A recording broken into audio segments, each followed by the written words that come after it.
That's a little bit more. Oh my The god. champ's in trouble. The champ's in trouble. Assassin Banana. This could be it here. DPT Pook has done it. Oh, it's DPT Pook. I mean, up into space. That's why you don't want to do it. The counter shot is brilliant. The hooks, the up. Oh my god. Jab overhand. Still coming off beautifully, and it's.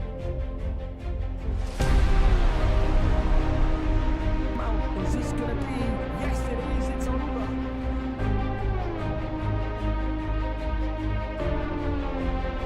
Shots again.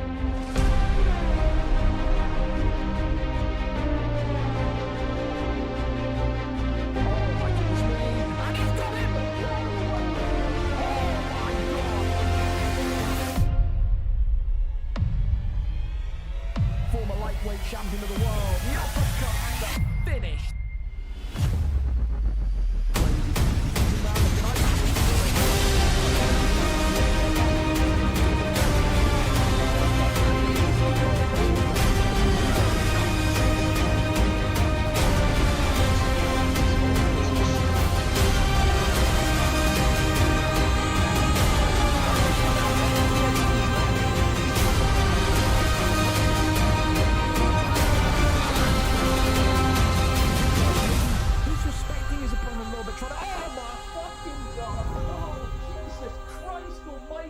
He gets the flying knee. Absolutely slapping. Oh my goodness me. He's slapping something, and it ain't cheap. There's now 1-2's over. Tries to get the takedown and gets another big slam onto him. But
and we're here, fellas. Good evening. VFL 220. It's a gold rush card tonight. Every single main card fight tonight for a piece of gold.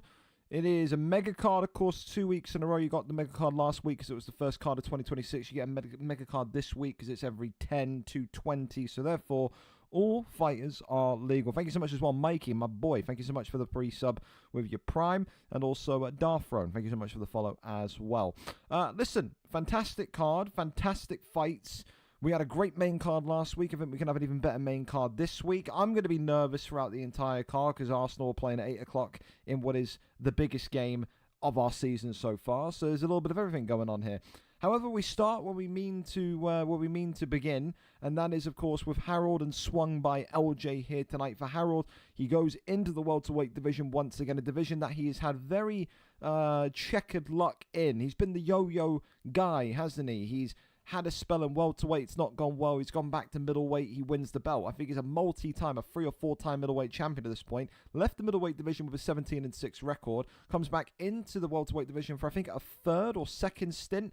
2-4 on a 3-fight losing streak in his welterweight career. Tonight, though, he takes on Swung by LJ, 0-0, who, although won last week in lightweight, gets to move to welterweight due to all of this returning quality and the weight changes that were going on. So, thank you so much as well to Moby as well for the Prime. Moby, first-time Primer. Wow, what a guy. Here we go then. We're over and up to it. First fight of the night, main card, so all fighters are legal. I will keep repeating that until I'm blue in the face. We're there, we're set, we're ready to go for our first one tonight. The welterweight division live and ready for us. Harold, of course, gets the priority pick. The superior wins in this division. And yes, Swung by LJ, it was a very, very weird weird question from Swung by LJ. Asked me after his win last week if there was any possibility of moving to heavyweight. This was after he won at lightweight. Does he have any shame? Is there something that he's not telling us? Why the request for a move so far low down was my big thinking point.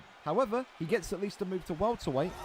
But this is not going to be an easy division for him. If he thought that maybe getting a move from lightweight to welterweight meant that he was going to win every single fight, well, I'm sorry to tell him, there's some killers in this 170 division. Harold tonight coming in, though, with Islam Makhachev in the black and gold, whereas Swung by LJ coming in here with Leon Edwards in the green. Now, Harold, of course, has had a lot of criticism his way as being a boxer only. Tonight, maybe proving a point here with his Makhachev selection that he is ready for the wrestling test of 170, of welterweight. So far, he has not looked out of place. This is definitely a new version of Harold, which we're seeing. We often relate him to those quick, fast-paced knockouts that we've seen in the middleweight division. Tonight, he has gone completely the other way. He's flipped the script, and he's going for a submission/wrestling performance. Already got one sub locked in, and Swung by LJ, having his arm clamped here, is in some deep, deep trouble here with 3.5 minutes left of round one. It definitely feels like this is a message being communicated by Harold to the rest of the welterweight division. We've said that there's wrestlers in here that can give him problems. Well, listen, this is exactly what you want to see. You want to see the middleweight champion go up a division, up into a harder division, and do something out of his comfort zone. We never see this kid wrestle. We're seeing it here today. And finally, Swung by LJ gets back to his feet with Leon Edwards. And again, you have to feel for LJ a little bit, because he came into this fight today looking at Harold's last performance, looking at Harold as a fighter stylistically, as a boxer, a knockout artist. This is, I can't describe to people enough that have never watched Harold fight before. This is a complete flip. We have never, ever seen Harold be this wrestle heavy in his history of fighting here, which is great. It creates a whole new dimension to his game. It creates a whole new avenue of ability to win in this division. And as we always say, when you go up the division from middleweight to welterweight, from welterweight to lightweight, you need to be more ready to wrestle, because again, especially in lightweight in recent years, that division's scary. So to go from welterweight to lightweight now is a huge jump. It used to be a mini jump. Now it's a huge jump because of how much wrestling quality is in 155. Harold here just getting the side control going.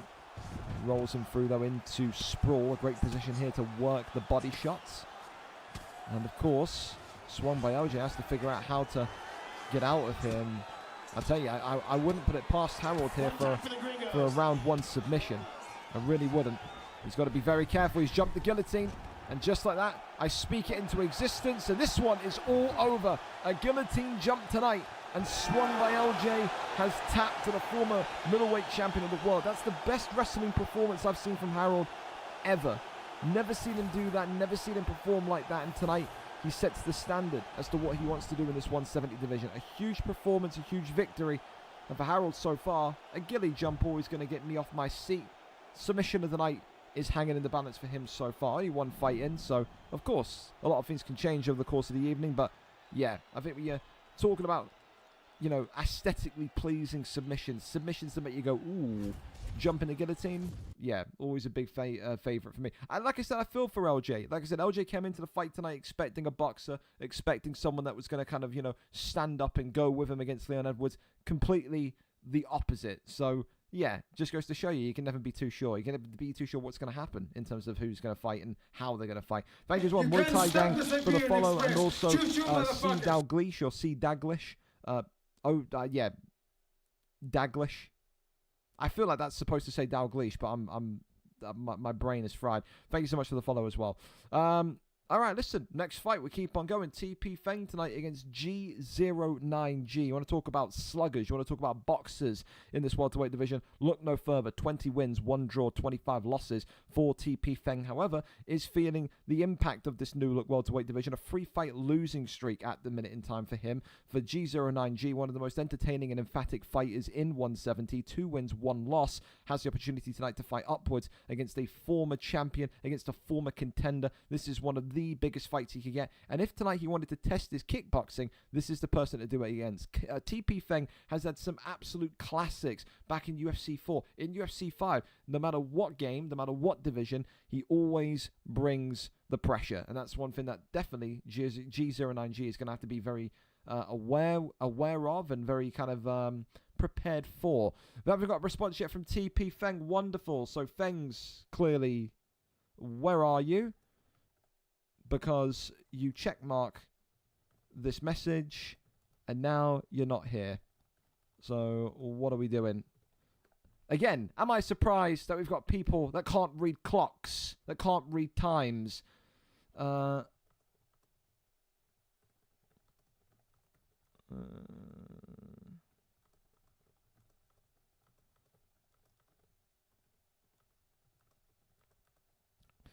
Well, I guess we'll be shifting that fight across.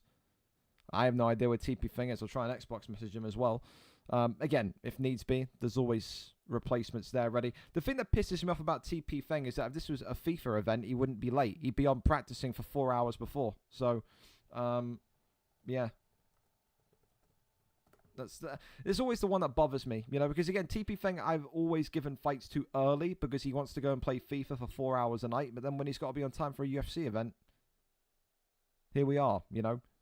So all I can say, G09G, just sit tight. I'm working on getting a reply out of Feng, and I guess we'll see what happens, but I'm not impressed. I'm not impressed so far, but what can you do? Well, we'll keep this one going anyway, because we're still on time. Riley and Samson, Tez and Ross, see if anyone wants to go early, then come forward. Come forward, come forward. If you want to get out of here nice and quickly, if you want to watch the Liverpool-Arsenal game and you got to get out of here, then this is your opportunity to go. What I can do, you know what I can do? Because for some reason, I know he's in the chat, Lickleman and Pisces, if that's how you pronounce it, for some reason decided to do a pre-record. Pisces saying that he's packing, so he couldn't do a 5-minute fight live tonight. I have no idea, but he's here in the chat. I say this with the deepest of respects. I know you're new, and I don't want to kind of scare you off by being a dick to you, but I'm very blunt. You told me on Monday you could fight this week, but then next week you were away, and then you just out of nowhere decided to do a pre-record today. I mean, I guess it's better than nothing. I guess the fact that the fight's done is good. But please, let's, you know, like, come on. It's a 5-minute fight. Your room looks like it's been hit by a nuclear bomb from Fallout. I get it. You got a pack. I get it. But it's 5 minutes, all right? In future, like, communicate with me a little bit. The way that you made it, the way that you worded it was that you weren't going to be here next week. You're here this week. You're not here next week. Come on, you know, a little bit of common sense, a little bit of wording doesn't hurt anyone. So we'll go over to that fight and we'll watch that fight since we have it ready on pre-record. So, know nothing about Pisces other than the fact that multiple people have come to me and said he's a cheese ball from Ranked. This is someone that is going to bore you, put you to sleep.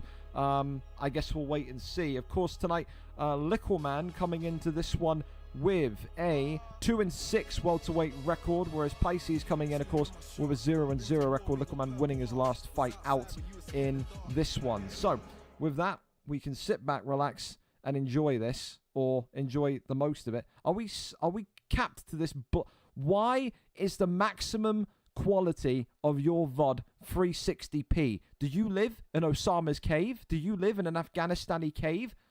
Squint your eyes, boys, because the quality of this smells of ass.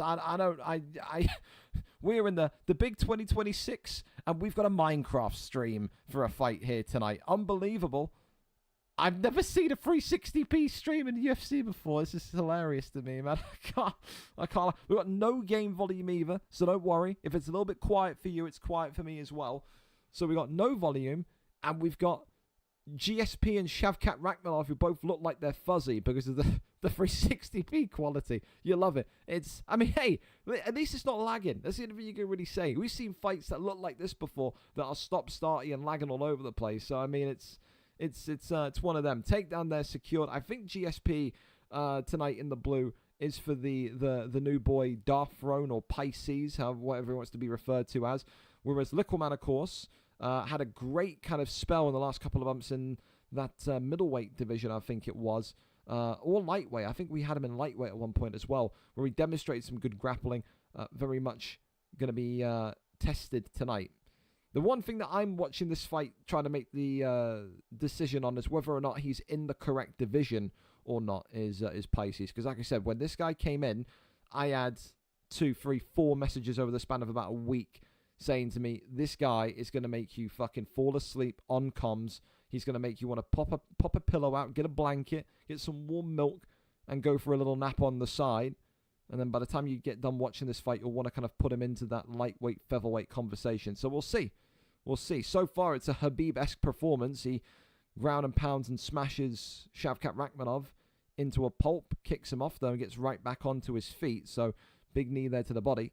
Straight away back from Rakhmonov. Left and right handers comes forward. 1-2 head kick as the teep there goes back again. Tries to go back down low to the body, but it's the left and right hooks up top. Head kick comes upstairs. And I think the thing so far is for Littleman is just, the consistency, because for Littleman and Shavkat Rakhmonov, this is someone that I think over the course of his career has had these great moments, these great spells where, for a month he'll look phenomenal and you'll be talking about this kid as like, the next great prospect. And then he'll go maybe a little bit inactive, maybe he won't play UFC as much, and then he'll come back and look very rusty, very raw, or he'll lose maybe all of that kind of grappling knowledge he had. So far, though, doing a really good job here to just deny and also reverse the GSP pick here into side control. So this is a really, really great wrestling matchup so far between the two. Both of them getting their licks in. Both of them getting the ability to say that they've had top control for a period of this fight. But a chess match so far in the 360p octagon, eh? So far, Darth Trone probably leads that one 10-9. Did I just hiccuped and burped at the same time? That was very, very... That's strange to me. It's never happened. But yeah, there's nothing really to say. It's a typical wrestlers matchup. Neither of these two are going out there and trying to kind of crack the other with something wild. You've seen the Shavkat Rakhmonov pick try and go for the odd 1-2 head kick. But again, when you're seeing Shavkat, you're seeing GSP, you're thinking about ground game, you're thinking about jiu-jitsu, you're thinking about, that grappling aspect of mixed martial arts. So for now, it's just a case of who gets the cleanest shot, who makes the first mistake, who makes the wrong bit of head movement, who makes the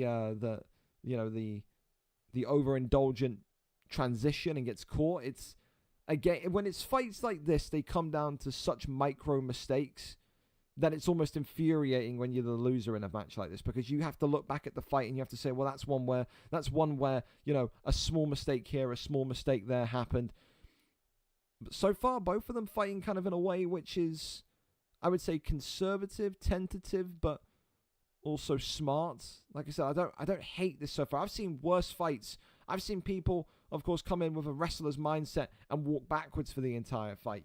I have. So it's one of those where, yeah, it's not going to get you off your feet. It's not going to make you go, wow, fight of the year contender. But again, for Littleman, who in this division is 1-4 in his last 5 fights, and then of course for Darth Trone, or how you pronounce it, coming in and having his first fight ever tonight, there is going to be that kind of, anxiety in making sure that you don't make a bad mistake. This is the thing that I've been told, though, about the clinches. This guy loves a clinch. This guy is Chub Nardino Mark II. That's what someone told me. An over-under for amount of clinch attempts tonight, perhaps, should have been the line. Good body shots there worked by GSP. And again, Littleman just eating those stamina ruiners. That left hand from Shavkat reminds GSP that the chin of the Canadian is not what it once was. And it's now a race, isn't it? It's a race of that stamina of Littleman against the head health of George St. Pierre. Head kick that comes up top to kind of stop Littleman right in his tracks. But right now, it's still a very kind of precarious situation for Littleman, especially because Littleman keeps wanting to throw that 1-2 head kick. And he gets caught in the middle of that combination. He gets rib-shotted just like that. This is going to be the end here, I think. It could well be. He's going to go for a submission. No, goes for top mount there. This is what I'm saying. The only kind of negative side for what Littleman is fighting like on the feet right now is that it's so open-ended that if he misses one combination, if he gets stuck in animation in one combination, he could absolutely be ruined. And there's the first arm triangle of the night. And the submission there is in, knocks the submission bar down by about 50%. And I don't think Littleman has been out-grappled here tonight too badly. I think it's been a very, very good first round. The thing that Littleman has just not done correctly here is manage the stamina and protect the body. Because just look at the difference going into round 3 between those two stamina bars. One's at about 80%, the other's at just about 50%, maybe even lower. Clear as day, that one is another round for the GSP selection. 2 rounds to 0. 2018 on the scorecards for the Shavkat Rakhmonov pick in blue. It's going to need to be a finish. It's going to need to be. Third and final round. Up and underway. An immediate takedown here. Attempted by Littleman and then gets reversed and then judo tossed into a side control position. But then GSP saying, no, we're going to stand up here. We're going to stand up. Body shot there comes forward again. Tries to get that kind of shimmy going. 1-2s down the center from GSP. A front kick there. Wildly thrown by Littleman. As the left hand there comes across again. Just joining us, welcome to the 360p Octagon. Sponsored by Minecraft. There'll be a fucking creeper in the crowd somewhere. Works off the jab there, but swing and a miss on the hook. Leg kick there checked as well. Continues to try and find joy upstairs and does. It's the thing, there's so much head movement, there's so much kind of body movement, shimmying and shaking from Littleman. You've got to think that's only a set, it's only a set amount of time before either the spear or the knockdown comes, and there's the spear. Just as you would expect. Good deny there, though, from Littleman, and GSP in the ends opts to just get up there and keep this one back on the feet, which, again, I think he's going to be so confident in doing so now because he just has to keep distant.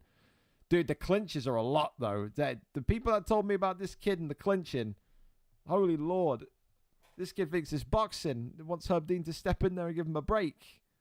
I mean, it's not illegal, but you're going to get some big critics. You're going to get some shit in that Discord for being a clinch master. I'll tell you that much for absolutely free.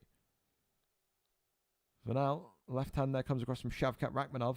Head kick comes upstairs. Oh, it's a spin kick.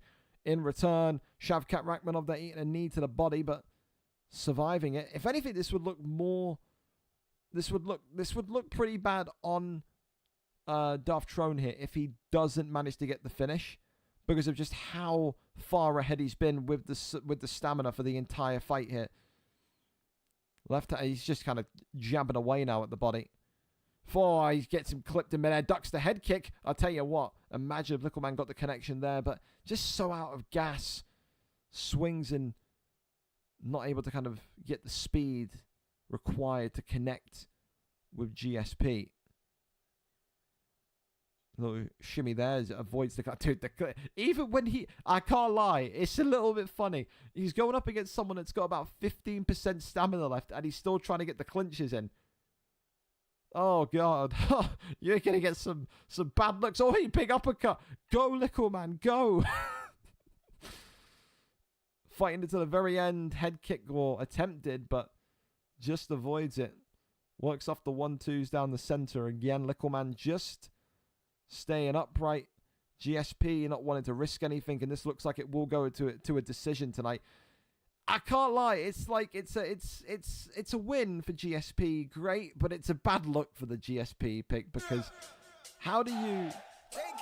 I don't know, by the way, how he has game volume off, but then he has music on. I can't lie.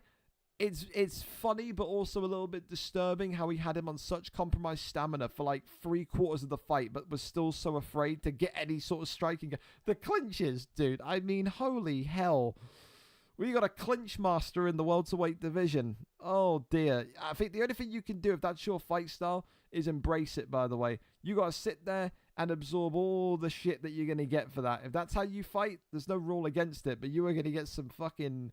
You're going to get some mean words put your way, I think. I hate to be the bearer of bad news on that one, but... Yeah, it's a little funny, I can't lie. All right, on to the next one. Then we go over to TP. Thank you. Riley's and Samson here. Riley and Samson coming up next. Let's go and see what the tail of the tape is here. Riley back into the middleweight division. He pushed for a move to welterweight. It was the incorrect decision, but as grown men, you got to let people make their own mistakes. When he asked for that move to welterweight when he came back, I knew it wasn't going to go well. He's back, of course, in the middleweight division where he once upon a time reigned supreme. However, comes back into this division with a 4-fight losing streak. That's the only difference this time round. A Riley that is filled with confidence is dangerous. A Riley with a lack of confidence and suffering from the flu today may well be easy pickings for Samson. Second time these two have fought, Samson needs to repeat the first result, which I believe was a win for himself, because he's 8-20 on a 5+ losing streak. Someone's losing streak tonight has to be put to bed. Will it be Riley? Will it be Samson? Only one of these two walk away with a victory tonight. We're there, we're set, we're ready to go for this one. Kamaru Usman and Anderson Silva here tonight. 5-star picks, of course, are always fun. And I'm interested to see what Riley can do. First fight back in the middleweight division with Kamaru Usman against that kind of taller, wider frame of Anderson Silva, who is, again, very, very weird as a pick for Samson. Because when you think of Anderson Silva, you're usually thinking about kind of, you know, the ground game, you know, being on your back, getting the reversals, getting the submissions. Samson is a boxer first. So the thing that Riley would have to kind of be aware of today is that, yes, he's picked Anderson Silva, but he will have no urge, no want to go to the ground with Anderson Silva whatsoever. So here we go at the start of round John Anik in my ears. Get out of here, you beady-eyed little man. Here we go. Green trunks for Razor Riley. Black and yellow trunks tonight for Samson. It will be a striker's delight here if these two have it their way. Riley with a host of knockouts in his career, whereas Anderson Silva, Samson, was known once upon a time in this division for being the knockout machine that he once was. Went into the light heavyweight division, performed excellently, but the problem for WV Samson is that he could never fight after 8 o'clock. Again, another guy that is just absorbed by FIFA commitments. On Thursdays, this guy is playing on the FIFA pitch from 8 o'clock at night until 11 o'clock at night. You know, 3 hours of non-stop kicking a ball around. So, you know, he knew that. He knew he couldn't sit and compete for the belt in light heavyweight. He said, I understand that I'm never going to be able to fight for that because of the time constraints that I have, so put me into the middleweight division. We put him back in there, but I think he's regretted that decision ever since, because this middleweight division that he went back into is not the same middleweight division he was in about 1 year ago. It is a much more tough, much more resolute, and much more well-rounded 185 division this time round. And so far you can see that as Anderson Silva already busted open here on the left side of his face.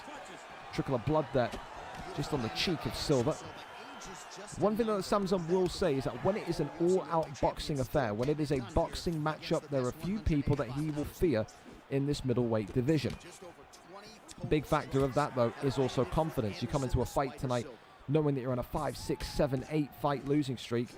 You know, you're not going to really have too much faith in yourself, but so far he's doing well. Works the damage back against Kamaru Usman, Anderson Silva, and then in the end, Anderson Silva eats the first takedown. Razor Riley here, maybe hearing that Samson is not a fan of grappling, and then opts to shoot against Samson. However, both of these two now embroiled in a bit of a roll around. Anderson Silva here getting into half guard position. Riley there denies him. That's a good deny from Samson. Fair enough. Samson has been working on his denies here in the last couple of weeks, but then gets right back to his feet again. Shows you he does not want to be down there for too much of a prolonged period. Little teep kick there to the body as the left and right handers continue onwards. Big straight down the center. Oi, knee elbow. Taking us back to the UFC 4 days, eh? Nebo of Doom, boys. The Nebo of Doom. Left hand there continues forward, tries to go for the takedown. No confirmed takedown there, though. Little side kick there to the ribs. Left and right handers. Avoids that one. The elbow there was just looking like a danger. Off the jab. Left and right handers again. Continues to move, but in the end, that's going to take us to round number 2 in this one. A difficult round to kind of judge as to who's won it. Both of them had similar damage. Both of them had similar kind of spells of control.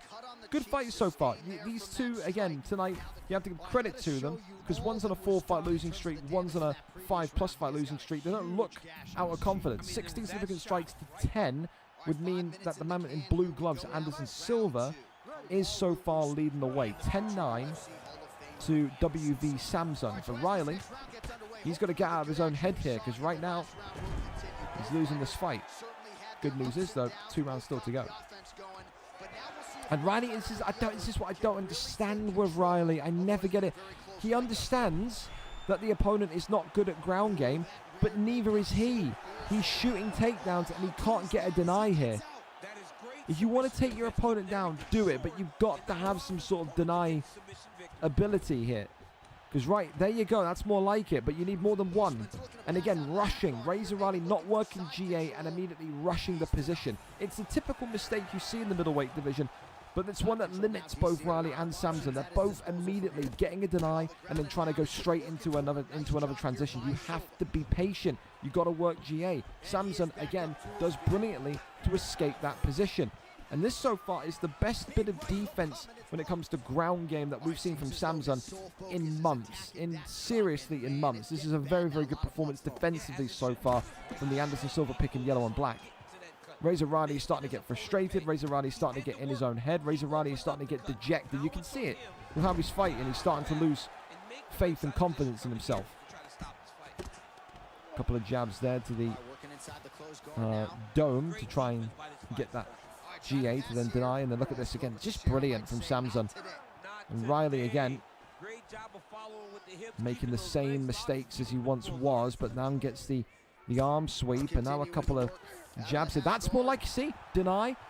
Couple of GA strikes and then transition. That's all that was needed. It's such a simple tweak to help you win the fight. And now Anderson Silva is in some real trouble here. Gets the deny as well. And Samson, it could be lights out for Anderson Silva. Big submission is in, and half of that submission bar is gone. How the tide turns when something so minute, so minuscule like GA is factored in. Goes over into top mount here. Another big deny. Now we're seeing Razor Riley. Now we're seeing Razor Riley and Kamaru Usman. Big shots raining in here. Samson has to find a way to get up now. This is not a position you want to be in. Razor Riley is dialed in. And with a minute to go in round number 2, he could be tapped here. And he's in another submission. This could be it here. Silva needs to get out. He's been denied. And is this going to be enough? Samson tonight. Oh, he just hangs on for dear life. About 10% of that submission bar remaining. He may well just make it to round 3. But he is on death's door. This is a brilliant response round. This is a clear as day Kamaru Usman round. And this is going to be 1-1 going into the third.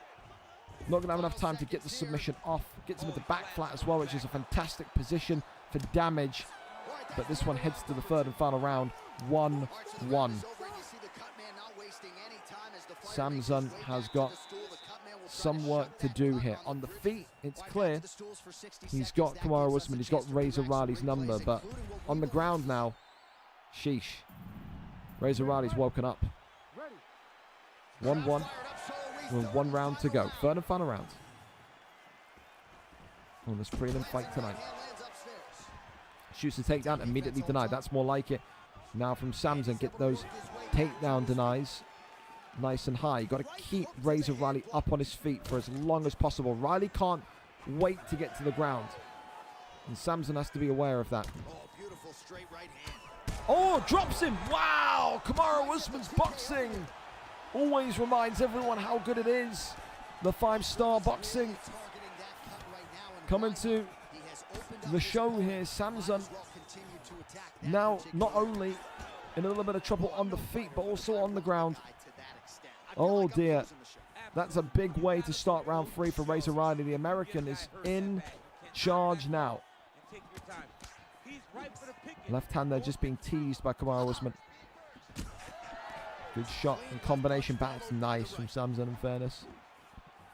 Hasn't really used the length of Silva, though, tonight, has he? You know, look at this distance here. You could work the body tip. You could work the leg kick. And there's the takedown. And now you have to be thinking here. The submission's imminent. The submission is imminent. Great guard, though. Hey, fair play. Maybe it's not. Maybe it's nowhere near imminent. It's nice. Goes back down low to the body. Left and right handers. I just feel like Riley's been a bit too aggressive, and he doesn't need to be. Type of fight where you could see Riley pulling and throwing something and then getting uppercut and knocked out. You know, you understand people want to go for the finish and want to go for the kill shot, but just kind of take it slowly here. Half guard position. Can't sweep the arm that time. And the sprawl up transition is denied. And now the guillotine is denied. Both of these two want to take this fight as far as possible. Fair play again, though. Samson and Anderson Silva get right back to the feet. Left and right handers, I tell you what, Kamaru Usman is getting some real pop now to his strikes. 1:10 left on the clock here, shoots the takedown and gets the land. Boy, I tell you, I had hope for Samson when I saw those takedown denies in the start of the third, but he just can't cope at the minute. Big deny, arm triangle in, and this one is going to be all she wrote tonight. Fair enough to Razor Riley, a really poor, terrible first round, but has come back with a vengeance in rounds 2 and 3. It's a round 3 submission tonight, and it's once again a submission that seals the fate of WV Samson. A lot better in terms of his denies tonight, a lot better in terms of his kind of confidence in defense on the ground tonight, but he just let the fight slip.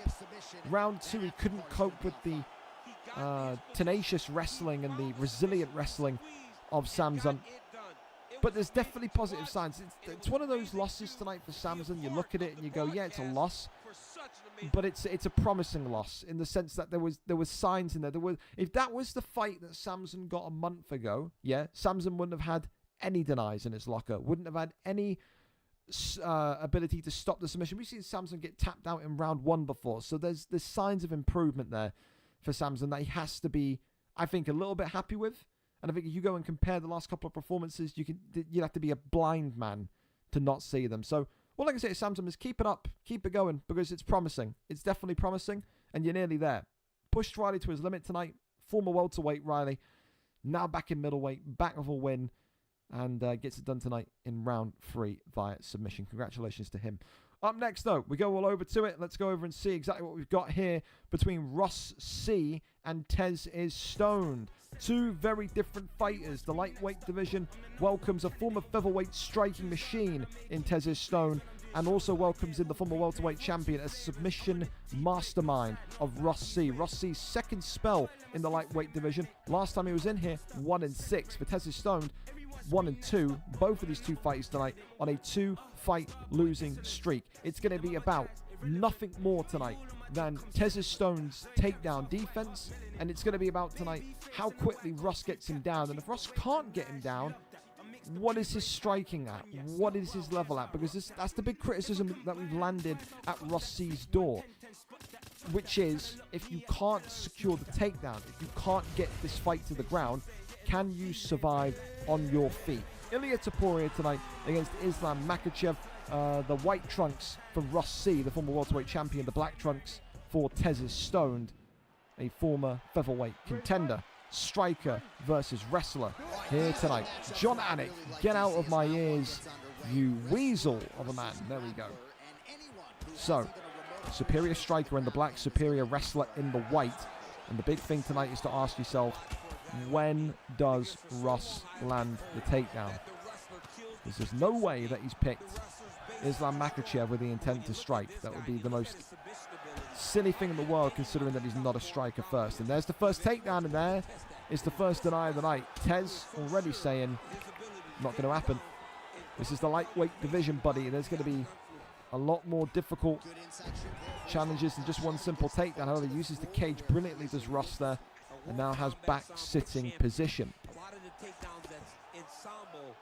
Tries to go over into full mount, and top mount here is gained. And this is dangerous now, because we have seen it in the featherweight division, we've seen it in the lightweight division with Topuria, with Makhachev, that it just takes one trip in top mount to end the fight. However, good little bit of maneuverability there by the Topuria pick, but this is where Ross C comes to party, because his top mount defense is just ridiculous. We saw this in the welterweight division. He would hold people in this top mount position for minutes, for rounds, and he's doing it again here. This was always going to be the natural kind of progression for Ross C to test himself in the 155 division, and he looks to be passing with flying colours tonight. Tez is Stoned has not been able to get his wrestling stopped in terms of Ross C's wrestling, and just like that, the arm is already taken here halfway through round number 1. And this is where Tez is Stoned finds this conundrum about his position in the league, because this guy absolutely, categorically, is one of the top strikers. I said it before, I say it again. His beat is wonderful, but it's a UFC game, it's mixed martial arts. You are only going to get so far with just having top-rate striking. You have to have some ground game when you're in featherweight, when you're in lightweight. And maybe he's learning that the hard way here tonight. Back into top mount he goes again. And Ross C here is one submission away from getting his second ever lightweight career win in his second stint in this division.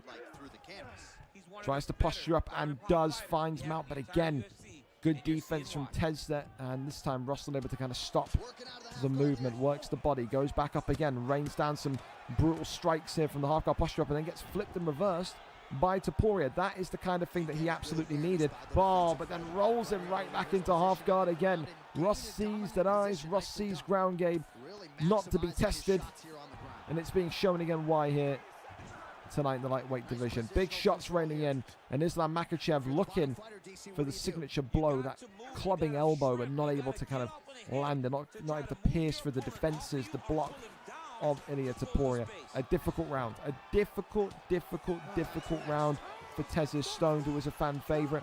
But Ross C once again showing I don't need stand-up if my ground game is just at that high level. Huge round so far for Ross C. 10-9 to Islam Makhachev.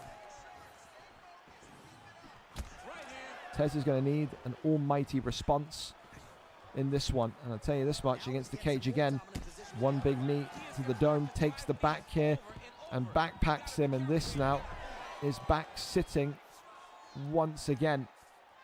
Big deny. Tez is going to be, I can literally feel Tez spitting, screaming at his television in regards to how this one's going so far. Not one to remember if you're Tez's Stoned. Absolutely not. Top mount here is gained. Posture up is there. Tez eating some big shots here. Big elbow clubs on down. Another posture up into an armbar. And you'd have to say tonight this is going to be all she wrote. Topuria, is he done? Is he dusted? It looks to be the case. It's a race on here for the stamina, and it is going to be denied, and it is going to be game, set, and match. No, it's a sliver. It's a sliver of submission left, about 2% of the submission bar remaining. Tez's block now is going to be fried to kingdom come.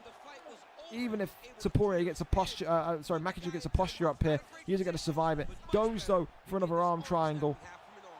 And you've got to think now this is going to be curtains hit. Ross C, the truth in this lightweight division. Is there a better grappler? Is there a better prospect at 155 than the former welterweight champion? Ross C gets it done tonight. A round 2 submission. Islam Makhachev, through Ross C, has made his arrival in the lightweight division. And for Ross, it's about damn time, man, because Ross has been so dominant in the welterweight division. It feels almost like it's like a rite of passage that he's finally gotten over the mark and finally over that kind of losing streak that he was brewing in lightweight before he was in there, or when he was in there before, and gets it done tonight with a huge comeback win. Huge from him, and so far, not a single knockout on the cards. 3 submission wins and a decision. Who's going to turn the lights out on their opponent first is the only question that I have.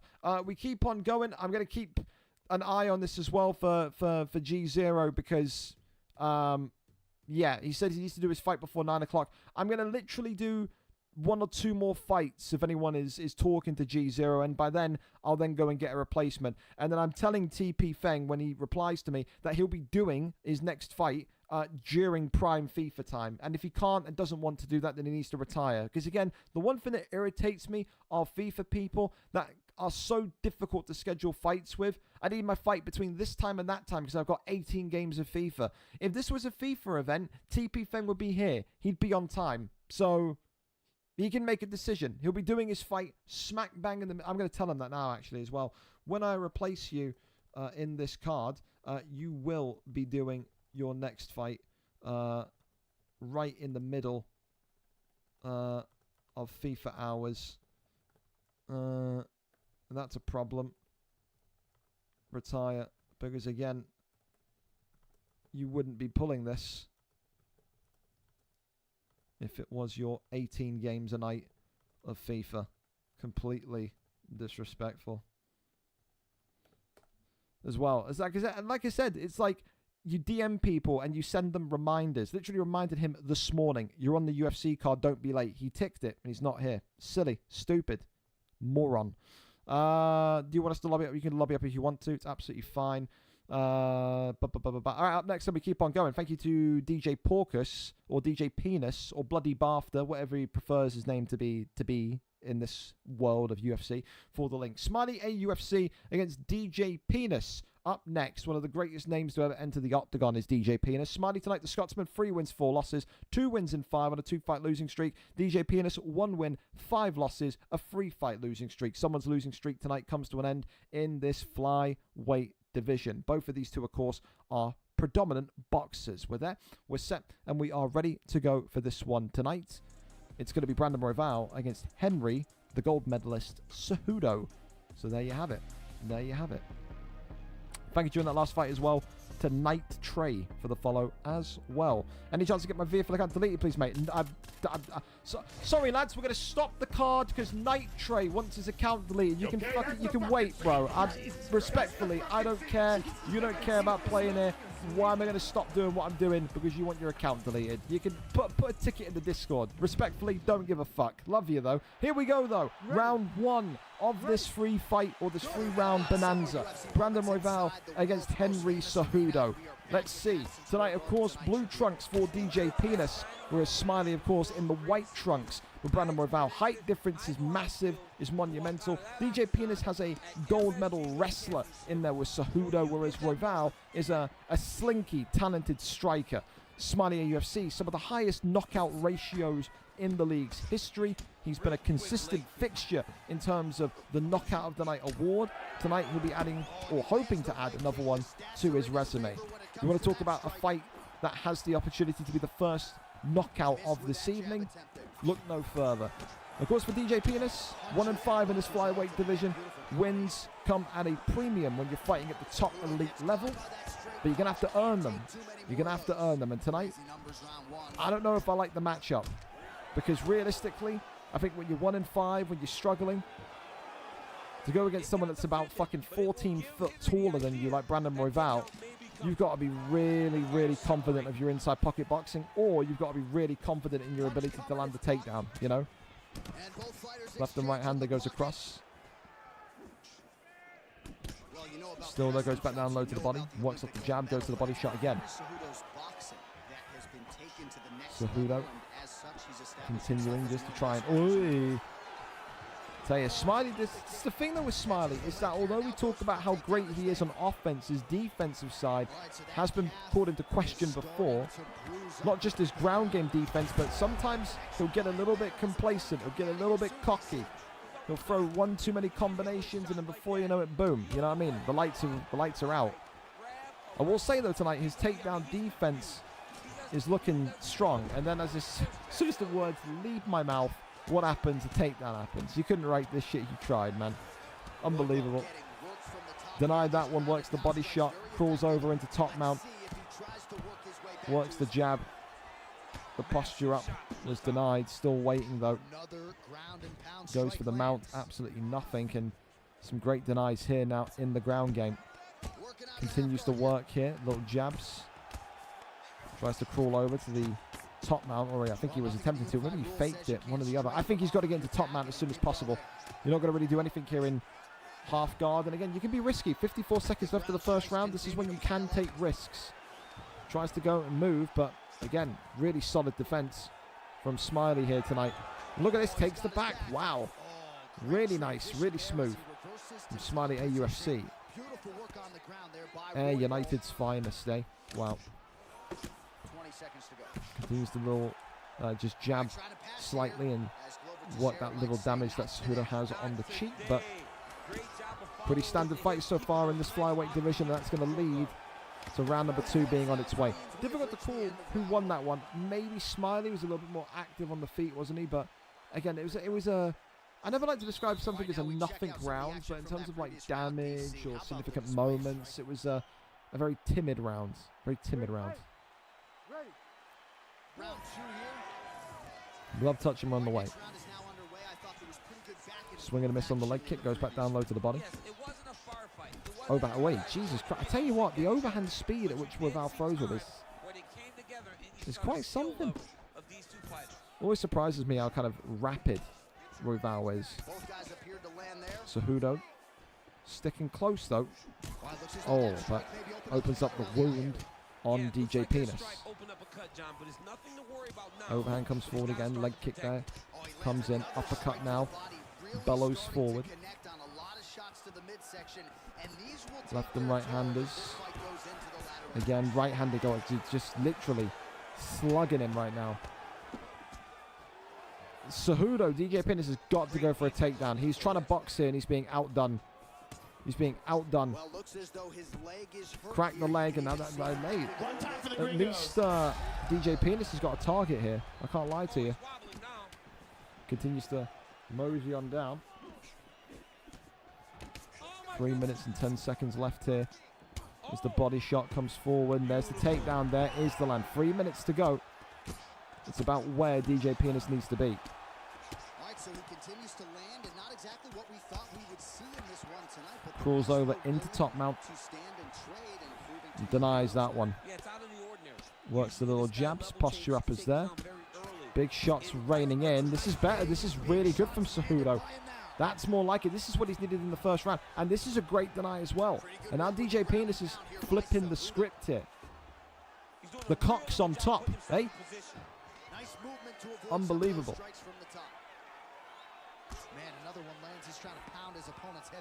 Tries to just slowly posture up and does. Slips the elbow back into half guard. And again, dealing with that cut around his eye. Gotta be careful. Couple of light jabs here. Both of them now embroiled in that kind of chess match of building the GA in order to go and find the transition. Definitely a better round for Cejudo. It just depends on how you score it personally. You know, what was more impressive for you, the opening 2 minutes from Royval or the resulting 3 minutes from DJ Penis? I'm going to say that I think this is a 1-1. I do really like how Cejudo has responded, but of course it does come down to stats as a first. But look at this. Oh, wow, hang on a minute. That could be about to change. Posture up here. DJ Penis, just as quick as he was doing so well, is now in a different world of trouble. 20 seconds remaining, though. And he may well just about get into round 3 here tonight, DJ Penis. So, I would say a better round for Cejudo. You see, I really want to give it 1-1, but I really do think it's 2-0. But if it is 2-0, definitely a stronger round from Cejudo. Third and final round here in this flyweight bout tonight between Scotland's own Smiley UFC and DJ Penis, residing from parts unknown. Eh? Shoots the takedown, and he knows. He knows he's got to get down there quickly. Absolutely, he does. Uppercut there. That's really nice timing. That's a lot better.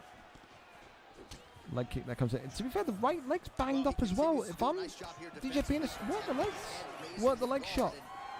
Honestly, you'd be surprised. Crack the leg, instant takedown. That'd be my advice if I was in his corner. Oh, uppercut though. Whoa. And look at this now. DJ Penis coming to life. The cock's alive. He's at Cialis. He's alive. Goes back down low. Definitely a little bit of a warning shot for Smiley UFC, though. It's not all done and dusted just yet. Big clinch attempt, but follows up by 3 mini strikes and then goes into the clinch. And look at this, tries to get the toss. No, he should have walked into the cage and taken his back. It's an amateur rookie mistake there, I've got to be honest. Cejudo, though, still battling bravely, has broken Smiley UFC's nose now. There's red lungs at the top left of the screen.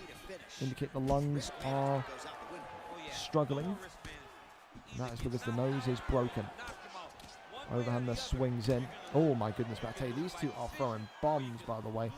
The overhands from Royval and the uppercuts from Cejudo. Little elbow comes forward again. Left and rights. Back down low to the midsection. Minute 58 and counting. Head kick. It's just attempted there. Goes back down low to the base. Shoots the takedown.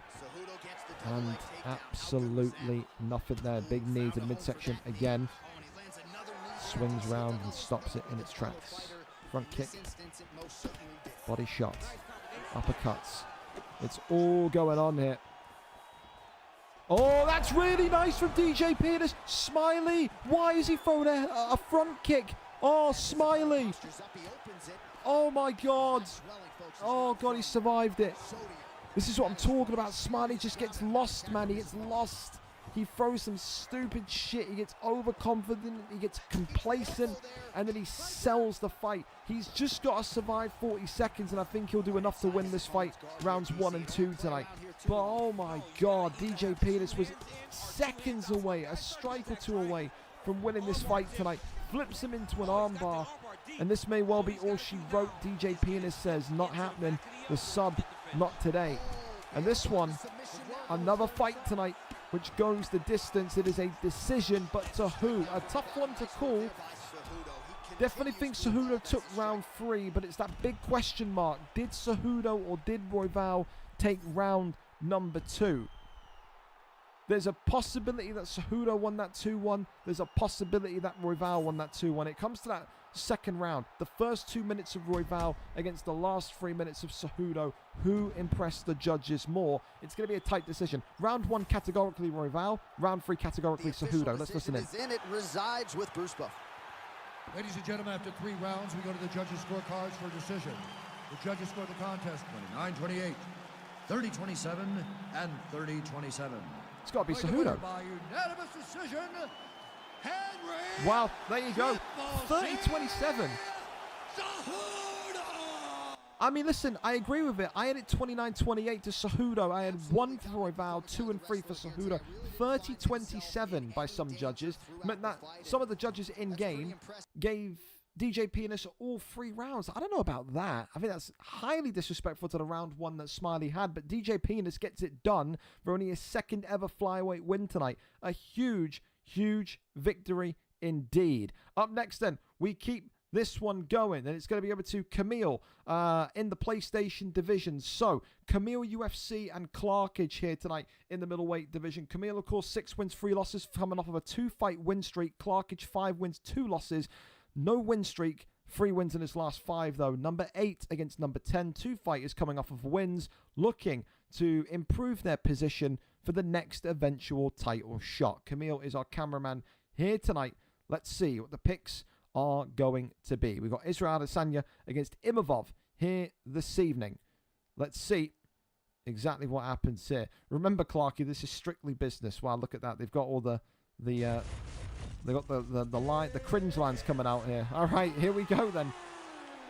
Adesanya and Imavov. Imavov was a big fighter to pick in, of course, the Xbox side of things for middleweight. We saw Harold win the belt, defend the belt multiple times with Imavov.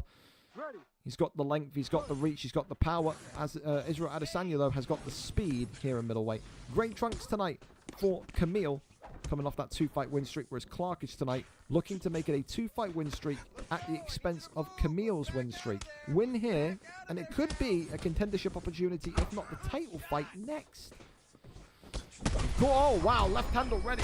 Whoa, and drops Clarkage already. And Clark here has been blitzkrieged. Look at Adesanya go. Camille, in the first 45 in-game seconds, is leaving it all out there. And already these two are swinging for the fences.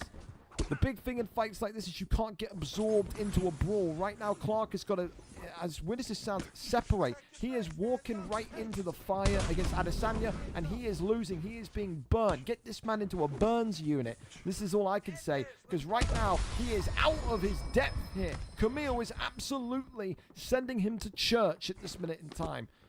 Clarkage can't find consistency. And he's just rushing. He's rushing and he's trying to match the speed of Adesanya, trying to match the power of Adesanya. You can't do it. In fights like this against brawlers, you have to slow down the tempo. You cannot match the tempo. Right hand clips him again. I tell you this much, Camille, I think he's sending a message here to the champion tonight. I think he's sending a message to Hickus. I think he's sending a message to all of the guys in this division, because he looks like a man possessed in there for the first half of this fight. Wowee. I say all this and I probably gets knocked out by the wildest strike in the world, eh? Would just be my luck. Uppercut left hand. Oh my God. Referee Herb Dean. Herb Dean. Save him, Herb. He's got a family. He's got a wife and kids, Herb.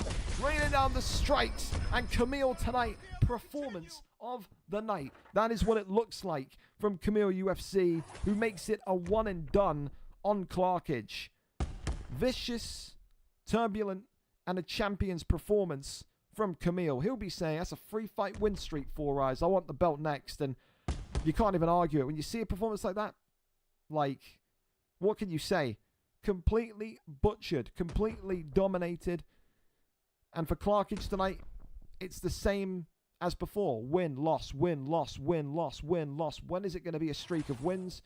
This division is tough tonight. He felt that. Camille gets it done by round 1 stoppage. GG to him.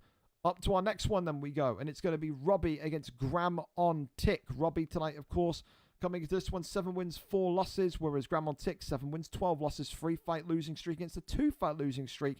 Both of them, though, with 2 wins in their last 5. Someone's losing streak tonight in this PlayStation division, though, comes to an end. 2 fighters that know each other well, training partners, sparring partners, all of the above. But let's see who gets the job done tonight in this high-stakes PlayStation matchup. We're there, we're set, we're ready to go. Thank you to these two as well for being on time, early, whatever you want to call it. Let's go and see what the picks are going to be tonight. Tom Aspinall and Bas Rutten are the picks. And Arsenal have kicked off.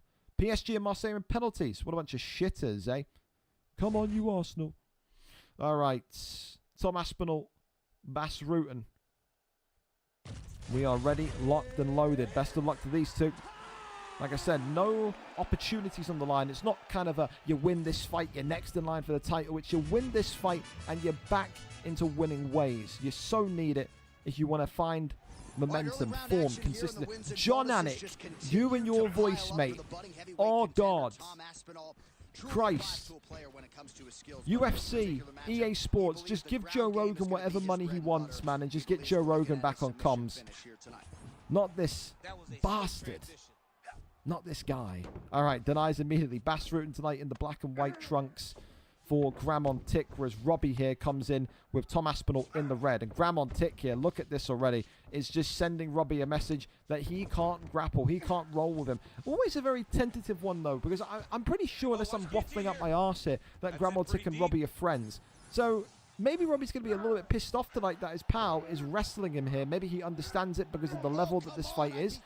But Gram on Tick here looking phenomenal.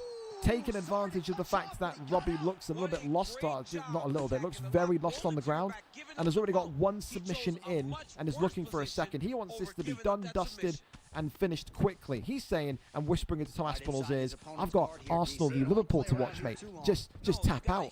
Just don't fight it. Just accept it. Into stack guard he goes. Rains down the strikes here onto Tom Aspinall, but only a couple land. Bas Rutten completely running through here.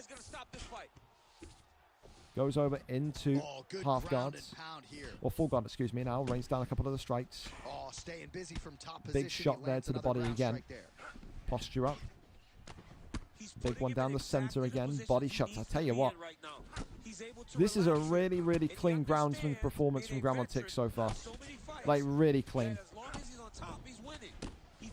I don't know if Robbie may be feeling a little bit, you know, rough around the edges because maybe he hasn't been playing as much during the winter Christmas break, whatever you want to call it. But again, imagine like kind of not fighting for 2 or 3 weeks, and then kind of, you know, saying, all right, it's time to get back involved. You come back in and this is the fight that you get.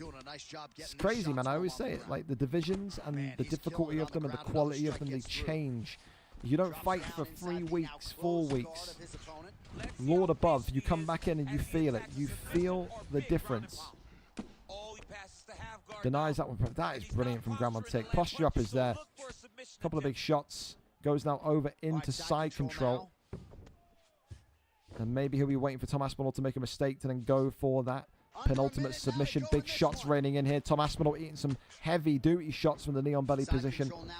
Another big deny now from side control. He can't move, bro. He is absolutely fucked. He's up shit's creek without a paddle here. There's no answer. He's praying for that time to expire so he can just get back to his feet here in round number 2. But this is one way. It's dominant. And it's a Gramontic performance here. Not going to have enough time to get it in, though. And this is going to go to round number 2. So, there you go. Tom Aspinall just about survives it. Big question mark is, though, is how much longer can Tom Aspinall survive it? So it's incredible tonight. So many guys coming out of the, into their fight and looking for submissions this evening. We talked about the last couple of cards only having 1 or 2 submissions on the live fights. And already we've doubled that here with a submission here tonight. Second round underway. Second round up and underway. Bas Rutten right back to what he wanted to do before, which is to try and work the bait strikes and then get the takedown. Tom Aspinall clearly, though, getting himself moving. Works the body again. Little teep kick, nothing there. Big knee to the midsection again. Definitely see here that Robbie is effectively just trying to stay. Oh wait, have I been completely waffling?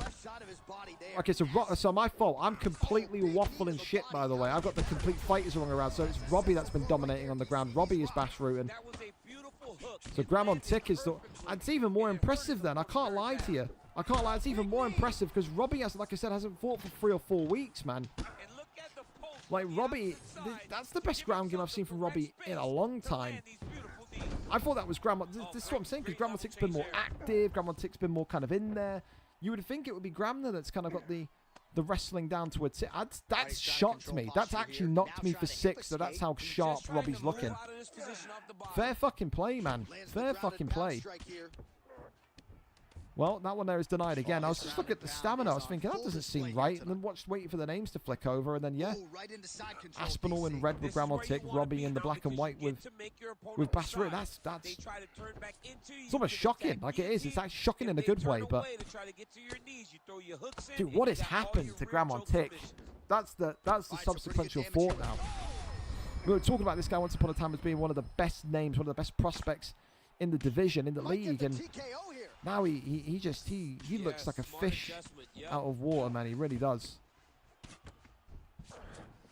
Goes over into side control again. Does Robbie. Another big deny. He is absolutely flaming him right now on the ground. Absolutely flaming him. Elbows coming in, but back over into sprawl. Changing the position. Similar thing I said though in the fight earlier on. All of this means nothing if he can't finish him. This is such a bad look for Robbie. If Robbie can't get the finish, if Robbie can't tap him, if Robbie can't knock him out, then you have to kind of question the finishing ability of Robbie. You can have all the control that you like, but you have to be able to win your fights, to finish your fights. You want to jump the queue, you want to get a title shot, you want to get a big fight next, you have to get finishes. That's just the name of the game. Swing it. Oh my God. Robbie is lucky that that's not a stun. How the hell has Bas Rutten and his peanut M&M head just survived that then? That's wild. Bas Rutten, though, has torched the stamina. Look at the stamina difference. Look at the stamina difference here, man. Elbow there comes in. And Gramontic, he hasn't... Oh, my God. Jumping switch kick. Gramontic hasn't won that round, but it's a lot more back and forth than what we saw in the first round. 2 rounds down. 2 rounds to Robbie. 2018 to Bas Rutten in black and white. Gramontic here is going to need a finish. I don't know how the fuck he's going to do it. I don't know when he's going to do it. But he needs a knockout. He needs something. He needs the Lord above. He does. Works off the jab. Uppercut there. Swings forward. Big straight down the center. Right hand body shot.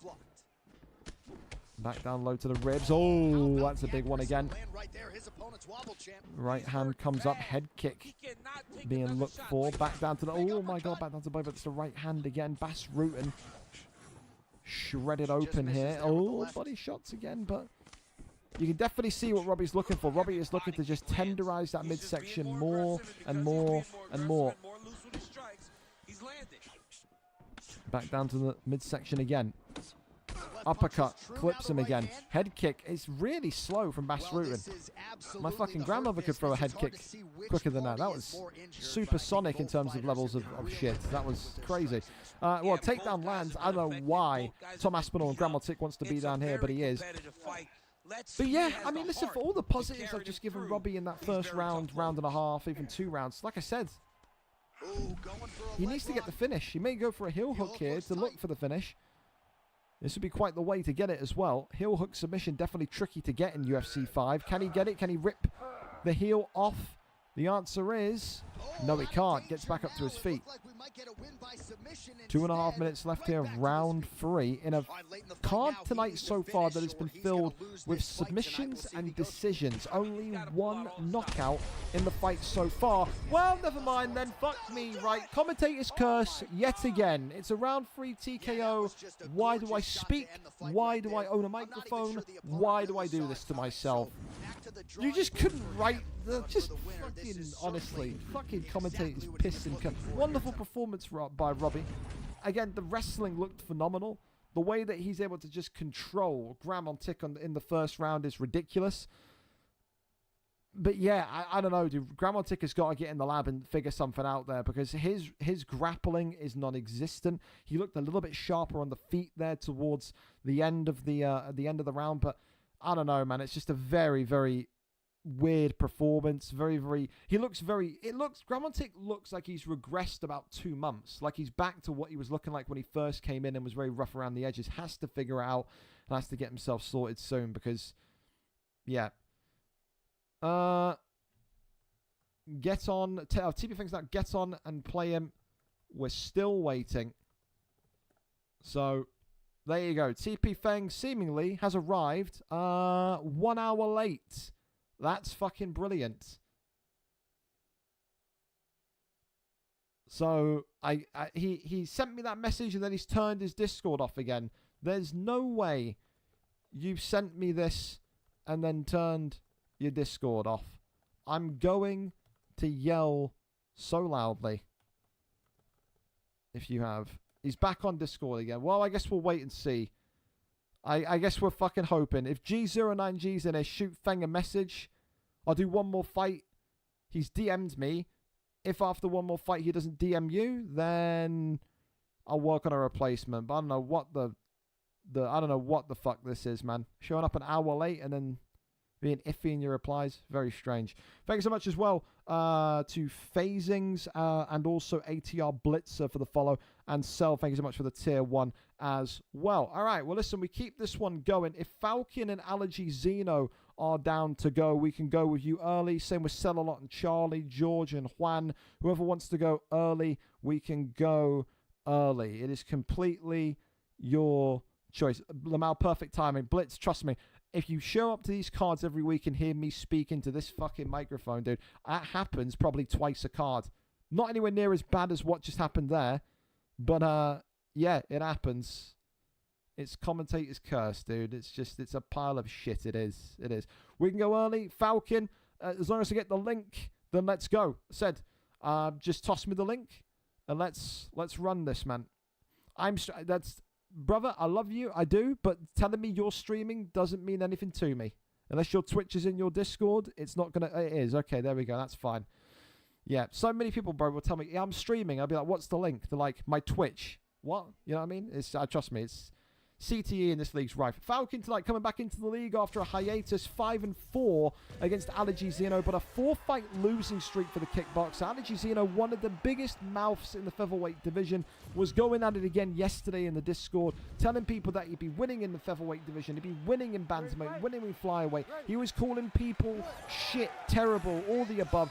This kid in the green tonight of Aljamain Sterling has an elevated sense of himself. He believes that he is the next great hope of 145. He believes he's the next great prospect of bantamweight, flyweight, and he's not even in there yet. He's not even got a positive record in featherweight yet. He's negative, talking like he's fucking prime John Jones. But listen, confidence is all part of the game. it's a part and parcel of it. When you're feeling good and you're feeling confident and you're feeling like the best in the world, and you're going to perform better. That's just how it is. And tonight, you could say he's been fed a potential dub here, because like I said, Falcon coming back into the league, once upon a time a notorious kickboxer, was a champion in this division due to his illicit and explicit boxing. But when you've been out for so long, 3, 4, 5 months, when you're coming back in off of a 3, 4, 5 fight losing streak, that also plays a part as well. You've got rustiness coupled by bad form. Can he get it done tonight? That's the big question. Of course, takedowns are where Alejandro will earn his money in this fight. You've got a predominant wrestler in the green with Alejandro, and a predominant dangerous boxer in the black and gold with Volkanovski and Falcon. So it's a yin-yang type matchup. It's a yin-yang type show. It's going to be about the takedown defense of Volkanovski and the stand-up offense of Aljamain Sterling. And this is the thing, is what people often forget. Aljamain Sterling on the feet is no joke. Great speed, decent damage, and we've seen knockouts of Aljamain Sterling.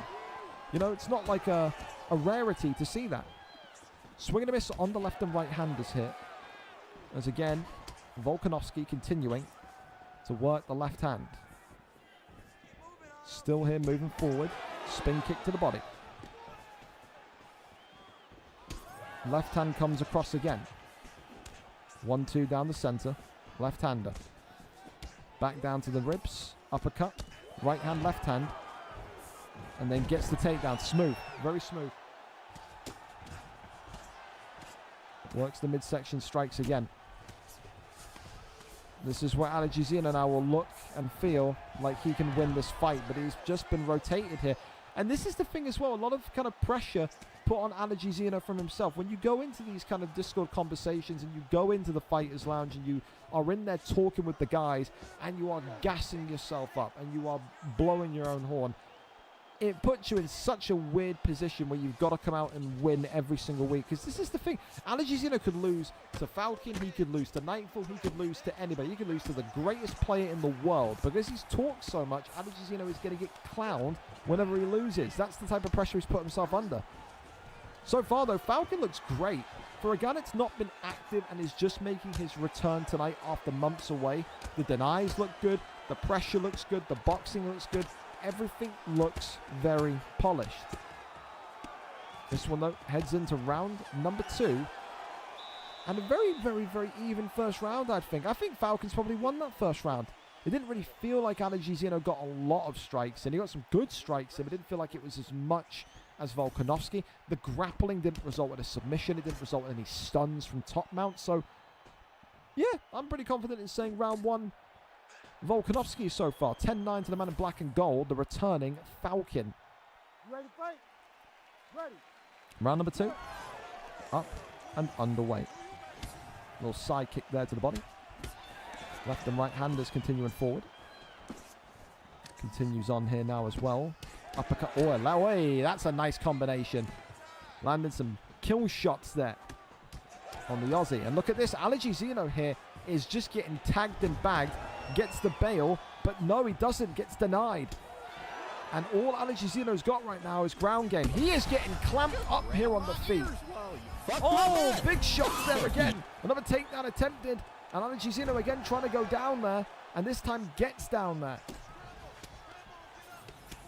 He needs to keep this fight on the ground. There is no stand-up here for Alejandro whatsoever. It is completely shut down. All he's got is wrestling. He can win this fight through wrestling. But right now it's the pressure. It's the power. It's everything. It's the speed. It's the movement. It's the reads, the IQ of Volkanovski, of Falcon, that's creating so much havoc on the feet. Takedown there lands again. And I think this is what you're going to be seeing now for the next round and 3 minutes here. It's going to be Aljamain Sterling grappling. Goes into the armbar. Really good from Alejandro. Needed that one. Volkanovski got to be careful here. Make sure he doesn't get his arm taken. As this one here gets in. So there you go, the submission locked in. And Falcon losing a chunk of that submission bar. Has Falcon maybe gotten a little bit too happy, a little bit too giddy with how this fight on the feet was going and taking his eyes off the prize here? Look at that, goes now into an arm triangle, and this is back now. This is the concerning area of Falcon's game. This is where he was losing fights before in featherweight. He could knock people out instantly, but it was his ground game that got him in trouble. Eventually gets out of there and survives the arm triangle. But there's going to be a belief, a momentum now very much in the corner of Alejandro. Another takedown, another bail, but this time that one is denied. Alejandro is really, really looking to keep this fight grounded for as long as possible. He cannot be tagged up here. The clinch was attempted. Good three-piece combination landed right back, though. Spin kick to the body is nice. Creates a little bit of separation between the two. 60 seconds here in round 2 remaining. Left-hand right-hander comes forward. Right hand now clips the dome of Aljamain Sterling again. Big shots. Falcon has got him against the cage, but a takedown has once again landed. Falcon, of course, representing the great nation of Wales here. And he gets up again. Halaji's in. I said a couple of these denies have been... And Halaji is not wanting to get up. You can't blame him, man. You can't blame him. He's been outclassed on the feet tonight. Big left and right hander, so drops him. This could be it. Could it be a buzzer beater? He's going to survive the round. Herb Dean pulls Volkanovski off of him. Only a couple more seconds. And Halaji would have been out of there. Huge end to the round. And Falcon, although he had his arm taken in that round, may have just stolen the round back because of that knockdown. I think that's 2-0 to Falcon. I think the knockdowns won him that round.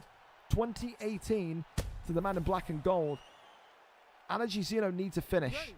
And you better believe it, all it's going to be is submissions and grappling. He cannot land a glove on Falcon on the feet right now. Absolutely can't do it. Falcon's got to keep his composure. Alejandro's got to keep his game plan. Who is going to crack first? Big deny there immediately from Falcon. Oh, beautiful four-piecer again. It's all over just like that. Falcon with a return for the ages. A 3-fight losing streak, but the former champion after months out shows that his stand-up is still one of the best in the business at 145. Alejandro tonight had some great moments in wrestling, but his stand-up is just, again, I have to be honest when speaking here, his stand-up was atrocious. Yes, he's got Aljamain Sterling against Volkanovski, but he has to do better. His wrestling, good. His control in the sequences of wrestling, average. I think he missed a couple of really, really big denies, but it was just such a clear separator on the feet. He did not want to box with Falcon. You saw that from round 2 onwards, and Falcon in the end gets it done by round 3 knockout. Huge performance from Falcon tonight. The former champion re-announcing himself back to this division and ending a 4-fight losing streak. He will be loving that one. It is prime Falcon once again with a knockout. Are we winning yet? No, we're not. That's okay, though. We're going to win. It's fine.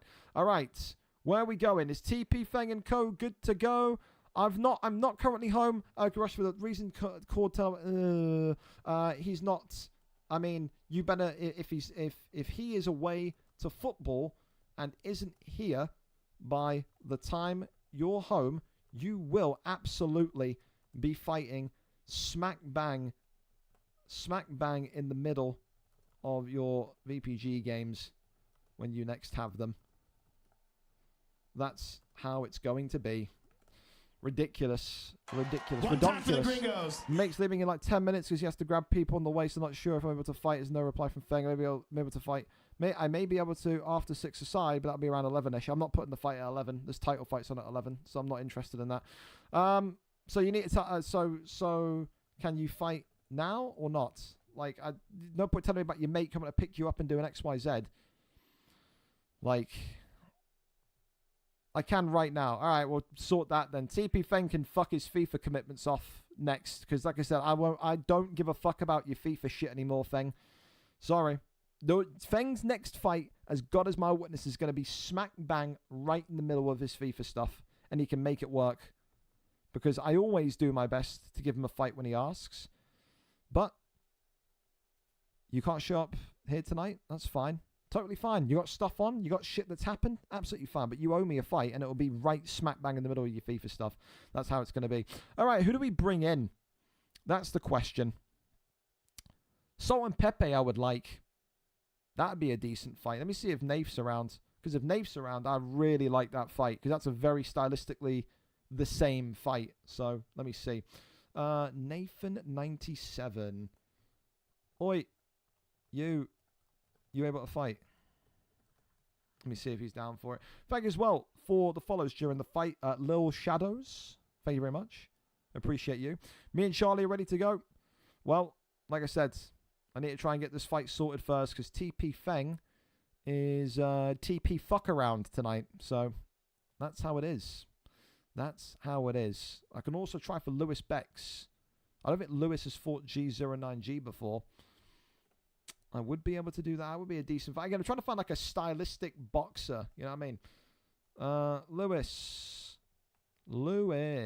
Down to fights. Down to fights. Can't even spell the word fight because I'm rushing so much.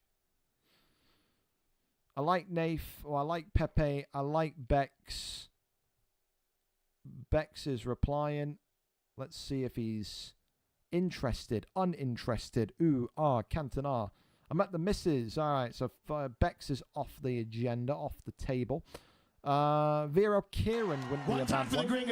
Vero Kieran wouldn't be a bad one either. I don't think I put Kieran in a fight. We'll see if Kieran's down to do it. Would be appropriate as well. Kieran, down to fight again. Kieran, though, the only problem with Kieran is that he likes to sleep. Bro lives in Scotland, but has got the sleeping pattern of a New Zealander. He does. Thanks so much as well. Arseny Hells, thank you so much. Welcome in. Welcome in. Lewis, that's all right. I appreciate you, man. If Kieran isn't there, the other one that makes sense. Did I put Tormentor in a fight? Because I won't be a yeah, I did put him on a unstreamed. Rats. TMW. I'd see if I don't know if TMW would do it, but again, I wouldn't be totally against it. TMW. Oh, TMW's changed his name again. Oh my god. That's the other thing as well. When you join this league, by the way, please get out of the habit of changing your Discord name every single fucking week. Because holy Christ, man, some of you with some of the most terrible name changes I've ever seen. And it makes it impossible to find you. It does. So he's off the books because you're from Russia. Well, hello to you, Mr. Russian man. From the mountains of Dagestan, eh? It's tricky. Primaldo can't do it. Well, yeah, we're kind of up shit's creek here because literally asleep, away, here. I try mixed Kane. See if mixed is in. Oh, he's already got an unstreamed fight. God, there's so many people that fought unstreamed this week. Everyone's afraid of the camera nowadays. I've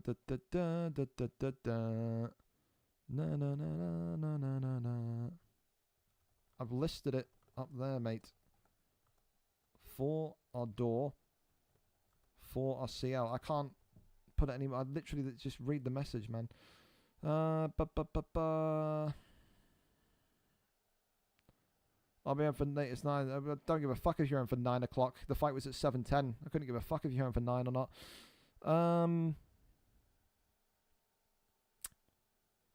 It's a sticky one because he's completely fucked the card. Completely fucked the card. Well done. I'll see you smack bang in the middle of your VPG games in 1 to 2 weeks. I said I'm just not doing it with Feng. It wouldn't be a problem if you had FIFA on. We all know it. Who are you kidding? I wish Kieran didn't fucking sleep like an Aussie, man. I really do. I wish Kieran wasn't fucking asleep. I wanted to fight live this week. I couldn't give a fuck. Jay, respectfully, couldn't give a fuck. You fucked that last week. You're on unstreamed until further notice. You can be offended by that, but again, it's your punishment. You held your hands up and you apologized. You said you forgot. Cool. That's why you're not kicked. But you're on unstreamed until I can trust you again. So, wanting to fight live and fighting live, two different things. Everyone gets the opportunity to fight live when they quote-unquote forget, even though they get reminders. Can't help you. That's on you at that point. Come on, Salt and Pepe. I think he supports Arsenal, because he's probably watching the game. Mother of God. I could do the worst thing in the world. Feng wasn't the easiest to negotiate with Madden times. Oh, dude, Feng's yeah. If it's not FIFA, it's not a priority. That's just the way Feng is. You just learn to kind of cope with it and accept it, you know? It's one of them.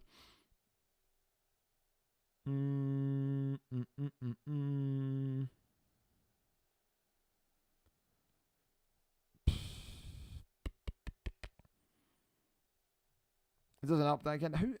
Fucking five-a-side at 9 o'clock. What time's it going to finish? Sweet mother of gods. But I could try Para. There's Para on the unstreamed. Dude, I'm telling you, so many people went on unstreamed this week. It's nuts. Can't do Harold. Can I do Chatify? I don't know if I put Chatify on fucking unstreamed again. Of course I did. Brilliant. Forever only double champ Boars. Lewis, but I'm gonna have to do an exhibition just to get him fighting, I think. So yeah, it's an open challenge. Exhibitions don't count towards divisional records, but they'll count towards overall records. So it's whoever's choice in here. You want to fight tonight and you're not in welterweight, it won't count towards your divisional record, but will count towards your overall record. We can do that because I feel bad enough that a guy's been waiting since 7:10. He deserves to fight. I'm not gonna fuck him around and cancel his fight outright. I'm not. So, yeah.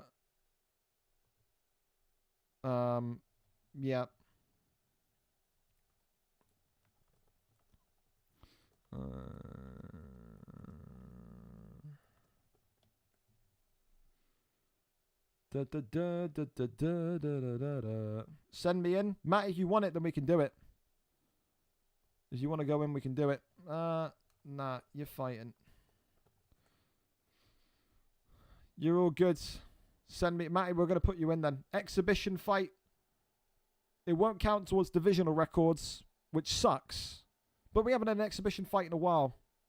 So, you've never seen this before. Exhibition fights basically are fights which are not at your regular weight class. We stopped doing them time ago because people just effectively avoided big hitters in their division and said, I'll do an exhibition fight this week rather than a main divisional fight because they were afraid of the people they were having to face. So realistically, we stopped doing them, but we bring them back now and again. This is going to be one of those cases. So tonight, this exhibition fight, random weight, I'm feeling featherweights. Yeah, I'm feeling featherweight. Matty will get first pick because he's stepping in and having this exhibition fight at light heavyweight, going up against a welterweighter. So, yeah, there you go. Matty against... He's not on unstreamed either. Perfect. Matty, you are the golden ticket winner, son. Featherweight between Matty MCFCC and G09G. Exhibition fight is where we're going to go. Okay? So, Matty, get lobbied up ASAP. We need to do your fight literally now because he is off to five-a-side literally imminently. So, yeah. Load up, get going. All that shit. Perfect. Smashing. Any injuries or cards? Trossard for holding. Right? I wouldn't mind a draw. A draw wouldn't be totally bad. 6 points clear still. Come on. Don't let me down, Mikel. Terrorist your way to a win here. That's what we want to see. Invite GTG09G. There you go. You're both communicating. You're both talking. Again, G, apologies about this again. It's not my fault that TP Feng just is a nuisance. But there you go. What can you do? Who's streaming it, by the way? Which one of you will it be? Which one will it be? You or Matty? I can stream. Matty, you are simply phenomenal, mate. I don't know how to stream. I can't lie. Welcome to being an old man. All right. We're there then. So, of course, it won't count to divisional records. We know that, but it will count to the overall records, the chase to get your black belt, your brown belt, your blue belt, whatever belt you're on. Of course, if you don't know what I'm talking about, you go to career records here. The color coding is what belt you are. Purple, blue, white, nothing, you know. Only 2 black belts nowadays after retirements. Kieran Crow and Lee 66. Viper's close, 3 wins away. So, there you have it. So, we're there and we're set.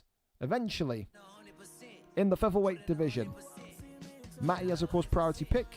G09G will reply to it. We promised G09G a fight, and we got him a fight. Because that's one thing we do here. If I guarantee you a fight, you're guaranteed a fight. That's all I can do. Here we go then. Lerone Murphy and Volkanovski in this exhibition matchup this evening. Can Matty MCFCC pull off the impossible in one of the lowest weights he's ever competed professionally in? Again, usually Matty floats between heavyweight, light heavyweight, and has had the odd stint in middleweight, but he's never fought with featherweight fighters on a VFL card before. Tonight is a first. He's predominantly a boxer, and you'll see him in the black and gold. The favourite tonight, though, of course... Oh, wow. No, G09G is Volkanovski. It's Matty, of course, who is in the red trunks tonight with Lerone Murphy. So I'm going to get in the... Oh, dear, sweet heavens almighty! Volkanovski swinging for the fences here already. G09G coming in hot with Volkanovski and already letting Lerone Murphy know that this is a big boy division. Of course, once upon a time, G09G was new into the league, and we were going to put him in featherweight. I think we settled for lightweight in the end, or I think we moved him from one division into lightweight. So one of those where I think, you know, G09G is looking at this fight, looking at this division, looking at 155, and saying, you know, this is the future for me. This is where I want to be. A big right-hander drops him, and G09G looking for the finish here nice and early. Stat guard gained. Matty in trouble, able to just peel out of there. Goes back into side control, though. And now the elbows rattling on down here. Tries to cross over into top mat. That one is denied. Matty here is not making it easy. He's not just lying down and just giving it here to G09G. He's saying, you're going to have to earn this one tonight. Posture up is there. Gets to flip and rotation as well. And Matty now finds himself in half guard position. Crawls over now into top mount. And let's see where this one can go. Back over into sprawl. Denies that one. Now over into side. Well, not side. Backside, excuse me. Posture up is there. Good couple of strikes coming in now from Matty. Rolls through. And now into side control.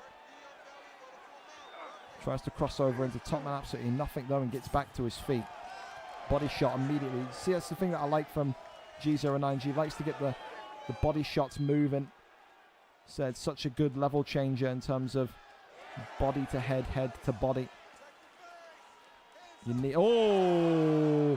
And that's a wonderful shot selection there from G09G. Working the body shots again. Lerone Murphy getting slip hooked into oblivion. Uppercut now clips and drops him. Minute and 12 seconds left of round one. And Matty here is in some big, big trouble. Is he going to be able to hang on here?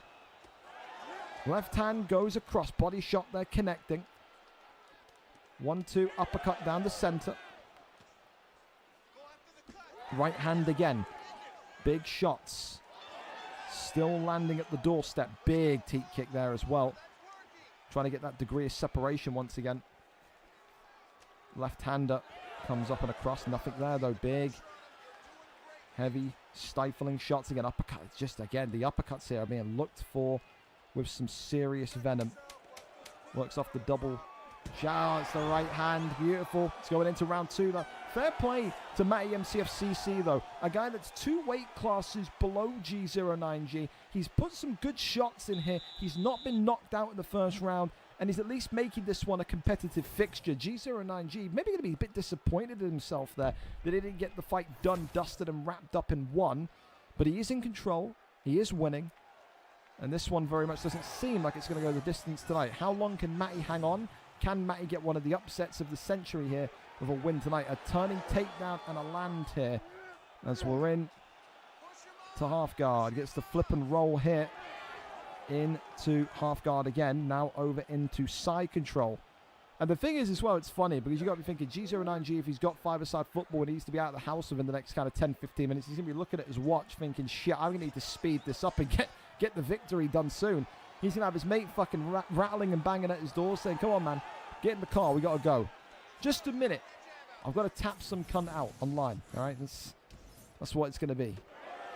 Big shots there coming in again. Oh, left-hander drops Lerone Murphy back down to the body. And against the cage here, Matty in big, big trouble. But still, Lerone Murphy's face made out of granite, because it continues to be a survival story here for Matty. Spinning back elbow again. Matty is bloodied up. Their head health is minimal. And this one here continues to rumble on. Oi, the big straight into the body shot. Ducks underneath that one. Oh, and it's all over. Control Alt deleted his soul from his body. It is a round 2 TKO. It's not the original plan. It wasn't the original opponent. It wasn't the original weight class. But at least G09G tonight gets the chance to use 5-star fighters, gets the chance to use Volkanovski, and we'll say that is where I want to get to, the 145 division. Fair play to Matty, though. Didn't have to take the fight. Wasn't a fight that he was scheduled to have. And he makes it at least a competitive round 1 there this evening. G09G, though, gets the job done. A round 2 victory tonight in his first ever exhibition fight. Congratulations to him. Up next, then we keep on going. It's going to be Cellalot TV against Charlie 18X. Cellalot TV, of course, coming into this one 9 wins, 7 losses, looking for his 10th win in the lightweight division today. Of course, 3 wins in his last 5, a former champion. Cellalot, of course, is a grappler by trade. And tonight, who is he going to have to take on? Charlie 18. What is Charlie 18? A grappler by trade. Charlie, of course, 2 wins, 1 loss. Coming off of a 2-fight win streak, looking to make it 3 tonight over a former champion. Would be one of the biggest wins of his divisional career in lightweight so far, should he get this one over the line. Las Vegas takes on the United Kingdom in this one. We are there. We are, I think, set. And we are ready to go. It looks like they're going to keep us waiting. Well, like... Again, they can request 15 minutes. They know they must start the game by 45 past. So, no need to complain or DM me. And then I got FIFA stuff happening in the background as well. Like, it's crazy today. Be ready in the next 5 minutes, please. There you go. I don't know why we're DMing me and all doing all this shit, man. It's crazy. Can I get a stream link for this one? So, did you DM me? Sorry, bro, you did, because I got so much shit going off in my DMs. You did. Thank you very much. All right, here we go then. Cellalot TV and Charlie 18X. The battle of the European grappler and the North American grappler. Who out-grapples who in this one tonight? Topuria in the red and gold for Charlie 18. Islam Makhachev in the white trunks for Cellalot, or right over who. So, there you go. Name changes galore in the UFC octagon. We love that. Here we are then. Let's see. Makhachev, Topuria, Makhachev. It is a lightweight classic. These two always are used against one another. You've got that power in the hands of Islam Makhachev, the takedown and takedown defense of Makhachev, against that nimbleness, the agility, but also that kind of dual threat of Ilia Topuria. We've seen Ilia Topuria win fights on the feet with his quick, illicit boxing. We've seen Ilia Topuria win fights with one trip to top mount. He is what so many people describe as the UFC 4 version of who was it? Yan, Purity Yan. Yeah, people just look at this guy. People look at Volkanovski. I think the version of Volkanovski is probably a better analogy. So yeah, people look at Topuria and say this guy is just good at everything. There's no area where he's poor. However, it's not about the picks tonight. It's about the experience. Like I said, Cellalot TV with, 16 fights in this division. Charlie 18 with 3 fights in this division. He pushed and pushed and pushed to be in lightweight. Even when he was a struggling middleweight, he said, put me into 155. So he finally gets there, and now he started off brilliantly here. Uppercut there, clips and lands on Makhachev. Big shots here to the midsection. And Ilia Topuria's pop, his power, very much coming in to the equation here once again.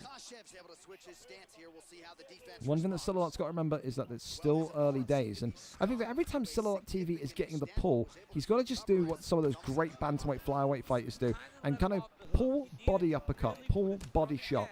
It is so helpful in fights like this when you're going against the guy that is so reliant on combinations, and then of course later on in the fight maybe grappling. Oi, uppercut clips him there though. Big shot. Overhand drops him. Topuria through the block. Ilia Topuria, you disgraceful man. He's so powerful, and it is Topuria time. You can't believe this. And this is why this Topuria pick keeps getting, again, every week, at least 1, 2, 3 DMs every week saying to me, ban Topuria outright. He's too strong. He's too tricky.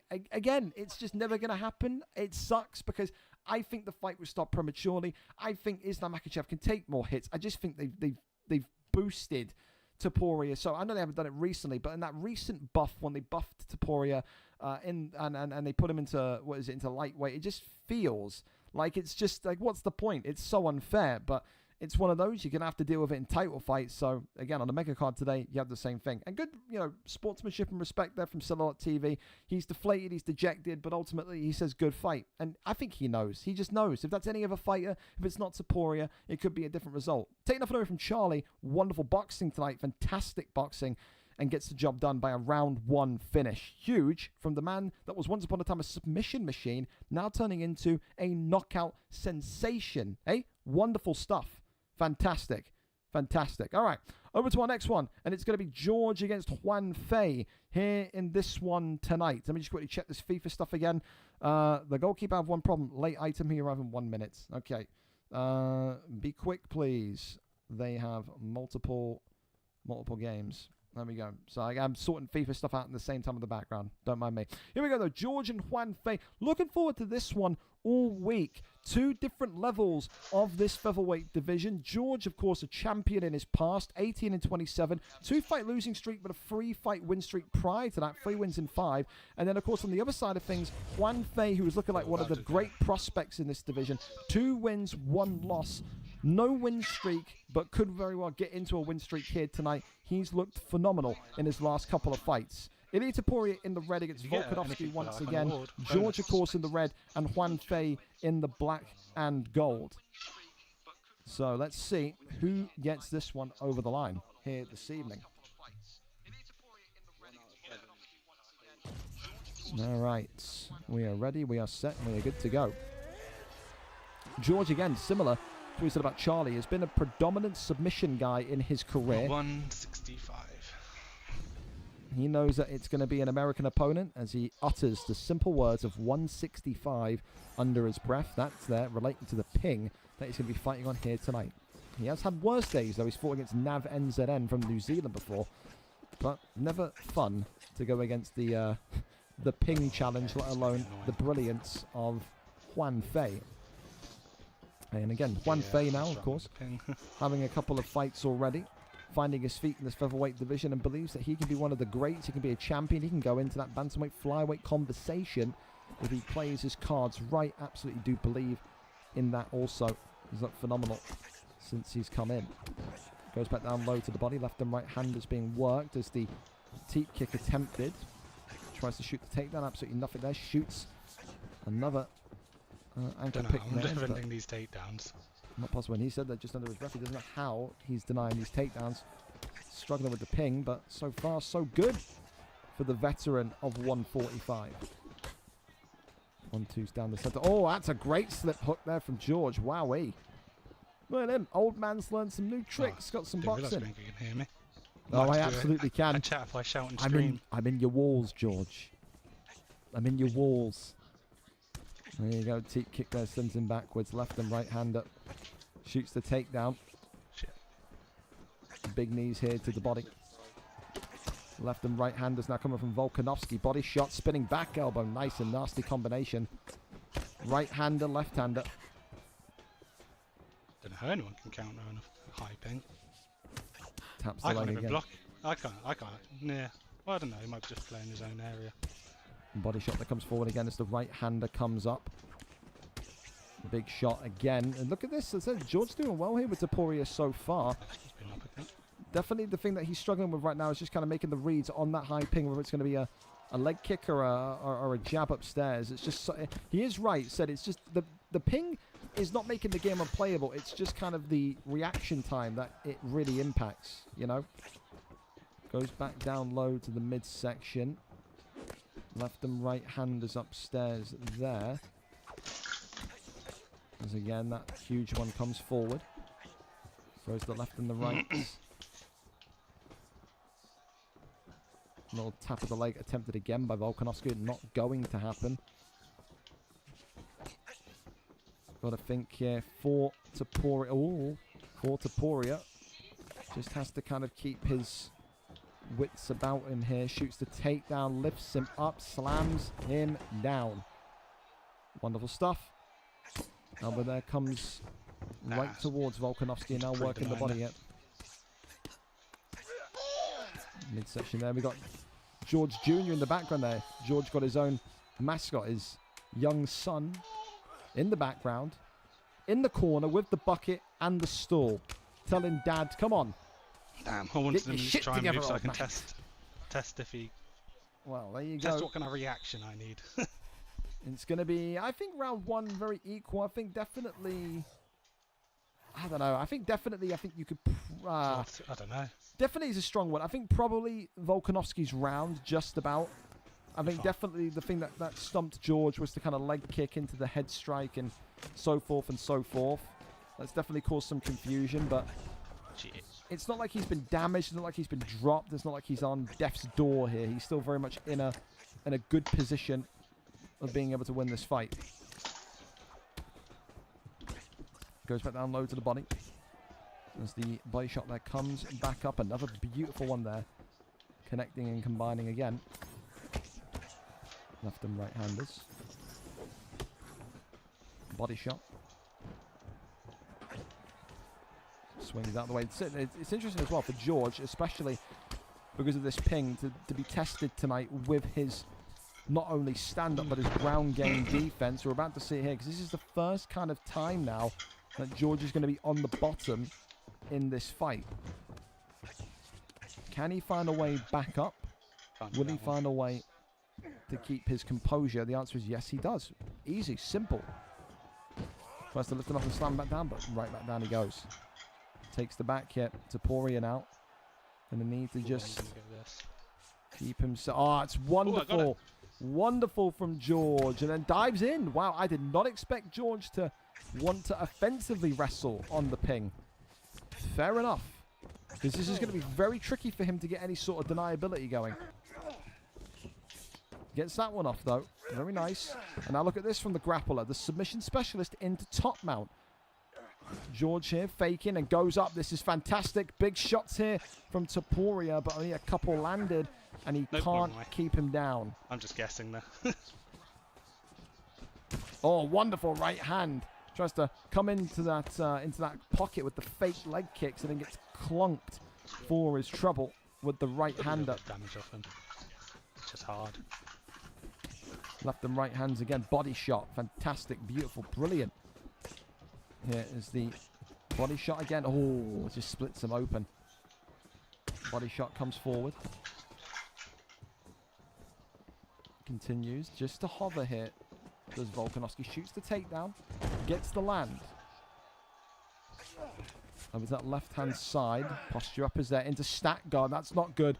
Big shots raining in here. George looking to just keep himself in the fight for ever so little more, and he does manage to survive it. Volkanovski for the first time, though, in a real kind of sequence there where it looked like the fight could have ended. Juan Fei going to be disappointed that that wasn't the ending sequence. However, 31 seconds remaining. Stack. And this one here now looking likely to be another fight tonight that's going to go into round number 3. So many 3-rounders tonight. You love to see it. And now, of course, George is going to make sure he can stay conscious. And he does. Going into round 3. Is it 2-0? Is it 1-1? I don't know, man. No, I say it's 2 to him. Well, there you go. Even George saying that to his corner. He thinks it's 2-0 to Juan Fei. I mean, I think he's done well to keep this one going, though. I think definitely the ping is an issue, but George's boxing looks really good. Stats right now, but let's keep everyone in suspense. I am locked in suspense, George. You got me locked in the cupboard, mate. I am fucking suspenseful as anything. Third and final round. Can Taporia find a match winner? A fight ender?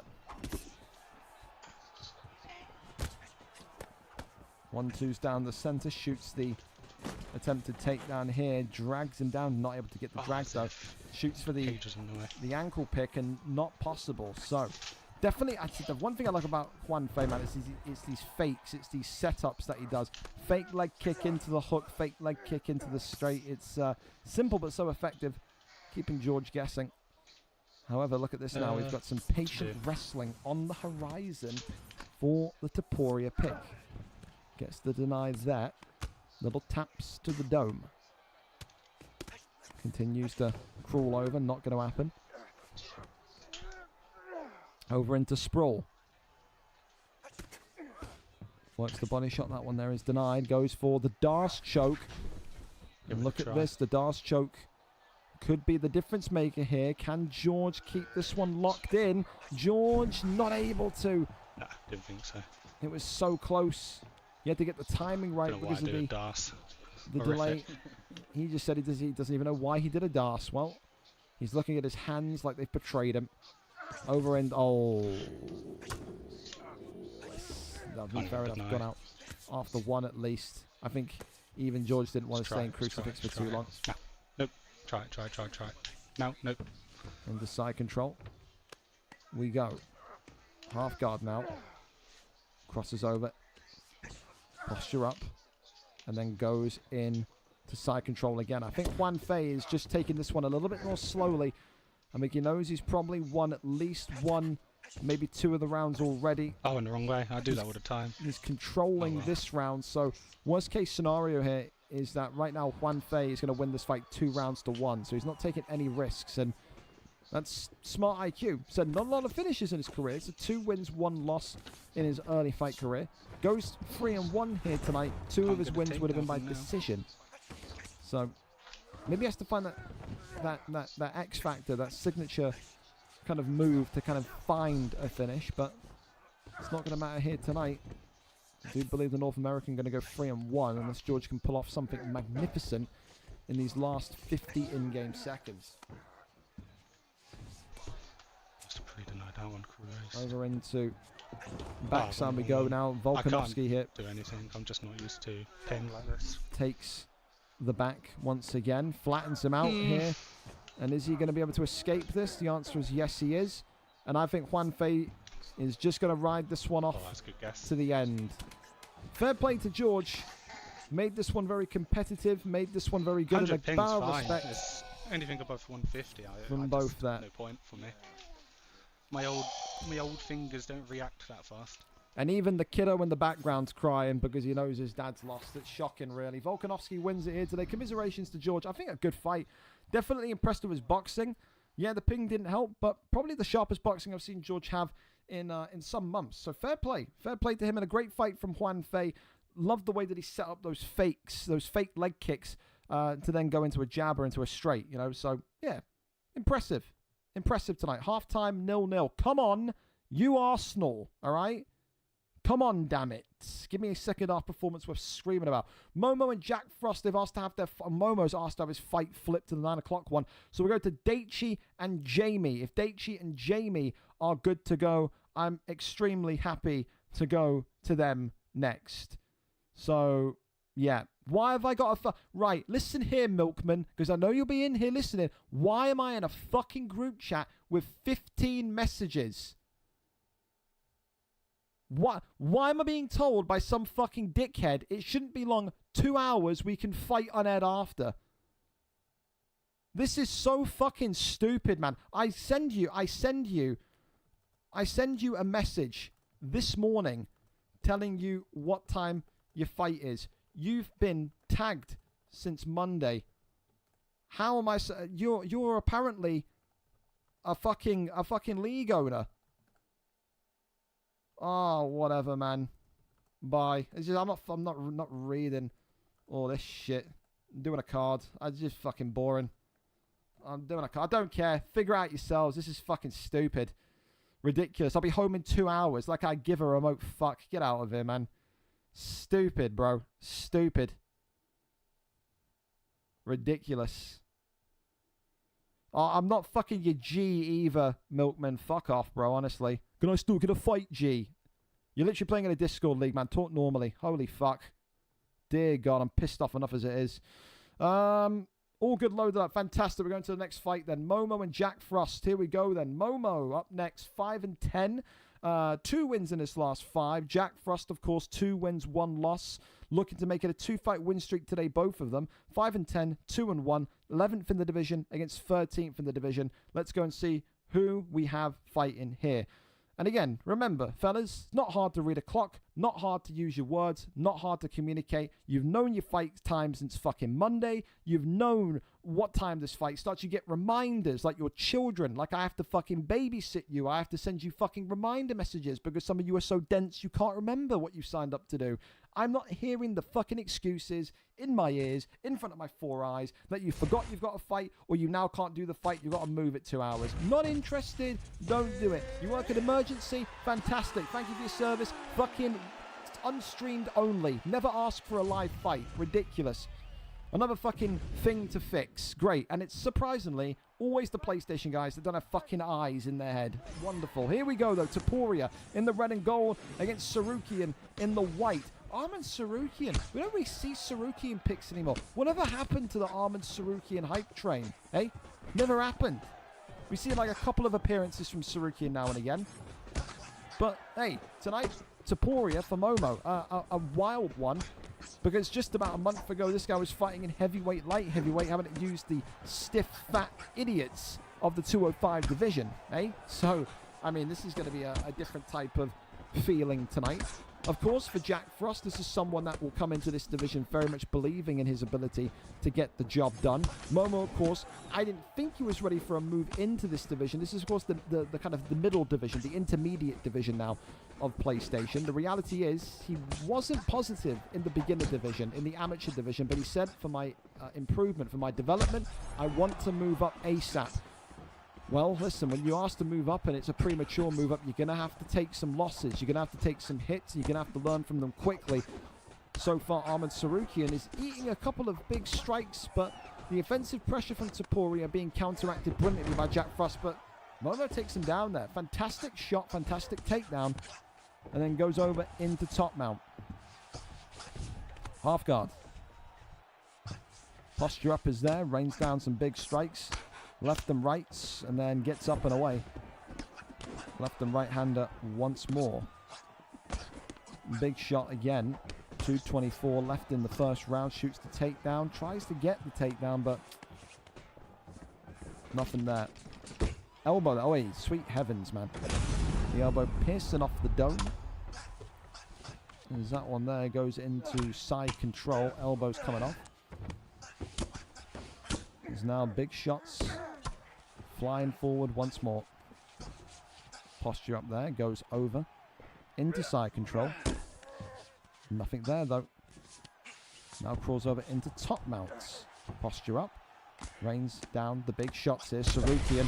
Or in top mount. And this is not where you want to be if you're Momo. Welcome to the middle division, my son, my brother. Because this arm triangle is in. And Sarukian can have it in deep. Jack Frost denies once. And Jack Frost tonight for Sarukian gets the submission over the line. About 70% of the bar gone. Momo in deep, deep trouble. In deep, deep waters here.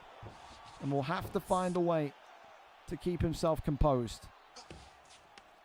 That one there is denied. Rear naked choke right again. And this one, immediate deny. Momo is in some big trouble. And this one is over. Momo taps once again. And Jack Frost once again looks like the truth. 3-1 resume. 2-fight win streak. One of the cleanest grapplers in this middle division. And I hope we get to see him more often. Because like I said, we see him kind of once every 2-3 weeks now. Keep putting performances in like that, Jack Frost. You're going to be fighting for the title in no time. Huge victory this evening. And I think you have to look at that and say, for Momo's sake, started off very well again tonight, but just didn't seem to kind of have the rhythm in the fight. And that's the big thing that you'll notice from going from one division, like that kind of beginner division, to the intermediate division, is that you have to remain rhythmic for the entire performance. An Armin Sarukian win as well is rare. We don't see Armin Sarukian often on the cards. Maybe that will be his pick if he does go for the belt, if it's in this division, of course, but who knows? Solid performance, solid submission. For Momo, it's another learning curve. For Jack Frost, though, it is probably one of the most impressive wins of his early career so far. 3-1, 2-fight win streak. The big question now is for him, who is next? So many options, but I think it has to be a title eliminator at the very least. Just depends how consistent he is in terms of showing up and competing. It's a round one submission that gets it over the line here tonight. Congratulations to him. All right, okay, on to the next one then. Daichi and Jamie 27. Fantastic. Daichi, of course, coming into this one tonight, 7 wins, 9 losses, 2 wins in his last, or sorry, 3 wins in his last 5, coming off of a loss. Jamie 27 back in the octagon after a long spell out. The last time he was in this division, though, he was a perfect 3-0. Jiu-jitsu background against a balanced background. Daichi can box and wrestle. Big thing for Jamie is that he's not competed in so long. I will say this, though. This division is very, very, very, very, very different compared to the last time I was in here. The only question mark right now is the question of whether or not he can compete at this same level. 3-0 was impressive. But like I said, 3-0 then compared to 3-0 now, it's a little tricky. Do we have a stream link for this? What's going on? I was looking around my fucking DMs there looking for a stream link like I'm a blind man looking for water. Yeah. Where are we for this? Who's streaming? Any signs of life here, lads? Oh, excuse me. I've got a cold.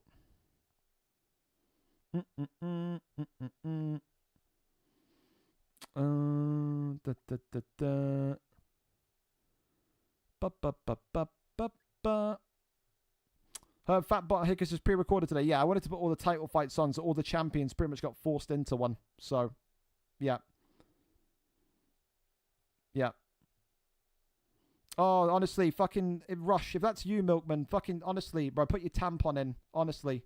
Cry, whinge, bro, I don't care. You have sent me fucking, you've sent me 2 DMs, and this other clown has sent me 8 DMs. Please, just fucking move on, bro. If you're going to cry and whinge because you're disrupting my shit, then just leave, bro. Leave. I don't care. I really don't care.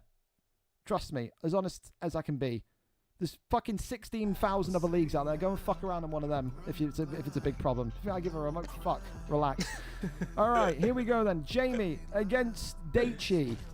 Let's see if these two can get a fight going tonight that would steal the fight of the night performance. I got to put the performance of the night in as well. Forgot to do that. Against now, so. Where was the Adesanya? It was Camille. It was this one. Adesanya. There we go. Cool. All right, here we are then. The blood of the octagon still very much not mopped up. We're firing the ring cleaner as well. Nah, there's blood on floor already. Here we go. I've missed it. Red trunks tonight for Taporia. Yellow trunks tonight for Diego Lopez. Daichi in the red.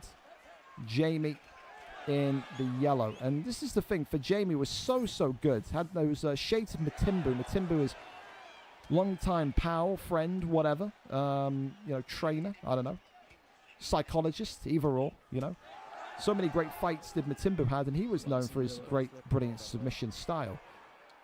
When Jamie was in this league last time out, about 6 months ago, the submissions were rampant.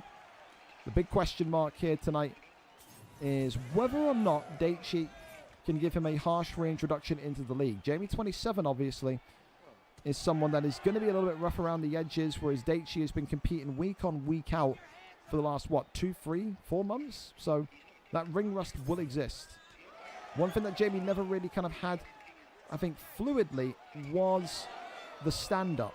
You knew about his ground game, you knew about his submissions, but he didn't really look all that put together when it came to the feet. And so far, that's what we're seeing. It's not really a blistering, brawler performance so far from Daichi, but it's precise, it's surgical, it's almost mechanical, you could say. Just kind of picking his moments, picking his spots, working the body shots, and gets a huge flurry there. And then gets the takedown out into side control.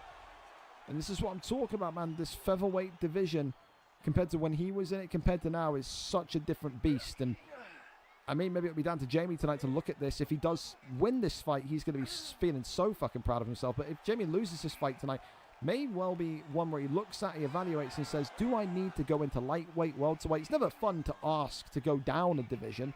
But I think when you've been out for 6-7 months, you've got no real experience as to what the lay of the land looks like. You've got every right to kind of say, am I really supposed to be in this division? Should I be here? Should I not be here? Compared to where I was. But you got to be thinking about that just yet because he's still in this fight. Yes, he's been dropped. But the reality is the damage, non-existent. Posture up is there. Jamie there rains down a couple of strikes. And now Look at this here. A couple of big shots there to the left-hand side again. And you're going to think, when is that transition going to come? The answer is now. A couple of taps here to the dome. Over. And denied again. Tries to transition. Oh, okay. Lovely dance choke here. Mr. Poria trying to find a way to keep it locked in, and he does. And Jamie here could be about to fade to black. 10 seconds left of round one. He's not going to get the submission, so a great escape there in the end from Jamie 27. Somehow, some way, Jamie manages to survive it. And that there is probably 10-9 to Taporia. But again, although he's lost the round, damage is good. And he now knows how this fight's going to go. He's got a sense of the style of his opponent. What you say? Timber? Left and right hands. And yeah, I do hear there just in the corner of my hearing that I think Timbu is in the corner here tonight. Like Prime Habib back at ringside, coaching his version of Islam Makhachev. And Jamie, big shots here from Jamie though. Look at that. Right hand coming forward, shoots the takedown. And Daichi for the first time tonight in some trouble.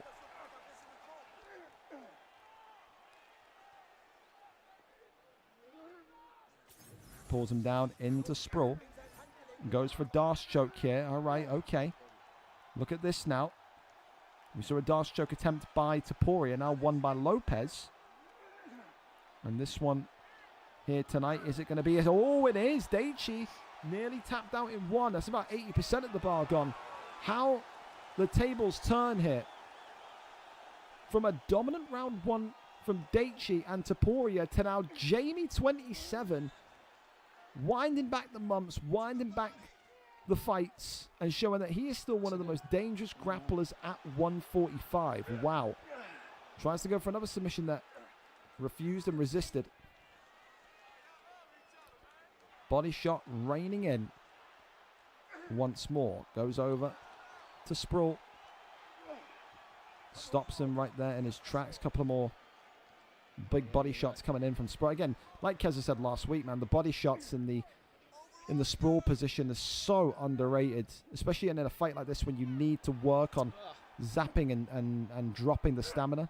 Absolutely. Works the body shots again. In a card tonight that's been rife with these kind of round 3 submissions and round 3 finishes in general. This could be another one that joins the pile tonight. Unless, of course, a submission here completely zaps Jamie. Look at this, though. It could be brilliant, and there you go. Submission equalized. One for Daichi in this round, one for Jamie in this round. That is huge. I think this could break the record tonight of how many round 3 finishes live we could have. There's been very, very few fights that have been one-sided, that have been dominant so far on this prelim card. Still a couple more to go, but touch wood. Works the body shots. Left and right handers. Big knee to the midsection, nothing there. Uppercut there, swings in. Oi! Taporia power though. Big shots coming in. It's the double drop as well. It's the double drop on the way down. Big shots coming in here. Can he defend himself? The answer is yes, he can. Jamie 27 just about survives it. Taporia power, no joke. And this one is going into the 3rd and final round here this evening. Thanks so much for the raid as well. Welcome on in. Just joined us here 2 rounds in to this explosive fight in the featherweight division. 3rd and final round. Taporia and Lopez. Jamie 27 has done exceptionally well. Even if he loses his fight tonight, he's done exceptionally well. Unless he gets an immediate tap here. Denies the mat. Oh, look at this. Wow, gets it done. The Von flew. The Von flew. The submission of the night passes over from the first fight to Daichi. It's so quick, you blink, you'll miss it. Denied the mount and gets the Von flew. Jamie 27 says, fair fucks, you got me. He didn't expect it. He didn't know anything about it. And that's a huge submission win for Daichi tonight. Ends the winning streak of Jamie 27. And again, you have to feel for him. He didn't know. I think he thought that was side control. I think he had no idea that was a submission. And Daichi gets it tonight through a quick round 3 submission. The Von Flew, always fun to see. And that's going to be, that's going to be difficult to beat tonight. A submission counter is always so slick to watch. Daichi gets it done here tonight. Unfortunate for Harold because it was such a brilliant performance earlier on in the first fight, but what are you going to do? Up next, we keep on going. Oath Kex against Raw Matrix. What a fight this is going to be. Oath Kex tonight coming in, former champion, 19 wins, 1 draw, 8 losses, 3 wins in his last 5. Where his opponent, of course, Raw Matrix, comes in 3 wins and 2 losses. 2 fighters of exceptional level here this evening, both coming off of losses, both looking to get back to winning ways. The only question is, who gets the job done? For Oath Kex, he was a brilliant champion. He would be my favorite tonight, but Raw Matrix, don't sleep on him. In the last couple of fights he's had, whether they've been wins or losses, he's looked back to his very, very best. He really has. Let's go over and see what the picks are going to be here tonight, or what stream do we go with, Matrix or Oath Kex? We'll go with Oath Kex. It's been a while since we've visited his channel. Here we are. All right, Demetrius Johnson and Pantoja here tonight in this flyweight division. Any changes, Arteta? A change wouldn't go amiss. Come on. All right. Demetrius Johnson and Pantoja here tonight. Whenever you two are ready, take us in. Take us in. Thank you as well to Positively Glad for the rate of 1. All right. Okay. All right. Forget to mention me coming out of retirement. Well, I said you've come back, haven't I? You know, you've come back. Former champion, come back. All the hype is there. All right, well, we wait and we see. Oath Kex with Demetrius Johnson, Raw Matrix with Pantoja. Let me go and see if Raw Matrix has fallen asleep at the wheel here. It's not the first time someone would have died in the lobby, is it? You know what I mean? One of them. Wake up. There we go. Thank you. There we go. I just sent him a DM saying wake up and then heard it's time in the background. So there we go. He's alive and he's ready to go. Fantastic. A PlayStation Bonanza. If this was a normal card, you'd be saying, even though these two are coming off of losses, both of them, it would be main card level. 2 exceptional fighters here tonight. The green trunks, of course, with Demetrius Johnson. The white trunks for Alejandro Pantoja. Of course, for Oath Kex.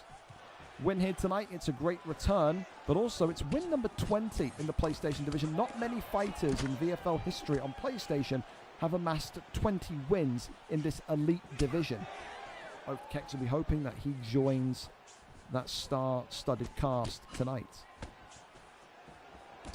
Left and right handers continue to come forward as again Demetrius Johnson just getting that speed, that nimbleness, that agility off the mark right from the start. And I think the thing here tonight is for Matrix, you know, you have to kind of weather the storm or that blitz or that speediness of Demetrius Johnson and just rely on that power, rely on that durability. It's the same thing we always say about Pantoja, is he's got such power in his hands and he can survive some damage. He can survive some massive, massive damage. As a big elbow there comes across and already slices open and then drops Demetrius Johnson. And Oath Kex here is in big, big trouble here. And this one was nearly over in 1. Matrix stands over him, hovers over him, into stack guard. And this is really bad for Oath Kex now. Huge shots raining in. And this one here tonight is all over. Pantoja through Raw Matrix makes it look so simple. Wow. You want to talk about things that surprise you and make you kind of jump off your seat? That is the one. Oath Kex tonight in his return, feeling the power of this elite division. Again, say it with every division. It could be Xbox heavyweight, it could be PlayStation, it could be whatever. When you take so much time away since I think October, early November has Oath Kex, and you come back into this environment. This division is tough. This division is mean, and tonight Raw Matrix makes it a huge statement victory. I mean, yes, the difference of power between Pantoja and Demetrius Johnson is something, but you'd never expect that. Not with a name like Oath Kex, not with Demetrius Johnson. That's kind of like his bread and butter right there. Crazy. So the result isn't, again, you could say either of these two could beat each other on a good day, granted, but that quick, that dominant, that kind of dismantling is always going to kind of leave you a little bit a little bit like wowed, you know. So round 1 victory gets it done tonight for Raw Matrix. And, I mean, Jesus, man, that is a fantastic way to secure victory. So there you go. All right, well, over to the big fuck around fight, eh? Rush Milkman and Kapushin, who clearly fucking hasn't got a clue what he's doing, forgot about his 8 messages from Kapushin. 8 messages. Does bro think I'm really reading all fucking 8 messages? You're out your mind. Yeah, you're out your mind. So yeah, make it unstreamed. I couldn't give a flying fuck, bro. I'm not reading. I just saw I saw you call me the N-word and then say, hey, listen, make it unstreamed. No, we're not your league. The way that you run your piece of shit over there with fucking pullouts and whatever last minute, you can deal with it. That's not how it's going to work over here. All right, let's go and give Dawaja a fight. Dawaja said he was down to fight tonight. Let's go and get him in. And if he says no, then that just means he fears the milk. All right? So, one of them. Dawaja, let's see. He's got his name backwards in the Discord, doesn't he? It's like Jawad, I think. Right? What the Has Dawaja changed his name as well? Mother of God. All right, hang on. Not Dawaja, Jawad? There he is, I found him. Again, Discord doing the stupid shit where I've got to fucking spell everyone's name out. Fantastic. Hey, you're in. You are in. Lobby up with Milk. I'll send him your Discord as well. There you go. He's down for it. You're down for it. DM Milk will be after the next fight. So there you go. We can get them lobbied up and keep this going just to avoid delays. All right then. Fear Mitchie and Adversary. Fun fight in the Xbox division before we double on round back to PlayStation. Mitchie tonight, 6 wins, 1 draw, 9 losses. 2 wins in his last 5 fights. Mitchie, of course, the Canadian, I think, coming off of a 2-fight losing streak. Whereas his opponent tonight, it's an interesting one because you look at Adversary 0-0 and you say, well, it's his first fight in this division. It will be tough. It will be tricky. But he's been fighting the best of the best in the PlayStation division for what now, man? Like the last 3 or 4 months? This tonight will feel like it's a fight he should win. Mitchie shouldn't treat him lightly. Adversary shouldn't treat Mitchie lightly. This could be a very, very interesting fight. This has got fight of the night connotations around it. I like this fight a lot when I booked it. So let's go over and see who gets this one done. We're there, we're set and ready to go. Fear Mitchie is our cameraman here tonight. Let's go and see which one gets this victory. Pantoja and Demetrius Johnson part 2. We just saw it. We saw a round 1 finish from Pantoja. Do we see history repeat itself? Pantoja tonight for Adversary 0-0, whereas his opponent tonight, Fear Mitchie, coming out with Demetrius Johnson in the green. EU versus North America. Blue Trunks versus Green Trunks. As we creep towards our Gold Rush main card tonight, every single fight on the main card for undisputed gold. We have not had one of those in some time. Some great prelim fights tonight, though. Take nothing away from that. There's been some really, really technical performances, some brilliant submissions. But now it all comes down to the final couple here. Works off that left and right hander uppercut there, just being teased as he goes down and across, clinches up there, and now whips him into tie clinch, shoots the takedown, and then swings him down and around, and that is half guard position. And this is what you'd think the Demetrius Johnson of Oath Kex would have maybe done. You know, shoot the takedown and work from the ground position upwards. But again, people use Demetrius Johnson in such a different way. I've seen McGregor's, I've said this before, I've seen Conor McGregor picks be full jiu-jitsu McGregors. Like, it's very strange. So everyone has their own preference of how they use their pick, of how they fight. Some make more sense than others, and sometimes the ones that make no to little sense prosper. It's UFC 5 for a reason, boys. EA Sports, it's in the game. Crawls over into top mount here, and then gets right back to his feet. Goes towards the body shots here again. Head kick there comes up nicely. Left and right handers. Beautiful positions here from Demetrius Johnson, as right now. Oi, that's what I'm talking about. I said this earlier on. I think what fight was it earlier on? It was someone, and I said to them, you know, they just have to kind of get the pulls and then work the pull body uppercuts, the pull body hooks, and they work so well. And you always see it at this top level. It's a muscle memory thing. You know, when you're a kind of beginner and you're in the kind of like light heavyweight, middleweight, welterweight, whatever, you know, the instant thought process is pull, uppercut, pull, hook. These guys, they're so calculated, they're so rhythmic that it's just like second nature to do the thing that makes limited sense, or the thing that you forget about the most, which is the pull body uppercut. Seen people get knocked down and be neon bellied into the stratosphere from a pull body elbow, or a pull body uppercut, excuse me, before. However, right back down to the ground we go.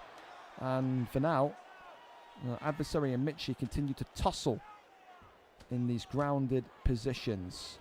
Gets back to his feet, though, as Demetrius Johnson back up once again. So Mitchie for Demetrius Johnson has definitely tried to kind of keep the fight out of the stand-up and keep the fight kind of out of reach and range for adversary, but he can't consistently keep Pantoja down. He can't consistently keep adversary down.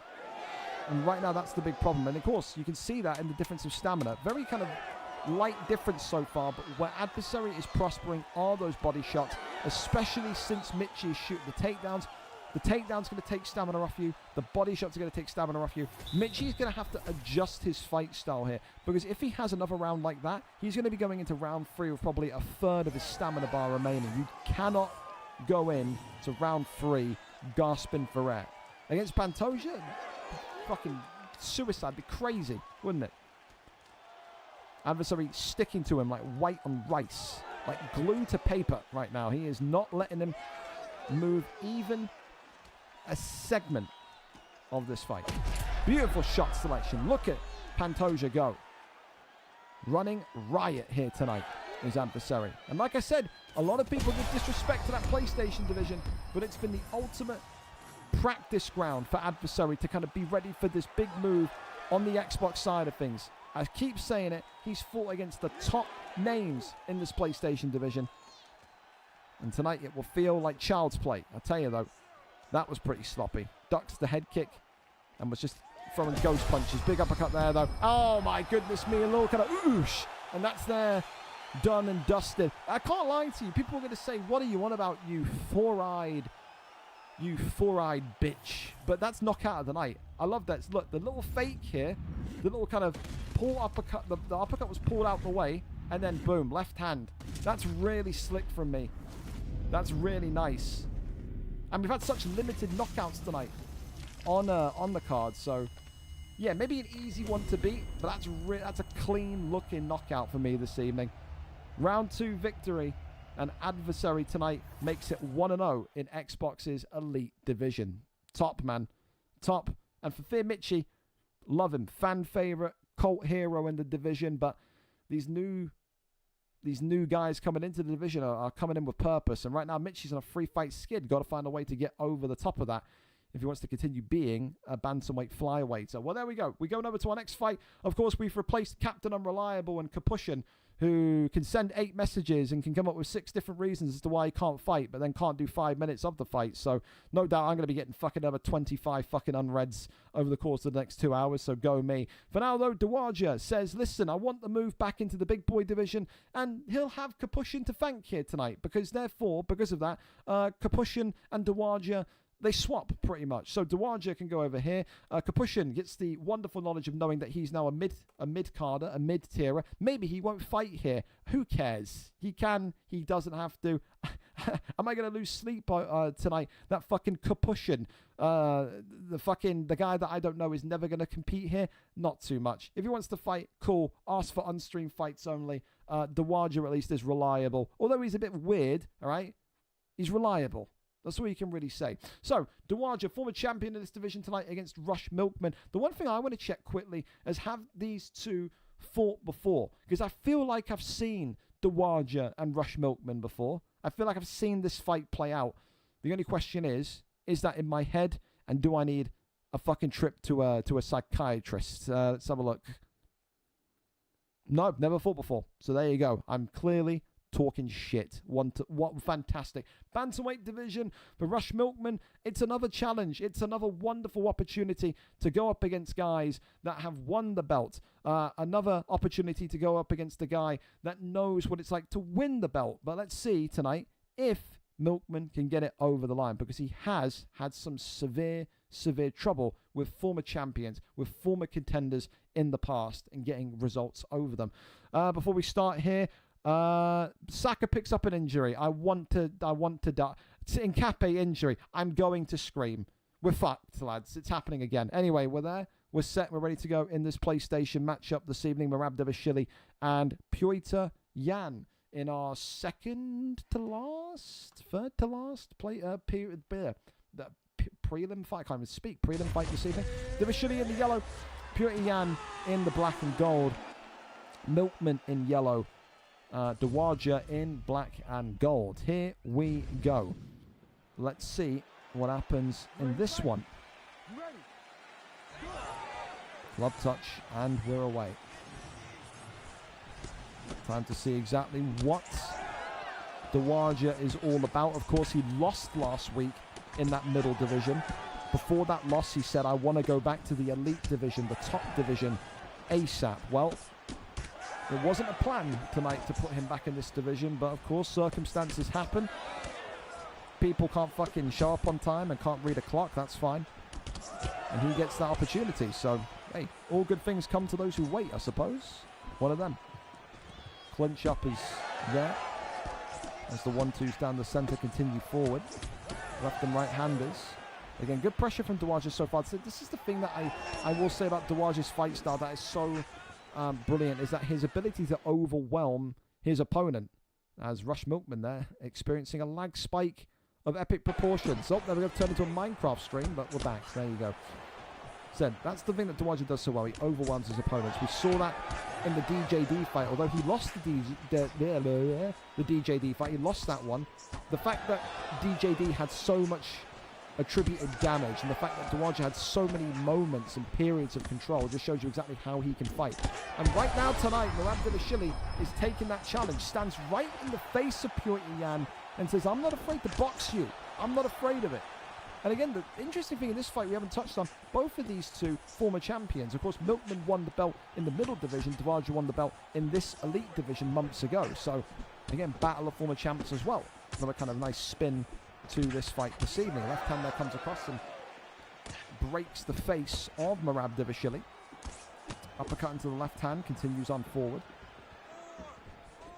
Back down low to the ribs. Oh, that's a nice little bit of movement there from Davashvili as well.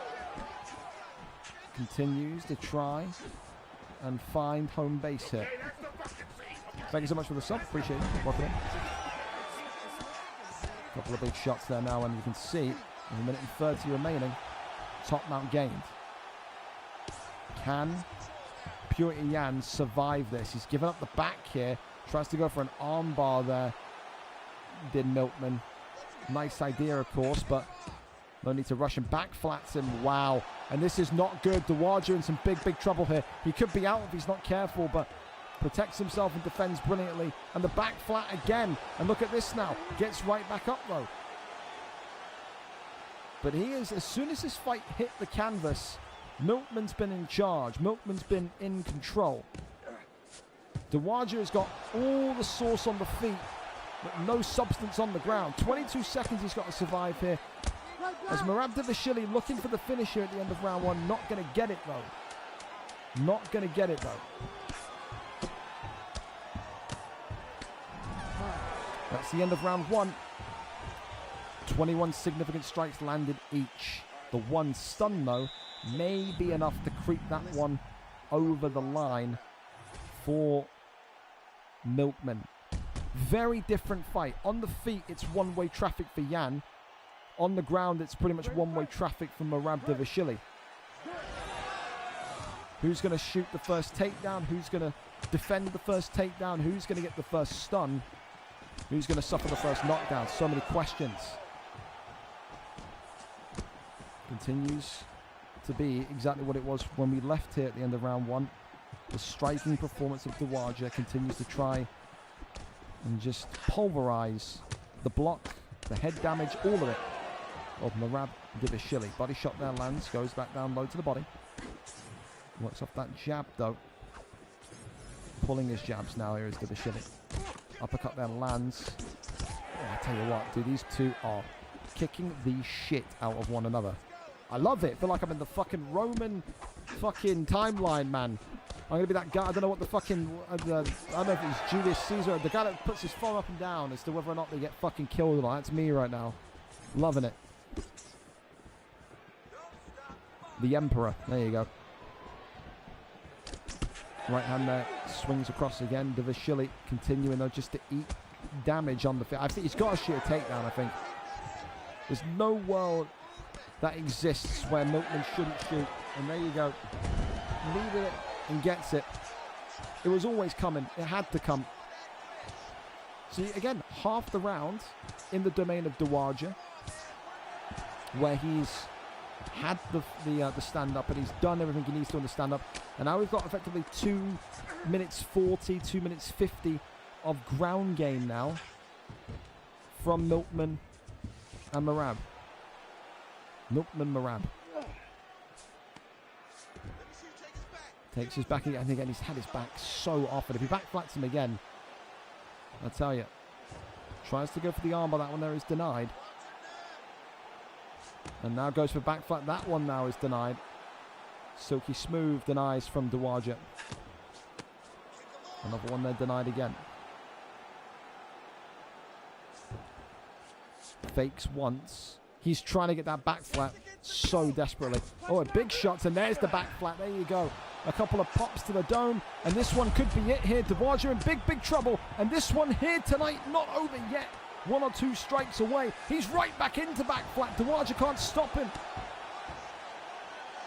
Looking for top mount now, though. 50 seconds remaining. How Dawaja has gotten out of that alive, I haven't got a clue. And this may not end in back flat. It may end in top mount. And now Merab Davashili is using him as his own personal jungle gym. Gets the armbar locked in. It's going to take the block all the way down. And Rush Milkman talked about, or Sog Milkman, again, different PSN every day, different fucking camp every week that can't keep up. Is it Rush? Is it SOG? Is it fucking ABC? 1, 2, 3? No idea. The camp traveller that is Milkman, moments away, you would have to say now, from winning this fight. If he loses this fight from here, he's never going to forgive himself. It'd be the biggest choke in human history if Milkman loses this fight right now. Third and final round. A miracle needed from Dawaja.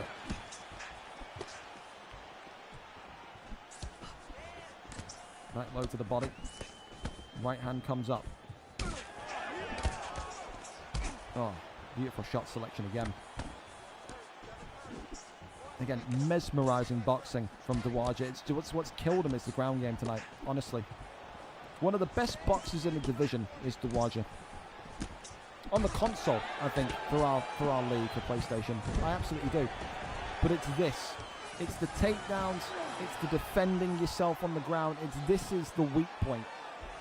And that's when you have to look at yourself and say, maybe this is where I need to go into a different camp, or into the kind of the realm of learning more about the ground game, because again, this is exactly the great equalizer. That's what we call it. The wrestling is the great equalizer. And tonight, Milkman has used that wrestling to pretty much get this one over the line. 3 minutes to survive down here now. He's whipped him into an armbar again. This time he'll look to secure this armbar, and that'll make the ending sequence of this fight so much more easier. Is he going to get it though? The answer is yes, he will. Takes around about 70% of that submission bar down. And now it's looking, it went from looking bad to really bad really quickly for Dawaja. And again, another fight tonight. Goes to round 3. Didn't even clock it. Denies him there. Goes over into backside. And that one there being yoinked back down, perhaps. Yes, he does. Tries to swing up and goes over into backside.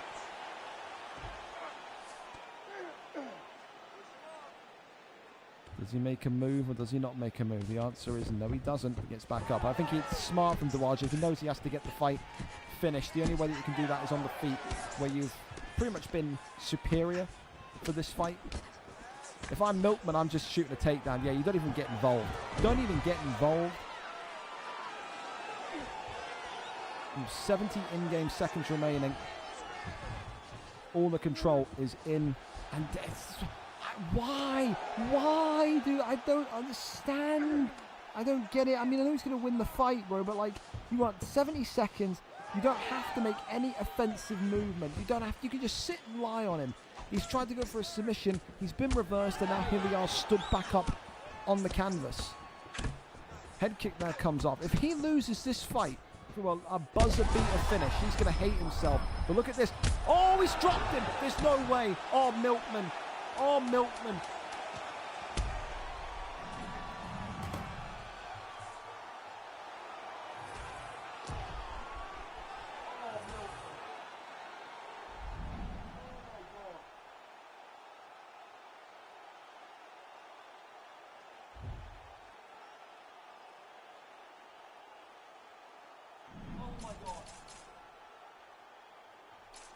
Oh my god. I'm sorry, man. You complained that I was being a dick to you before, but you're so stupid, bro. Why? Oh god. Oh god. Dawaja with a comeback of the year? I think it has to be up there. Oh my god. Oh my god. Why would you be so... All he had to do... There was 70 seconds left. 70 seconds in the game left. All he had to do was just hold position. And he tried to go for a submission, gets reversed, stood back up, and I can't believe it. I can't believe that he's lost that. Oh my, Dawaja is going to be fucking laughing his balls off, bro. Oh my god. Oh my god. What do you even say to that, man? What do you even say to that? Well, we go to the next fight.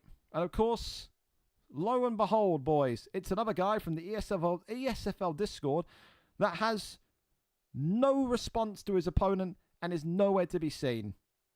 Mr. Muay Thai Gang. Wonderful. I'm going to ask for a fight this week. I'm not going to show up to my fight this week or reply to my opponent. Stupid. Moronic. We'll see if we need a replacement. We'll get one if needed. I can't get over that. And will the fucking guy in Clubs League stop fucking spamming this fucking disc? No one cares, bro. Dude, I've held my tongue for so long. If you're in the VFL Discord, how many times is the Pro Clubs League people going to spam the same shit every single day? I don't think he understands that when you spam at everyone's every day, people are going to permanently choose to just not look at your stuff. And they're just going to ignore you. They're just going to fucking decline to even ever read anything you write. Please, man, every single day, at everyone, at everyone, at everyone. Holy hell. I know I give them fucking tags because they're partners in there, but read the room, dude. Every day? Once a week's bad enough. I get fucking shit in my DMs for adding everyone in the Discord once a week for the UFC cards. You know what I mean? I can't imagine the shit they're getting. Anyway, we'll keep this one going. We'll get a replacement around the other end for Dexter afterwards. We'll go to Haz and Webbo if they're down to go. Haz and Webbo.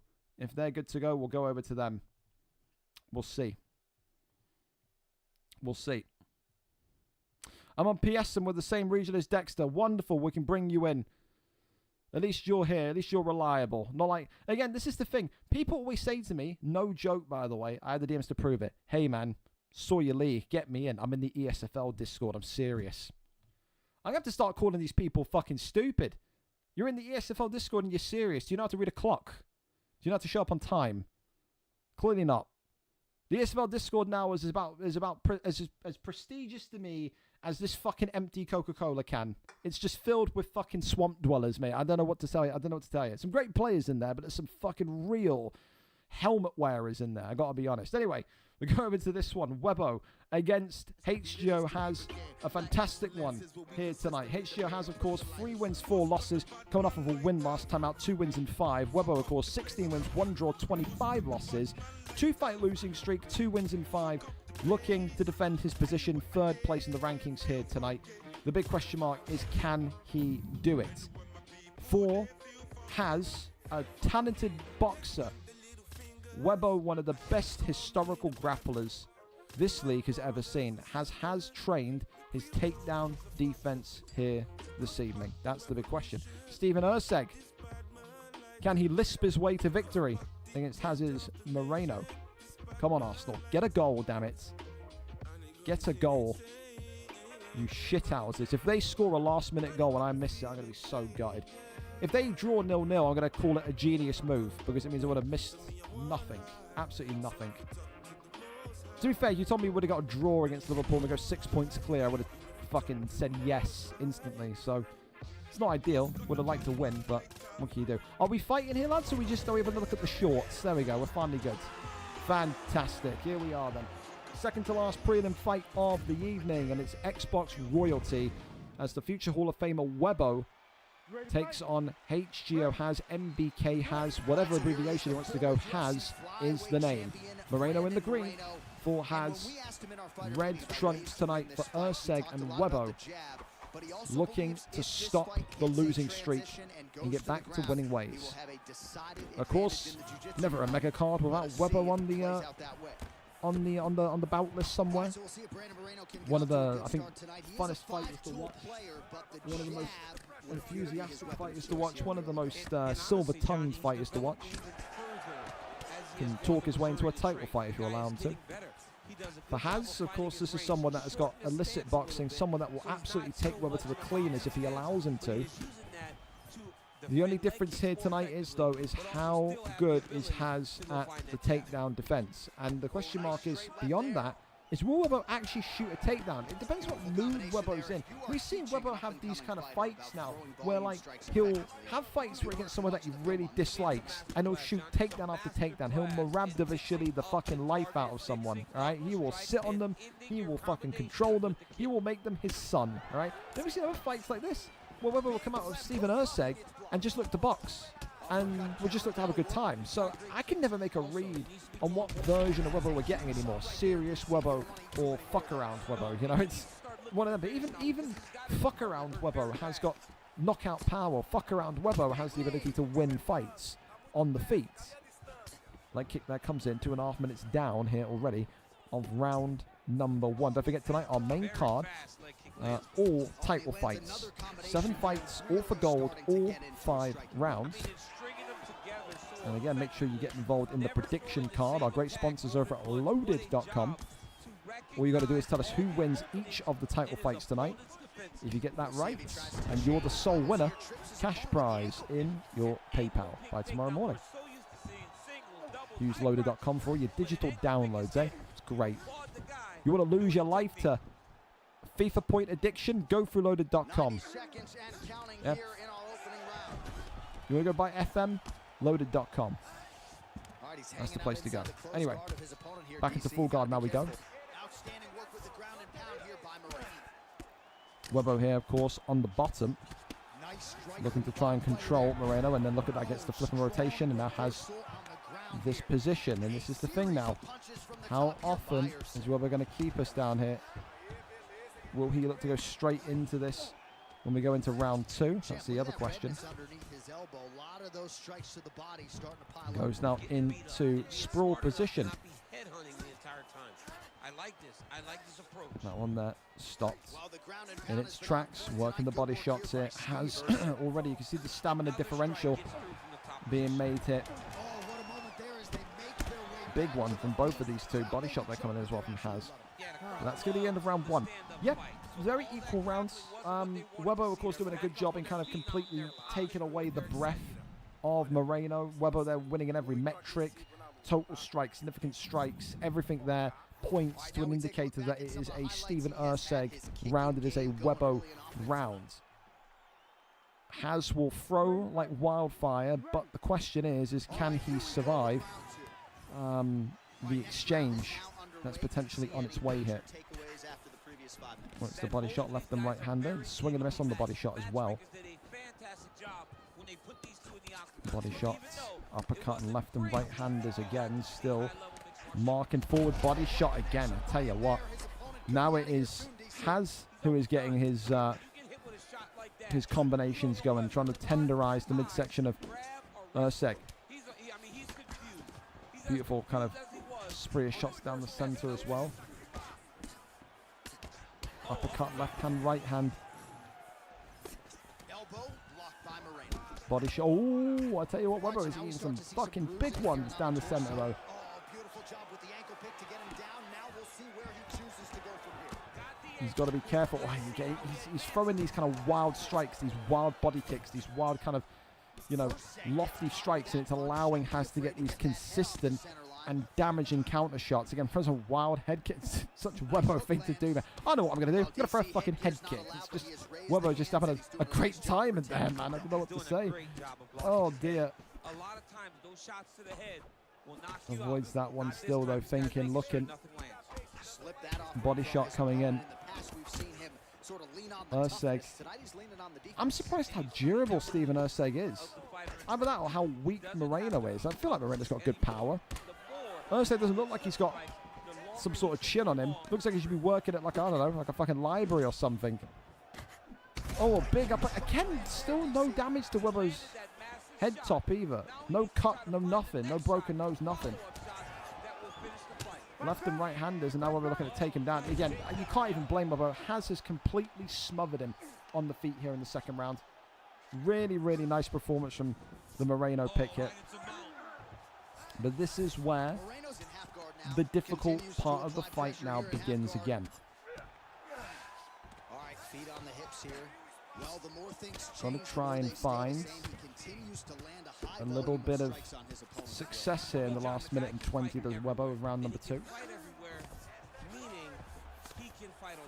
Tries to go for that kick away, but in the end, nothing more to see here. Rains down a couple of big strikes, goes back down and in.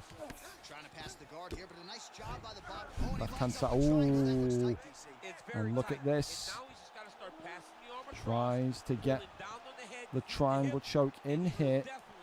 Imagine if Has taps out Webbo of all people. That would be something. Webbo there escapes. And this is going to go to the final 20 seconds of round number 2. 1-1 for me. Has with a great response round. A brilliant answer to Webbo's dominance in round number 1. And it's yet again here at VFL 220 tonight.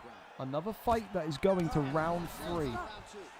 This is going to set the record. It's got to set the record tonight in terms of fights or number of fights to have a round 3 or later finish. Incredible. The matchmaking, again, done fantastically. I don't know. I wonder what fucking genius did the matchmaking. You know, if the shoe fits. If the shoe fits. 1-1 going into the final rounds. Can Has knock the block off of Steven Urseg? Can Webbo finally break Moreno on the grounds? 5 in-game minutes here to find out. Left and right, tell you what, left and right handers again. Big shots still being looked for. 1-2 down the center again. Left hand, right hand, and now look at that. Webbo finally, after 3 rounds of avoiding it, has some visible cut damage around the right eye of Steven Urseg. Body shots.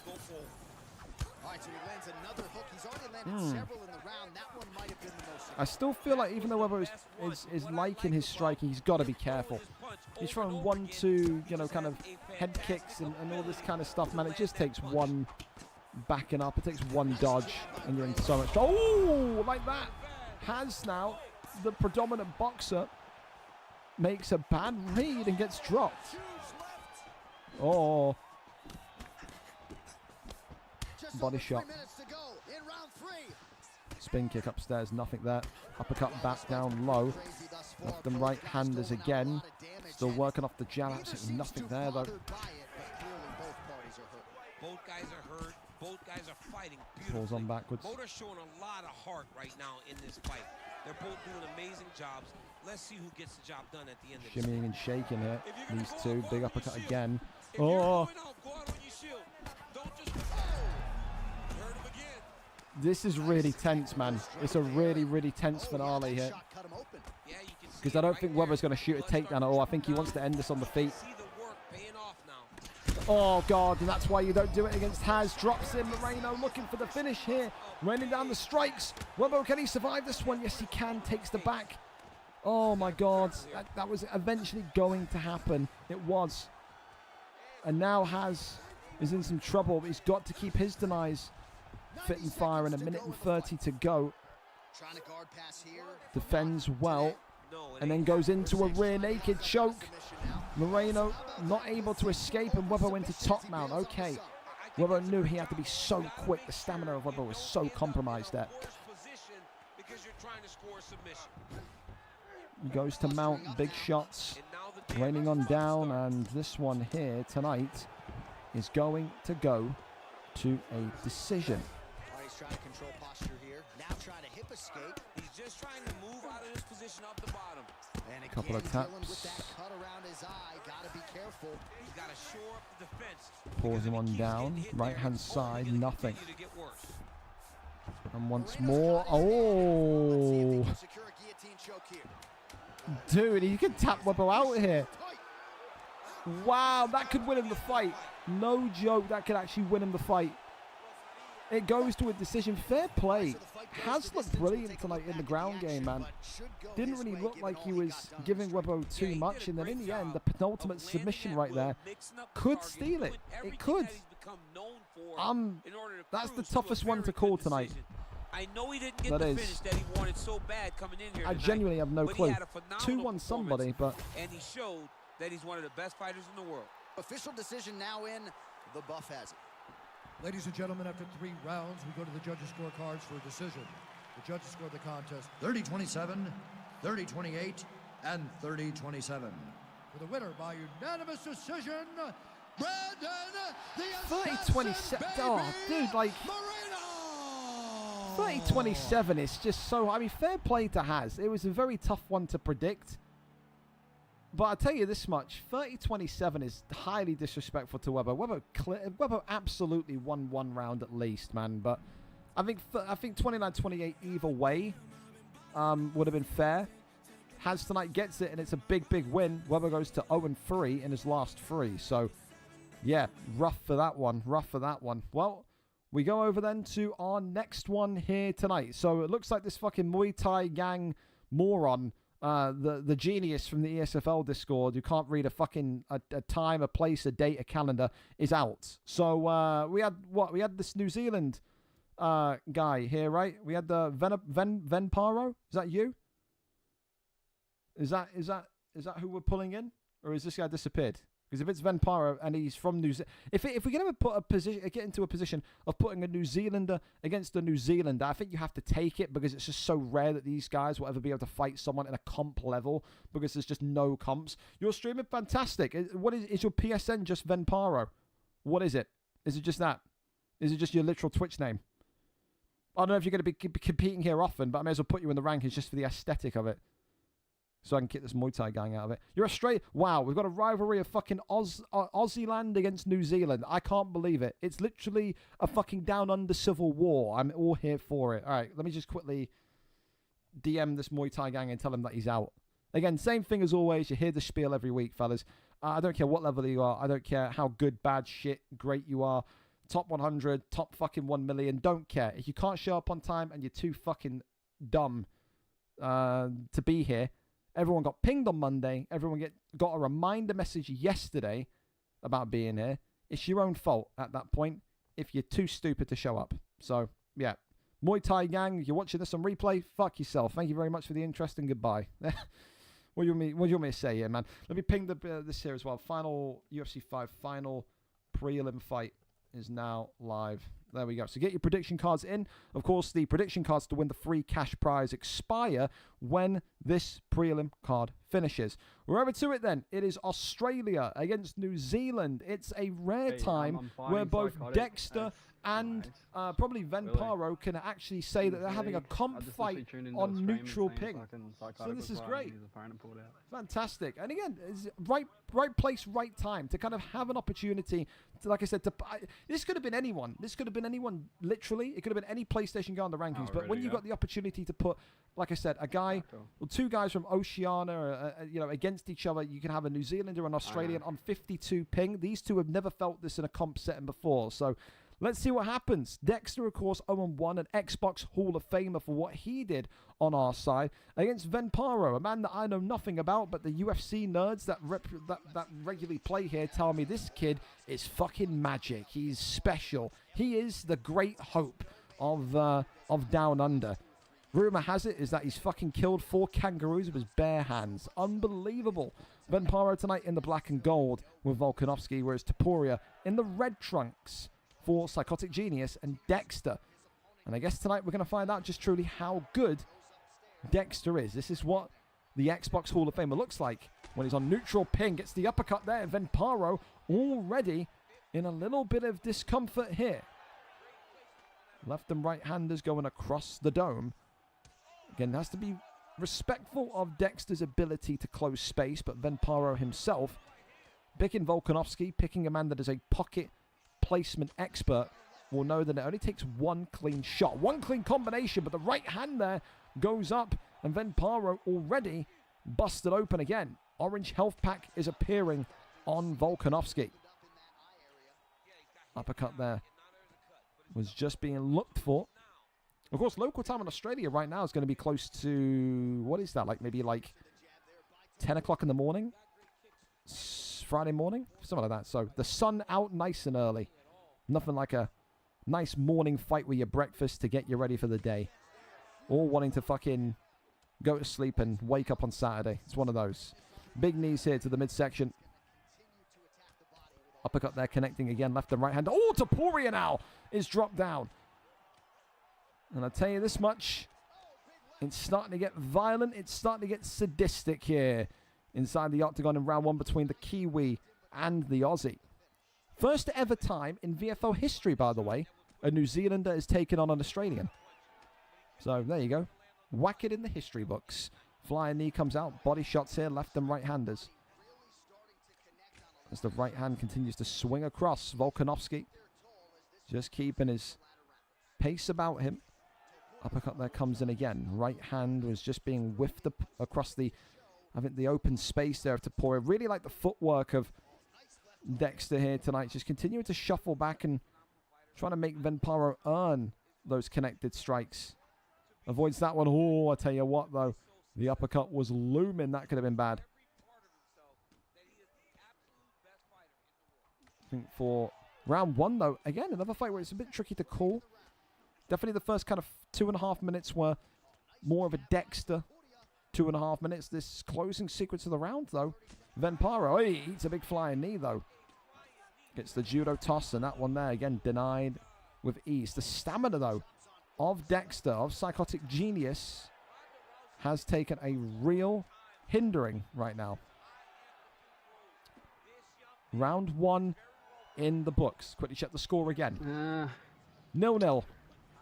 Well, it's a 6-point lead at the top of the table. All right. Back to it. Don't have to worry about Arsenal anymore. They disappoint me again. We can't even win at home against a struggling Liverpool. Respect to Liverpool, but come on. Fuck's sake. I'm in 8 clear of City. We need to get ahead of that Spanish paella merchant Pep, mates. We do. Anyway, full focus on this fight now. Topuria continuing to work the hands, but he's been clipped here inside the pocket already. And look at this now. Volkanovski swinging for the fences. And he could be about to put Dexter out of this one. Oh, I tell you what, though. The slowness of that responding punch because of the rocked state. Oh, that's got to be feeling like a kick in the nuts to Dexter. That 1-2's down the center again. Clinches up here. Marches him back towards the cage. Has to start to feel like maybe Dexter is thinking about ground game to win this fight, because Volkanovski, every passing minute, Venparo looks to be getting more and more comfortable. The feet are under the table. The shoes are off. The hands are behind the head. He's loving it right now. The block's gone. The uppercut drops him. And this one here tonight, Australia, not quite yet, but are on the verge of big brothering New Zealand once again. Head kick comes up here, and Venparo now looking for a violent finish. He wants a standing knockout here, does Volkanovski tonight. Uppercut drops him. Dexter in huge trouble. Topuria continues to survive, but how long for? Left and right handers Head movement coming. Well, no denying the durability on the Left and right. At this point, you just gotta Flying knee, body shots. As this one is going to take something special from Dexter at this point. He is so out of options, energy, all of it. Left and right hands again. Oh, clips him. What a placement of a shot piece from the uppercut there. Against the cage again. It's got to be over. And this one in top mount. Australia gets the job done. JJ Dexter. And Venparo makes it known tonight. Australia 1, New Zealand 0. They've big brothered their little brother again. Venparo tonight looked good, man. Looked good. Like I said, you can see why people have spoke so highly of him. Looked a little bit wobbly and shaky in the first 2.5 minutes, but I think the second 2.5 minutes, the second half of round 1, and then all of round 2 did such a good job to kind of eviscerate the stamina of Dexter, and then gets it done with a brilliant piece there in round number 2 or round number 3. Completely zipped my mind there, but good fight again. You take notice of those high-level Volkanovski players because although again shorter, doesn't have as much reach as Topuria, pocket pressers, guys that can just sit in there, work the midsection, work the stamina, and make the fight their own gradually, are always very impressive. A top performance tonight from Venparo, and the Aussie gets it done. So, huge fight, huge victory, and fantastic. Fellas, we are going to be going over to our main card. I need to get a drink, though, because my throat feels like it's being fucked by my sores right now. I need something to quench my thirst. So, we're going to go back to the start screen. We're not going to be there for too long. Give it like 2-3 minutes. I need to get like water out my car or something. Whatever we got downstairs. And then I'll ping the Discord and we'll start our gold rush tonight. 7 fights, all for gold. And we'll be joined by Keza on comms. Wow, what a treat. Don't go anywhere. We'll be back in a few minutes.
over.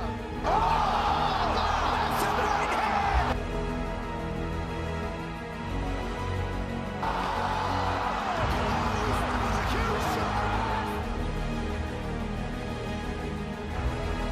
Oh my God. Leg beat up, man. Done for Poirier. Oh, big left for Poirier, now a right hand. Oh, he's hurt. Oh my God. And SLG Jokers has put the former middleweight champion to sleep. Light heavyweight champion. Oh, goodness. It's time.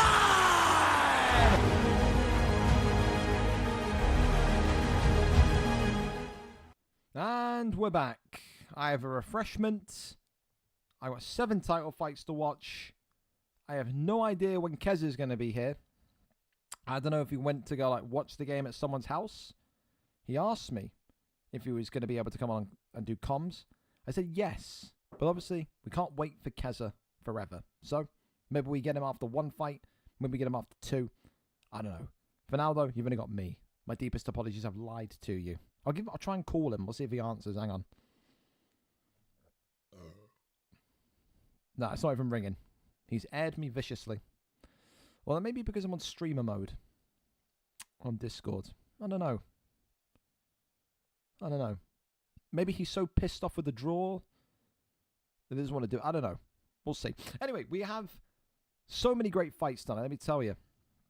This prelim card was wonderful, but it's a gold rush night tonight. All the fights on the main card you can see here are title fights. 2 of them, of course, rematches. Tonight, though, a wonderful opportunity for 2 people in Don't Be Scared 209 and Louis the Great to finally win gold once again. Don't be scared, a multiple-time title winner. Louis the Great has never held gold in VFL before. It is that beginner division of PlayStation all the way on this far left-hand side over here. Don't be scared tonight. 12 wins, 13 losses, 3 wins in 5, 2-fight win streak. Whereas Louis the Great comes in 5 and 6, also 2 wins in 5, and a 2-fight win streak. It is the 2 most winning fighters in this beginning division. 5 and 6, 12 and 13, 2-fight win streak each. The title vacant. One of these 2 tonight walk away as champion. Let's go over and see exactly who it's going to be tonight. So let's go and see who our cameraman is in this one. And of course, don't forget your prediction cards start now. No editing your results. No doing any of that silliness here. Okay? You stick and live by your results. Who's streaming here? Why have I got no link? What's going on? Louis D. There it is. Fantastic. Here we are then. We're there and we're ready to go. The title fight is live. Here and set. Gustafsson.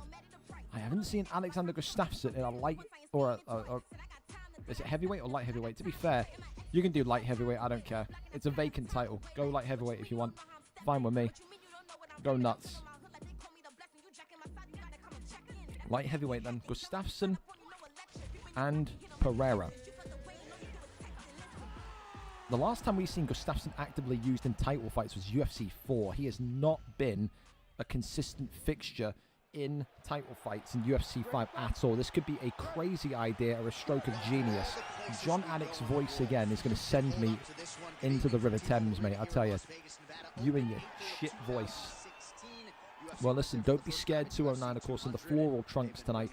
Whereas Louis the First, or Louis the Great, comes in with those blue and gold trunks. The title, of course, belonging to nobody here tonight. It is a vacant strap. You win this fight, you reign over the division for the rest of January at least. And of course, you talk about these 2 and their strong points. They are boxers first. They know exactly how to get knockouts to score victories. I don't think you'll be seeing a single lick of wrestling in this one this evening. And I think that will cause cheers in and around the stadium tonight. You see Pereira, realistically, you got to be thinking to yourself, wrestling is the only option. I think if Louis here tries to just sit in the pocket and box with him tonight, he's going to live to regret that decision, man. Of course, for Gustafsson, I've seen Gustafsson so little, I can't even tell you what Gustafsson could do here to hurt Pereira. Because I know this is the throwback Gustafsson, isn't it? So this is back when he wasn't completely riddled with CTE and actually had something about him. This is the Gustafsson that, you know, pushed John Jones to a to a close title fight. Many say that he won that fight, but again, I think maybe then, you strike from distance, you work with kind of teeps and body shots. You just can't take hooks to the dome. You can't take uppercuts like that. This Alexander, Alexander Gustafsson, this Alex Pereira, 99 power for a reason. You just can't take too many uncontested shots. You just can't do it. Of course, the one thing that you have as well on Pereira's side is the ability to mix in those brutal leg kicks as well. You can completely chop off the limbs of your opponent one by one if you use Pereira brilliantly. And right now, Don't Be Scared 209 looks comfortable. Looks like an easy day at the office. Oh, and the uppercut there drops Gustafsson. And this is maybe why you don't see Gustafsson used in these big title fights, man, because it's one-way traffic at this minute in time. Tries to go down low to the body, big straight down the center, works off the jab straights though. Shifting shimmies there to the right-hand side. Gustafsson trying to get the pull. Not able to do too much there. Of course, as well, you could argue that maybe Louis is not going to be able to kind of find space often, and he hasn't there. Drops him against the cage, and this one here, is it done in one? Not for now, but it could be. I just think this is a poor pick, man. I just, if you see Pereira and you're playing against Pereira, you've got to abandon your morals, abandon your principles, and you've got to say, I'm going to wrestle. I'm going to wrestle. You just can't. There is nobody that can match this. There's no one that can match the power in light heavyweight. You have to make it boring. You have to make it long. And right now, maybe offensive to say this, it's a matter of when and not if for the Pereira knockout. Look at the damage already. Only 2 rounds in out of potentially 5. And we're in a precarious position here. 1-2 down the center. Oh, Gustafsson clipped again. Drops him. Dives in, and this is going to be it. It's been ugly tonight. And Louis the Great is out of there. 45 seconds into round 2. I can't even give it like an ooh reaction because it just feels like he walked into that fight knowing he was going to lose. I don't understand at all the thought process, the thinking behind the Gustafsson pick. Maybe someone here of a higher level that's, fought at higher levels can try and clue me in, but it just doesn't feel like there's any answer that Gustafsson could have gave Pereira there. I don't get it. I don't understand it. For Louis tonight, listen, it's the end of the 2-fight win streak. For Don't Be Scared, it's another title reign in another division, but yeah. Crazy. Put a weight class next time. This ARP telling me you said it was light heavyweight. Well, I mean, they've lied because I've never said that at all. And I would tell you, if you're listening to this, Louis, to Don't Be Scared to show you where I've ever told the weight class. Very strange, but there you go. Waiting room, didn't mean that way. Yeah. Go waiting room. Yeah. Go waiting room. Okay, there we go. So Keza is here. And we can dial in with him. Oh, yes, we can. We'll wait for Keza to get in here and then we'll go. Because the next fight, of course, is a pre-record. Keza says, 1 second, I'll be there. Perfect. People want the Scouser on, mates. They do. We can have a bit of a talk because he watched the game. He was watching Liverpool Arsenal, so I can ask him just how fucking boring we played. Because there's no point in lying here, lads. We play some really shit football. I watch this every week. It's really, really difficult to stay awake some weeks. So we'll wait for Keza. Of course, we'll do the build-up for the next fight as well.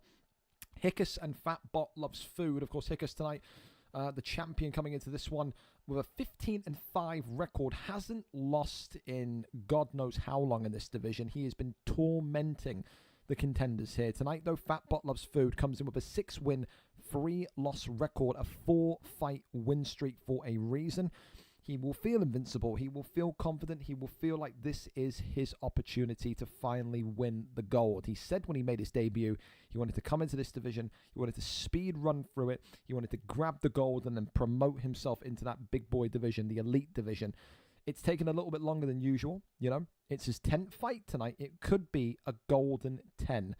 For these two, though, it's an interesting one. Win streak against win streak. Only one of them continues their streak here this evening. Who is that? Why is fucking Rezo gone into the weight? Do you want to be kicked? Get out of there. Is Keza coming, or is he? Are you coming, or what? You big nonce. What's going on? Keza trying to work his phone like he's my granddad or something, man. Doesn't know how to fucking join a waiting room call. Shocking. Well, let me get the pre-record pulled up anyway. Who even sent me the pre-record? Was it Hickus? Or was it Fatbot Loves Food? Oh, Nino Problemo. Starts at 150. Oh, we're already there. Okay. Well, I can't... Oh, there's Keza. He's finally there. There he is. Right, well, give me 2 seconds. My stuff's kind of fucking up. You are making me sad, mate. Come on, son. I'm figuring this out. What are you figuring out? What have you broken here? I don't quite know yet. But Discord just isn't showing up on PlayStation. Well, I can hear you. I don't know that gives you any... I mean, are you on your phone? Yeah, because I came on my laptop instead. Oh, okay. Fair.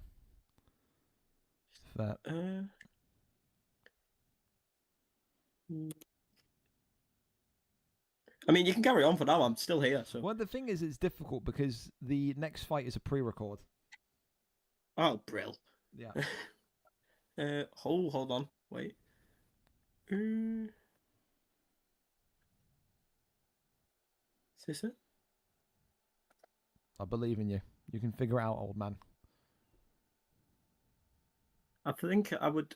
Where's the transfer to PlayStation button these days? Or can you already do it on the phone? I haven't got I don't have a PlayStation. I don't know what the fuck you're talking about. Oh, yeah, you've got a good point. Right, you could send the link across. Okay. I'll be fine that way, but... All right, okay. We'll pop it in. Let me go... Well... I'm going to be like maybe 1 second ahead of you, but that's fine. There you go. Yeah. It starts immediately. So tell me when you've literally clicked it. Yeah. Yeah? I'll tell you. Ready? They've just touched gloves. Tell me when they've just touched gloves. Oh,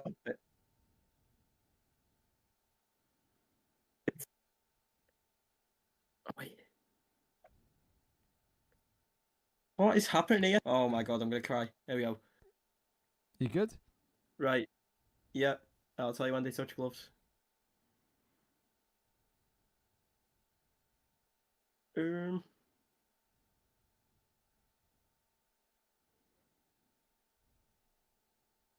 Taking the obstacle. You're lagging, by the way. Yeah, I figured there might be. Have they touched gloves? Wait, right. Give me 1 sec. Right. You might have to drag me back into the call. All right. Okay. Let's do this. Everyone, right. I can just tell you right now, everyone in their room is booing you. They're booing you. I've pulled you back in.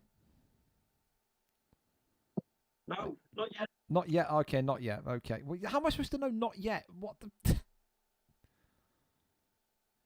How am I supposed to know when to pull him back in, boys? Oh, my God. These bloody scousers. Am I right? You know what I mean? These bloody radio... He keeps coming in and out of the waiting room. I don't know what he's doing here, man.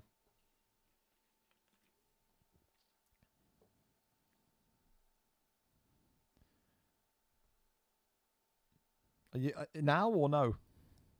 Oh, man, it's so broke. What I'll do, Keza, if you can hear this, I'll do this fight on my own, and then that gives you time to do it. All right? Now. He's telling me now. Okay. Now? What? Hello? Oh, wait. You've got a PlayStation symbol next to your name now. Here we go. Yeah. Oh, you're actually you make me so sad, bro, honestly. Honest to God. No, listen, man. Listen. There was reasons for this. Right. Let me now get the stream up. One time for the gringos. No, because like my PlayStation's fucked. I'm like, well, it's not fucked. It's just I don't know. Thank you, DRFC Lucas, for the follow. Are you ready? Have they touched gloves yet or not? Not yet. Okay. Sorry, mate. I'm struggling to figure life out after what I've just watched. That was the worst 90 minutes of football ever. Right. I assume it's this one. This doesn't start straight away. I've sent you the link, dude. Oh, so you have. Okay, right. Wait, what? Which?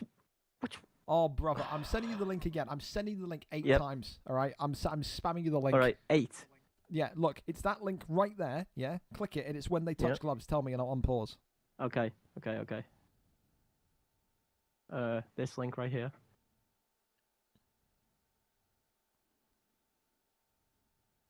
That's when they touch gloves, you say? Yep.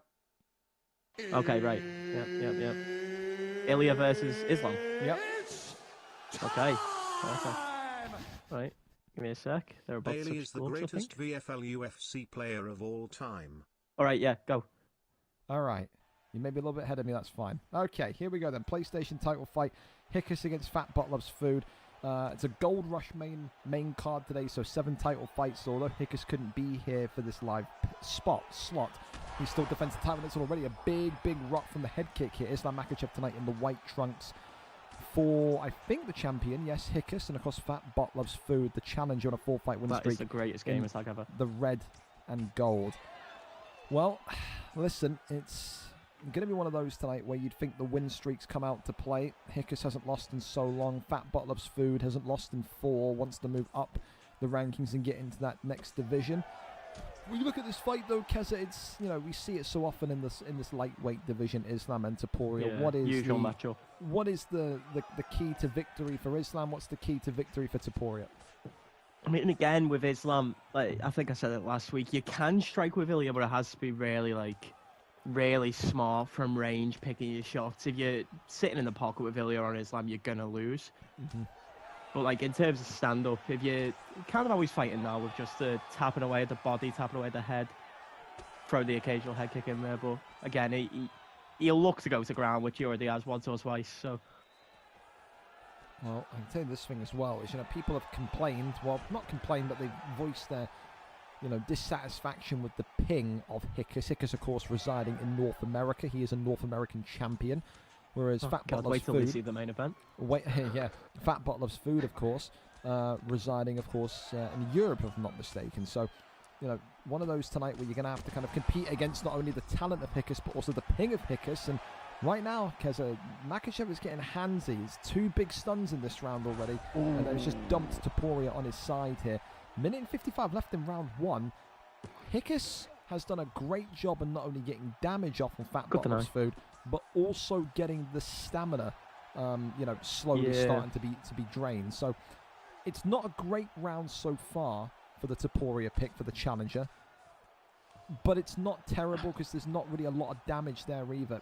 For you, do you want to see more from Makhachev? Do you need to see some damage now, as well as this control and this domination so far in the first round? Well, this last 50 again, it's a 5-rounder, so you don't have to push the pace. Like in this situation, I probably he needs a triangle choke. But in this situation, I'd probably just take my time a bit, control the rest of the round on the ground, try and pick up the round. But I think the lucky thing for Ilya is you don't actually have to be good for 25 minutes with Ilya. You can be good for 30 seconds. 100%. And win. I think he's maybe going to get a submission here. No, just about creeps out of that one. And then gets over into backside. You can see there the impacts of the ping ever so slightly with a little bit of stutteriness here at the end of round number 1. So, I mean, Yeah, I'd say a pretty decent round for the champion. It's an Islam round for sure. Yeah, it's an Islam round. It's not like he hasn't blown him away. Yeah. The fight's still very much in contention. It's just those 2 stuns that will be giving Fat Botlov's food a little bit of panic. But right now, the Makachev pick being used to perfect execution, using that hand power, getting the stuns, and then getting the takedowns when Just mix it up when well, they need yeah. them. Yeah. Well, listen, round number 2 up and on its way. And Taporia here, like you said, knows he doesn't need to be gung-ho just yet.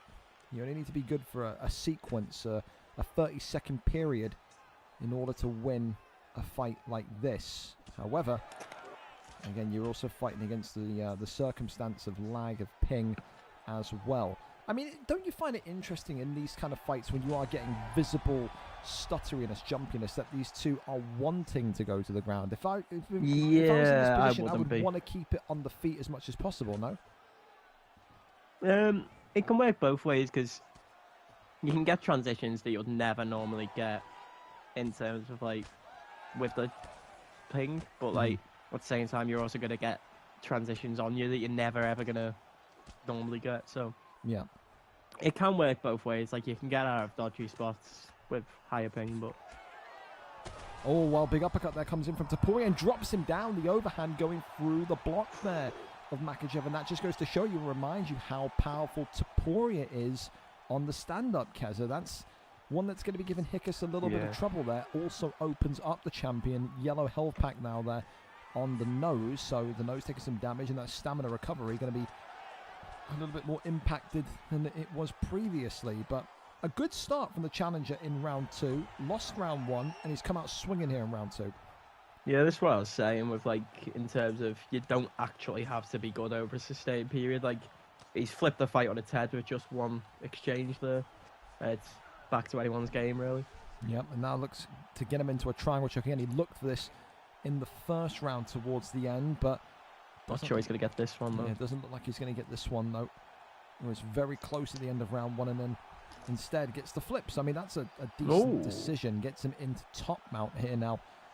And will have the opportunity to get the first deny here, which could set the tone, then he does. That's huge. Makachev has to be very, very careful here. Take your time. Don't rush. We've seen people blow their fights up when they rush from top mount. Big shots there coming in. Taporia doesn't get any clean connection, though, but Fat Botlov's food continues to show him that it's 2 of us here tonight that can grapple at a high elite level. Big shot again coming in. The elbow dropping on down. But Makachev just slips to the side and says, not for you. But I think right now, unless we see something crazy happen in the last 60 seconds here, Keza, this has been a Taporia round, right? So this is 1-1 going into the third.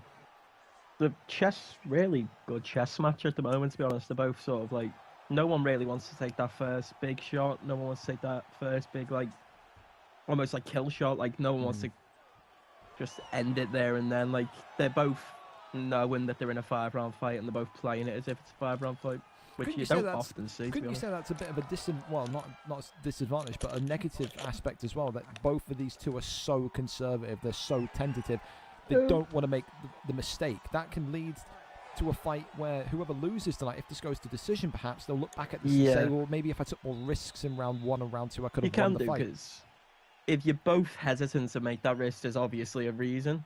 Like, both of you aren't trusted a certain part of your game, so whenever I'm in a situation like that, I'm always looking to push the pace, and because I think the best way of disguising your fear is by being fearless. Yeah, almost. I like that. I think, exactly. Yeah, no. Wow, quite, look at you, man. the song, that one. Fucking psychological genius over here, Keza. Fucking put the English A level to use every now and then. Oh, it's funny. Well, third round here of a potential 5, and it's then 1-1 as we approach the kind of championship rounds here. Thank you so much for the follow as well. Welcome in. There's a big drop there, though, from Makachev as the champion here, beginning to come into his own once again. So a bit of one of those fights tonight where it's, you know, kind of, to me, to you, it's chuckle vision fighting, isn't it? It's back and forth. No one can really grab hold of the momentum when they get it and keep it in their favour. Yeah, bang on. And right now it could come down to these kind of very limited but tight ground exchanges. Great reversal there by Fat Bot Loves Food. The challenger with Taporia gets into a dominant position here, but he's got to work from this full guard position. Risky. Denied. Tried to go up, and that was incredibly risky. Crosses over, though, into half guard. And now Makachev trying to get his kind of movement going as well. And, I mean, these two are hand-fighting well.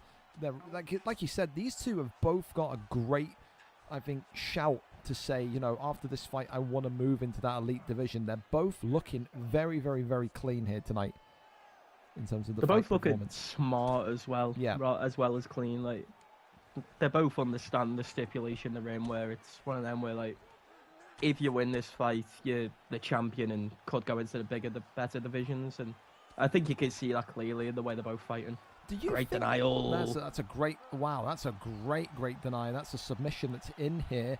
It's a And Von Flu as well. We it's a don't see Von them Flu, often. Yeah, and that there is a huge one. The champion concedes the first submission. That's and it's the momentum it's switch, I think. huge as well, Keza, because we're talking about a submission which is a choke, so therefore, of course, it drops the stamina even more. And before that submission came in, I was going to say to you, you know, who are you looking at and saying It's a ropey round. is the more in a dangerous position to run out of stamina first? After that submission now, the champion is very much the answer. Goes back into top mount here, minute and 30 to go in round 3.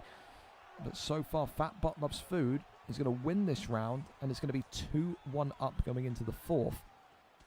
Makachev did get the knockdown though, so it is still. It did. It's that age-old I don't know if the debate. round's still. What's worth more, the knockdown or a confirmed Von Flu? You know, Because it's not like Fatbot's done much damage either. Oh, well, this could hold absolutely on. see Not that. Hang another. on here, big one, and Hickus He's gonna can't get it as well. get out, and he's going to Oh, get he's changed this it to one, an isn't arm triangle. He's changed it into an arm triangle, and this could be something. And That's he does smart. get it. That's really huge. smart. That's huge. Wow. You want to talk about chess matches and IQ tonight? Fat Bot Loves Food is pulling out all the stops here. In round 3, the champion can only take one more submission and he will be dethroned, and it will end a huge win streak in that division. Round 3, though, in the books, and that is an absolutely massive round for the challenger. Fat Bot Loves Food up 2-1. I think, again, it's a compliment of how much these so-called quote-unquote lower divisions are coming along, because you don't often see a lower division player who knows that you can switch a sub into another sub. Yeah. And especially with the wiseness to switch a Von Flu into an arm triangle, which is stronger. Especially with Ilya, because I think Ilya's arm triangles are much higher level than his Von Flu's.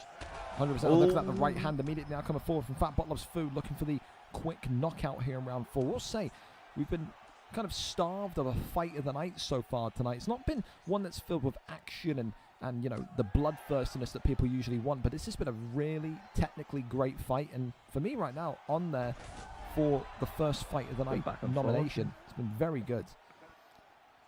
Well, into side control we go, and now it's the champion once again of Hickus in the white and black trunks here that's got to find a way to escape the pressure here from Fat Bot Loves Food. And again, it's a really difficult one here, Kez, because His denies are sharp. they're sharp, and it's difficult because you have to be perfect if you Hickus, because you know that you've only got maybe 10% of that submission bar left. You can't put yourself in a position to be on the ground with Taporia, but then again, you can't put yourself in a position to be on the feet with Taporia when your stamina is this compromised. I don't think he can win anywhere at this minute in time. I think he needs a miracle now. Yeah, I think that's what we're heading towards, definitely. Well, we've seen it before. We've seen fighters like Fat Bot Loves Food be so far ahead in fights and then get so cocky, overconfident, they throw some sort of wild head kick and then they get flashed. He's just got to stay sharp here. Big shot and drops him against the cage, and this could be it. Ilya Taporia here for Fat Bot Loves Food, not able to get the finish, but it is loaded. Gonna get them knees to the body. Yeah, the stamina is just dead for Islam now. I'll be thinking if he's going to maybe try and bait the jab into a body shot, but in the end shoots the takedown and completely dumps Hickus It's a good takedown on his side. Huge takedown here. So this is the thing, you know, people often misses say, well, the could get a lot of body damage here. People often No say, cage, well, get up from this angle. you've got to sit and you've got to kind of end fights aggressively. Fat Bot Loves Food tonight has taken his time, as you said, realised it's a 5-round fight, and it's just chipped away, and it's just completely stonewalled Hickus. This has been what a denial. the most one-sided fight that we've seen Hickus lose in what feels like months. And that's a big testament to Fat Bottomless Food tonight, because I don't think he's put a foot wrong here, Keza. I really don't. Apart from round 1, but like you can afford to lose round 1 in a 5-rounder. 3-rounder, it's a different story. But whether or not it was part of the plan to go out slow in round 1, different story. But uppercut there was just being looked for again. Overhand now swings in as tries to maybe get around him. Left and right handers again. Body shot, nothing. I think spinning back elbow. Fat Bot needs to look at his stamina though and realise he really doesn't need these overhands and head kicks and body kicks to win the fight now. Yeah. I think it's a case of you stick to your 1-2s, you keep your stamina high. Because if you can keep this stamina advantage even when your stamina's low, then you're going to just... Islam can't really do anything to you. You can just stroll through the fight throwing 1-2s, jab hooks. Like, you don't need the big shots anymore. Well, listen, round 4 done. It's 3-1, in my opinion, to Taporia. And like you said... Could even be a 10-8 in there. Yeah. In that round, he got 2 subs. Right now, I don't see a way in which Hickus wins this fight. It's going to be one of the most crazy finishes ever should Hickus, with Makhachev tonight, retain his gold. It does look like we are imminently away, or moments away, from declaring a new PlayStation champion of this middle division. And again, completely deserved, because he has had a pretty much as perfect night as you can get here, the Ilia Taporia pick. And now it's just about whether you get the cherry on the cake and get the finish or not, Keza. A finish is always nice, but I don't think he's going to force it. He's fighting in a way that doesn't seem like he's going to force a finish, even though he very much could. But I think he might want the sub, to be honest with you. I think you're right. Right hand, though, clips him again. Hickus continuing to try and fight against the tide here, but look at that forward progression. Fat Bottomless Food continuing to just say, listen, I'm not backing away. I'm not walking backwards. I want this one done properly. A couple of jabs there thrown forward again.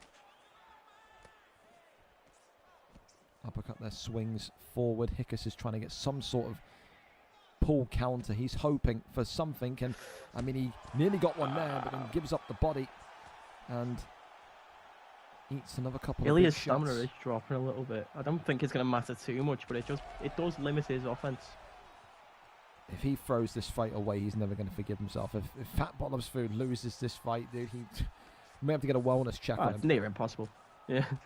I think it's probably harder to lose here than win. Well, obviously, but cheers, Michael Owen. Continues to work off the jab, shoots the takedown here, and then gets the takedown, dumps him on his back. Quick deny, yeah. He's going to move straight away. No, I doesn't get it. It's just so tricky. It's so tricky for, you know, Hickus to look at this and say, well, you know, I can do this or I can do that. Because I think he would have a chance to win this fight if he had double the stamina he has now. But it's if he didn't get subbed the second time, maybe. Yeah, you're the so second one that gets transitioned to an arm triangle. He's denied it. He's flipped him. Hold on. Hang on a minute. He just doesn't have enough stamina to get him out, and even if he gets them out, he doesn't. See, if I'm Taporia, I'm not even. Good deny. I'm not even doing anything here, man. I'm just sitting there, and he's got. Well, he wanted the submission. You said. It's a good thing you're not Taporia. Yeah, he's got a Dars choke, and this could be it here. No, doesn't make it. Wow, fair play to the current champion. He won't be the current champion in 43 seconds time unless he gets a buzzer beater finish here. But I think he needs to get up if he wants to do that. He's not going to one-sub him with this stamina. I think he's accepted he's lost and just trying to make it a decision, Kez. I don't think he... Yeah. I think he's just trying to make this, you know, as their own. Good looking as possible. But yeah, it's going to be a new PlayStation champion here tonight. Hickus really good performance. Finally losing, and Fat Bottomless Food tonight has got it done on decision. For me, I think 4 rounds to 1, Keza, but obviously... I would have it 4 rounds, yeah. I would have it the same, maybe with a 10-8 in there. Well, we will wait and see for the official decision. But all parties here tonight expecting to see Taporia win that PlayStation Gold. Fat Bottomless Food going to go to 5 wins from 5 in the last couple of months. I mean, it was his 10th fight in the PlayStation division, so it's a golden 10 here tonight. And for Hickus, I reckon they'll be wanting to get that fight back as soon as humanly possible. Held the belt for so long. Now he's back in challenger stripes, effectively. Another big one is who's going to be next, or who's going to be the first defense for Fat Bottomless Food. Let's listen and get the confirmed decision, though. Here we go. 5 rounds, we go to the judges' scorecards for decision. The judges score the contest 49-46. 49-45. 49. 49-45. Yeah, 10-8 in there.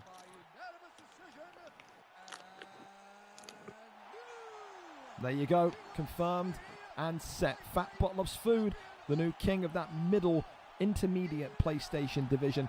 Again, not a surprise, not shocking. It was just a smooth and suave performance tonight from Fat Bottomless Food, and he deservedly gets it done. Huge congratulations to him, the new PlayStation champion of the world. He gets it done tonight. Congratulations. Up next, and we keep this one going, we go right over to our light heavyweight division. Dan F against Bailey tonight. Dan F, the champion, comes in 9 wins, 5 losses on a brilliant streak of wins himself. Bailey, of course, the submission machine in light heavyweight at this minute in time. 5 wins, 5 losses on a 4-fight win streak, looking to go positive and become the champion here tonight. Doesn't have any stand-up game, does Bailey. None. He is all about the ground game. Dan F's takedown defense is going to need to be sky high here tonight. If it isn't, this could be a very quick one in favor of Bailey. Let's go over and see who the picks are this evening. Bailey is our cameraman. We are there, we are set, and we are ready to go to Alex Pereira and Rampage Jackson for Bailey here. No, he's switching over. Yeah, I was going to say, that doesn't sound like how you described him. Yeah, there you go. Oh, okay. Oh, he's locking up John Jones, is Dan F. So he says, no, you're not having John Jones here. So he's taking John Jones away from him, forcing Bailey to choose someone else. 3 maybe? And he looks a little bit lost there. He doesn't know who to go. Yeah, I mean, John's, from the way you described him. Owen St. Pro is the pick. Do you need a link for this, Kaz, or are you all good? No, that's what I'm reacting to. Okay. Like, I'm not... Based off the way you described him, I weren't expecting Owen St. Preux. Well, Owen St. Preux in a title fight, that is rare indeed. White trunks. It's got to be a first. I don't think it's a first, but it's very rare. It's very rare. Of course, Dan F, the champion tonight in white trunks. There is the challenger tonight, Bailey, in red trunks, and immediately there. Straight to the ground, even with OSP. Yep, OSP takes him straight down there.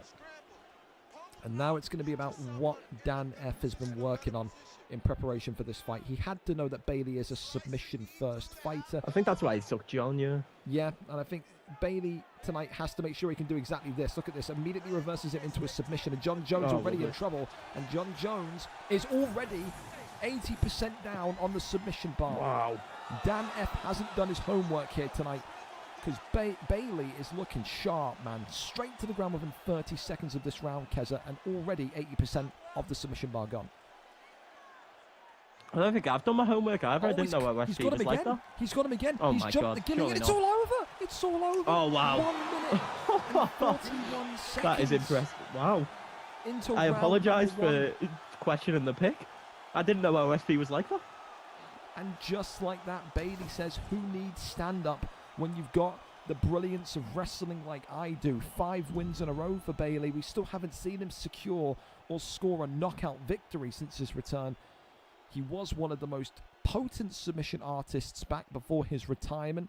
And since his return, he has fallen in love with the ground game and the wrestling again and has got it done. I don't think Dan F landed a shot in that fight. Did he, Kez? Maybe one from like bottom half guard, but not anything of significance, I don't think. That's crazy, man. Well, listen, a dominant victory indeed, to say the very least. And OSP, maybe the second ever time, I want to say, that we've seen an OSP pick.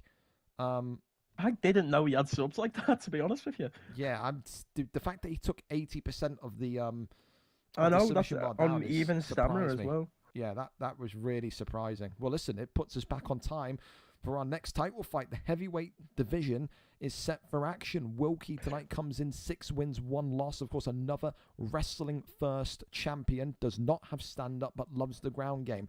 Of course, his opponent tonight is someone that has been training specifically for this exact challenge. Benji used to be a knockout artist. Last couple of victories now have come through submission means. 15 and 11 for the challenger tonight. These two have fought once before, though. That's the only thing. And when you fight people on a multiple time basis, you start to get a feel for them. That's why you have to change the style, change the way that you compete and perform.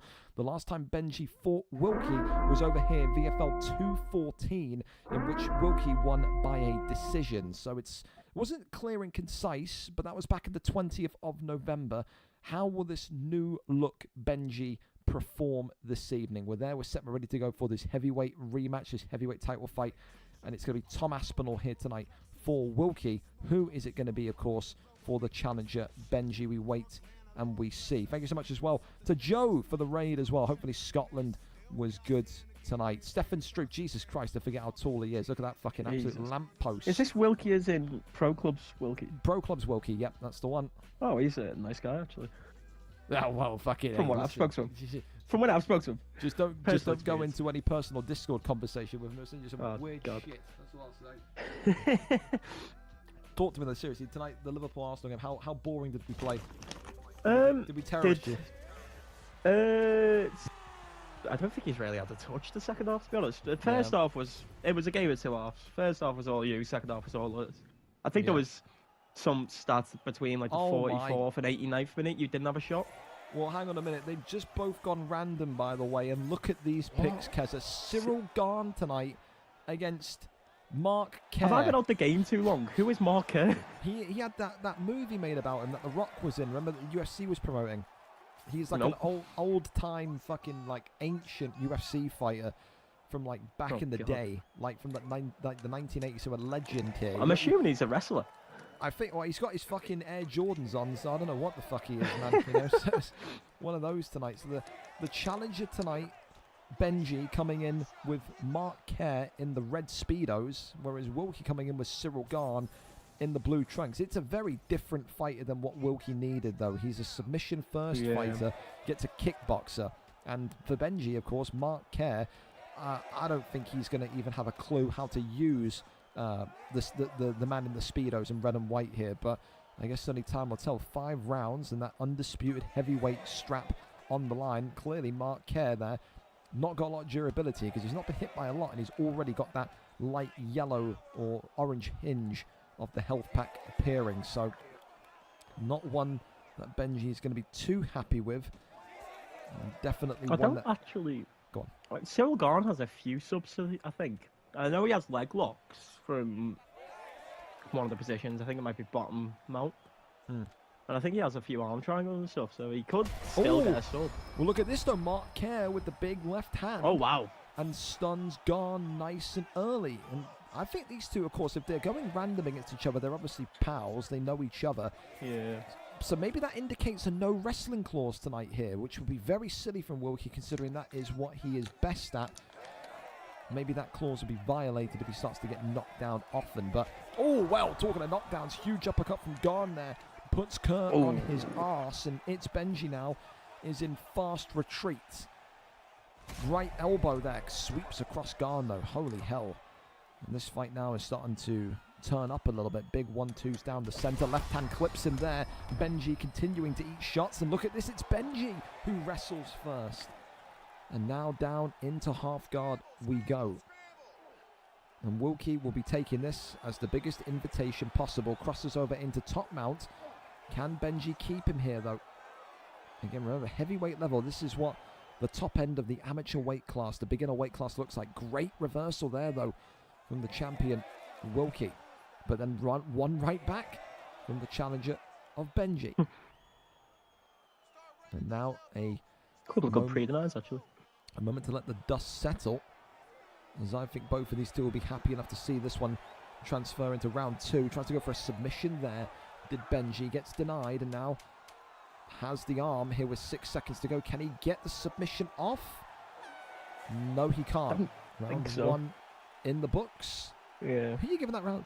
Round 2, Kessie. Is that Mark Kerr? Is that Benji's round because of the stun? I think I would lean it towards Garn with the drop. Okay. But I don't know. It's a close one again. Well, 1 down, 4 more to go in a championship matchup tonight, which sees Mark Kerr from Benji for the first time ever. Both of these two went random. So clearly tonight, 2 friends meeting in the octagon, but again, for the chance of heavyweight gold, you're going to need to be at your absolute best. An attempted takedown there by Benji doesn't work. Uppercut there was just whiffed, and that pull elbow there brilliantly landing. Swings around the left-hand side and now eats the uppercut here. Cyril Gahn continuing forward and now eating some big shots, but Mark Kerr eats a huge hook uppercut combination from the Frenchman, and Cyril Gahn it's the same one that dropped him the first time. It is. It's exactly the same, and now you can see Wilkie getting that confidence to just walk forward into pressure. The man in the red and white Speedos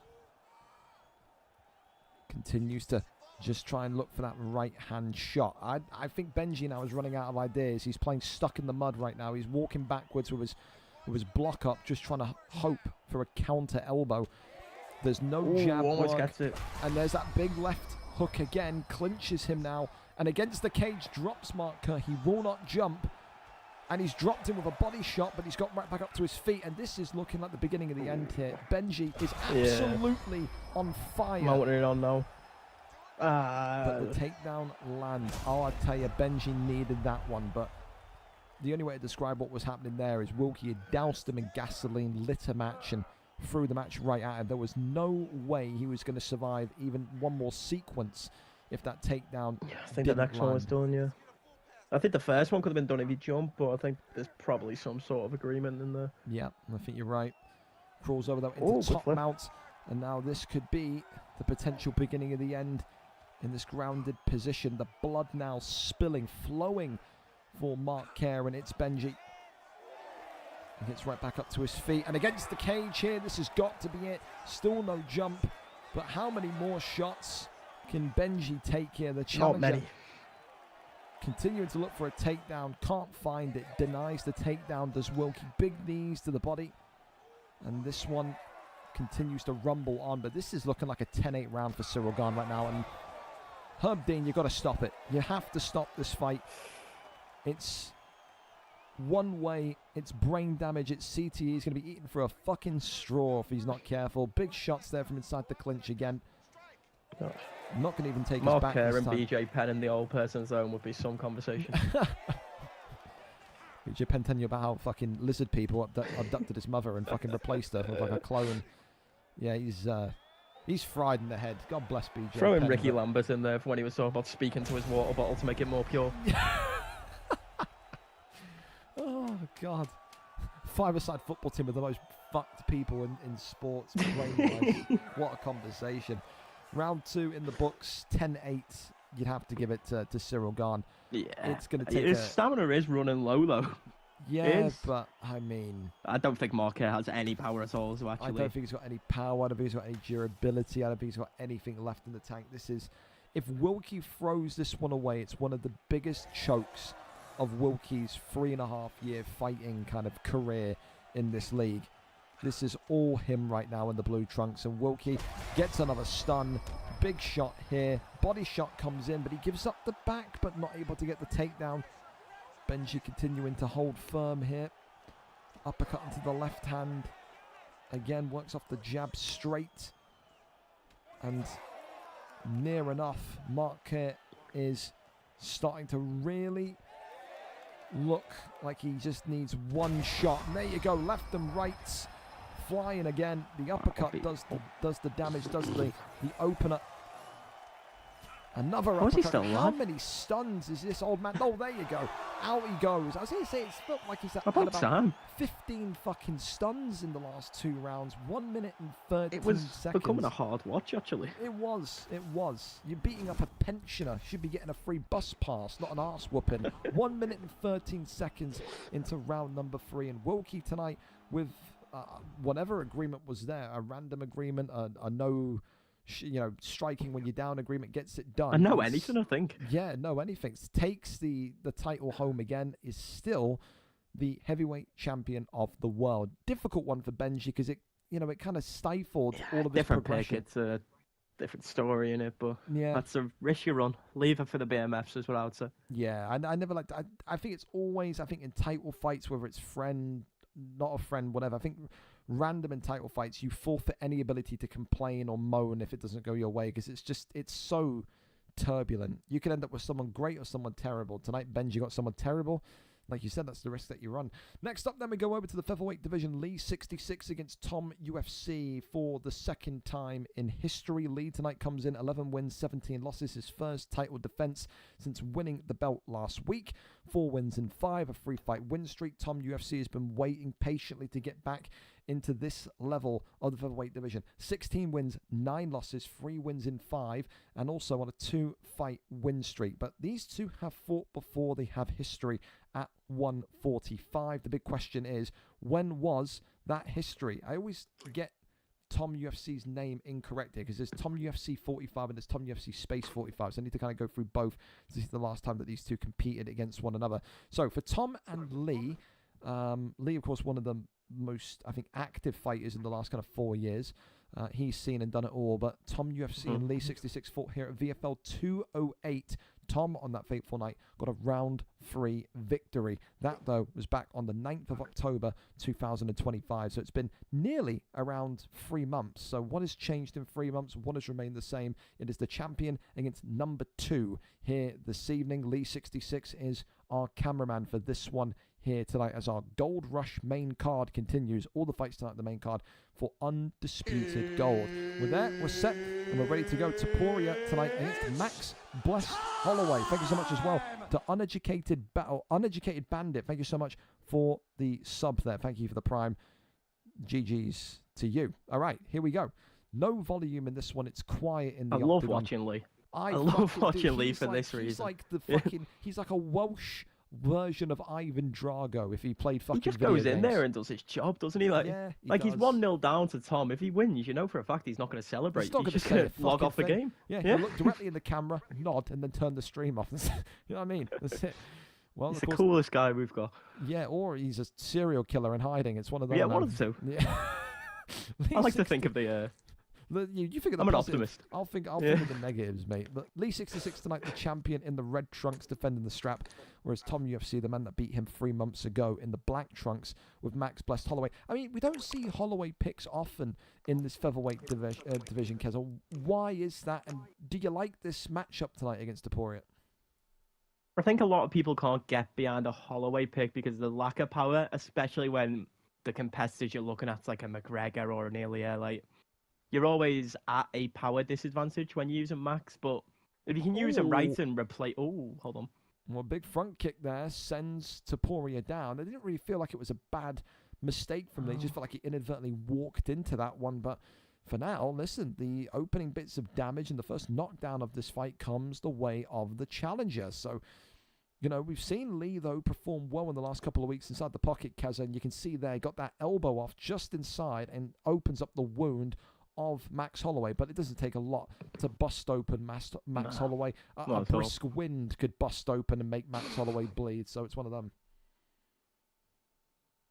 I think, before I was interrupted by the front kick, what Holloway's doing well is he's replacing the lack of power with a lot of volume. Because with Max's speed and stamina, you can afford to do that. And there we go. Yeah, into that's a 6 Statcon or we 7 go. piece. And that's a big shot here. Lee 66 could be in trouble. Again, we always talk about people having their boogeymen in UFC in the division, someone that you just can't get their number. And maybe tonight, Tom UFC, is going to show Lee 66 once again that he is that guy for him. Again, Tom has been champion in this division before. It was some time ago, though, months and months and months ago before his retirement. I said, came back in and has looked sharp ever since. Big uppercut there comes in. One of the best boxers, no doubt, in the 145 division. But this is why the featherweight division is so fun, Keza, because just like you guys in bantamweight or flyweight, you know, anyone can beat anyone. It really is a matchup division where there's no favorites. There's no dominant fighter, you know? No, they're never really... You get the occasional who comes around, wins 5 or 6 straight, and then... But, like... I think it's impossible almost to lapse up a 10, 11 win streak in these divisions because everyone's at a level where they can just turn up on the day and beat you. Well, right now, you'd have to think Lee is going to need to try and find something here in these next He needs to couple get of rounds. out this round. Yeah, because these two are not going to last 5 rounds. They are sending heat. They are sending missiles towards one another. That's the end of round 1. It feels like they've had 3 rounds, let alone 1. Taporia with that left eye is not only busted open, but it's swelling. And he may not be able to see out of that eye for too much longer. Who do you give that round to, Kezo, about looking at the stats? I think it's a Holloway round pretty convincingly. But again, with Ilya, like I said earlier, you don't have to be good for 25 minutes. But again, the way this fight's going, it seems like one-way traffic at the moment. And Max Holloway again, creeping forward. As Kez's commentator curse is kicking in 2 weeks in a row. I can't escape it. Yeah, never. Big shots I coming need to become more concise. Tom UFC, though, getting himself busted back open. But look at this. Good head movement there, though, from Lee. But that block is fading. That head health is fading. Max Holloway now turning into a Beyblade, spinning back fists and spinning up. Look at this, though, right back. Max Holloway now is stunned. Big shot there from Lee 66. And now we've got a bit of a brawl on our hands here. I think that's what Lee wants at the moment, especially with the massive power advantage. I think that's kind of what he's trying to drag him into. Drop. Oh, he's dropped him. Big shot, but doesn't get any subsequential knocks there from the posture up. But my goodness me, the velocity, the sequence that Holloway is throwing here, that Tom UFC is throwing here, is absolutely magical. Left hand clips Lee as he walks towards him. And that head health now is not going to last too much longer. It may be He needs something big and he needs it quick. Yeah, maybe a very short reign here at the top of the featherweight division for Lee. Always difficult to defend the strap in 145, but it's proving to be even more so the case tonight. A takedown lands, and Lord knows Lee 66 needed that one, 100%. He needs to work on just calming the fight down now, just giving himself a minute to regain his thoughts, go back at it, because he's at the point now where any sort of mistake is going to lose him the fight. Spin kick to the body once more again. That's unfortunate to rock at that elbow, though. Teep kicks him, and now looking for those misdirection hits, those kind of level change hits. Right hand there, though, from Lee. And look at this, Tom UFC on his back. Big knees here from inside the clinch. Lovely. Taporia reminding everyone just how powerful he is. But look at that, just like that, it's all over. What a sequence from Max Blessed Holloway. And that there will take the knockout of the night. It was a very easy bar to beat for knockout of the night tonight, but that sequence, that razor sharpness, the swiftness there, absolutely brilliant. I mean, Tom UFC and his striking tonight, Kez, are just different levels with no power in the hands of Max Holloway to get that level of damage off. So impressive.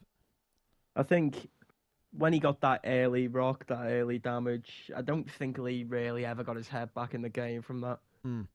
I think he got knocked down. His instinct straight away, his response was, I'm going to get in your face and get it back. And as much as that's the ideal scenario, you can't go and chase, otherwise you end up taking 3 or 4 like you did. I mean, it's just such a difficult one because, again, Lee was on such a tear before this fight.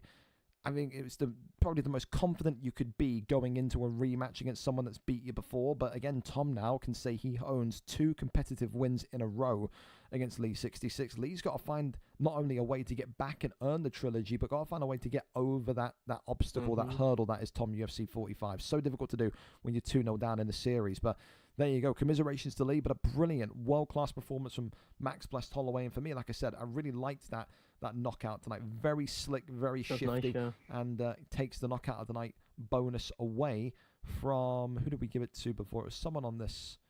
I must have already took it away, or I must have never logged it, but yeah. Can't have been a very entertaining, I think. No, but it was a very kind of like sharp knockout. So far we've got a performance, we've got a submission, we've got a fight, and we've got a knockout. So submission being Bailey, I assume.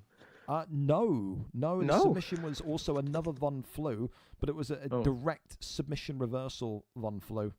That's cool. Never mind, that's really cool. So yeah, it was a nice one. Oh, Daichi, yeah, he gets a lot of them. Yeah, from what I remember. He's a menace, isn't he? He's a menace. Anyway, listen, go on to our next one, and it's going to be a fan favourite here, Keza. It's everyone's favourite Hoos Rice, Bass Inferno, Reese Maguire against Prime Aldo 159. He said to me, wow, it's 2026, and I'm back in the title fights. He, tonight, is 1 win away from holding gold for the first time in what feels like a century ago. Hoos Rice tonight comes in 9 wins, 8 losses against Prime Aldo 159, 6 wins, 1 loss. A 4-fight win streak for Prime Aldo and a 3-fight win streak for Hoos Rice. Prime Aldo's only loss was in a title fight for the welterweight strap back about 2 months ago. He has been dominant in this division, but tonight Hoos Rice comes in after his retirement, 3 wins, 3 knockouts in a row, and says, I am that guy. Wins tonight, will become champion, but also break 10 wins in the welterweight division. What a way to get your 10th win with gold it would be. We're over and up to it. The first time these two have ever competed against one another. Hoos Rice against Prime Aldo. Will it be a striker's delight, or does Prime Aldo pull out the wrestling here tonight to prove a point? We're there, we're set, we're ready to go in this 170 matchup. Jack Della Maddalena for Hoos Rice against Islam Makhachev for Prime Aldo. I mean, what do you make of the JDM pick here, Keza? Because again, we don't really see it too often apart from when Reese gets the JDM pick. We don't really see him often. I like him because he feels like UFC 4 Robbie Lawler. Oh, and really? Okay. I was a big fan of UFC 4 Robbie Lawler. He's not the sharpest, not the quickest, but when he lands, he lands. And by the way, imagine telling someone 6 months ago I was commentating over a Reese title fight. No, what sort of crossover episode are we on here? We've fallen into the black hole early now. That's what's happened. Well, listen, this title, of course, vacant. There is no current champion. So tonight, both of these two challenges, green trunks for Hoos Rice and black and gold trunks for Prime Aldo. And again, he picks Islam Makhachev. When you see Makhachev, you have to be aware that the shot's coming, especially when you pick someone like JDM. You know, and I wouldn't call JDM, you know, Pereira territory, Keza, but when you see JDM, he's a predominant striker. It's more like a bit of a Conor McGregor sort of. Yeah, so like he can compete-ish. You see JDM, you're probably looking at that and saying the most secure way to beat him is by shooting the takedown and is by wrestling. And of course, we know, you and I, following you know, Reese's fights, Hoos Rice's fights, is that he has historically struggled against grapplers. That's his big pitfall in this division. Right now, though, top gained. And look at this already. 1 up top here. And this one tonight nearly over in 1 so quickly. What a brutal start here. That's unfortunate to get rocked on your first shot, but he did lean into it. He did. Good denies here, though, but tries to really go good, too actually. quickly. He went too aggressive there. And look at this top control, Keza. It is absolutely sickening. Gets it over into a triangle choke here. And I think a message is being sent to this welterweight division tonight. He's 6-1, on the verge of going 7-1. I don't think he's going to be in this welterweight division for too much longer, Keza. Look at how easy this is looking for him right now. His denials are incredibly sharp, but although I do think Reese is rushing a bit, it's still, deny them all, it's still impressive. Oh, he's went for back-to-back subs. Reese had stamina. He had stamina. It's legal. It's all legal. 1 minute and 55 seconds in. To round number 1, he had a sliver of stamina, which makes it legal. It wasn't an empty bar, and he gets it done tonight. That is vicious, Keza, against a fan favorite, against a hero like Hoos Rice. But that's his kryptonite, man. You know, not nice to see, but it's a nice performance. You don't want to see it on a man like Reese, but you want to see it in general. Yeah, so it was close to being VAR'd there because of how, you know, instant the submissions were. But you go back and watch it back, clip it, you see there is the thinnest sliver of stamina left there, which meant that Hoos Rice could have denied the sub, but missed the opportunity to.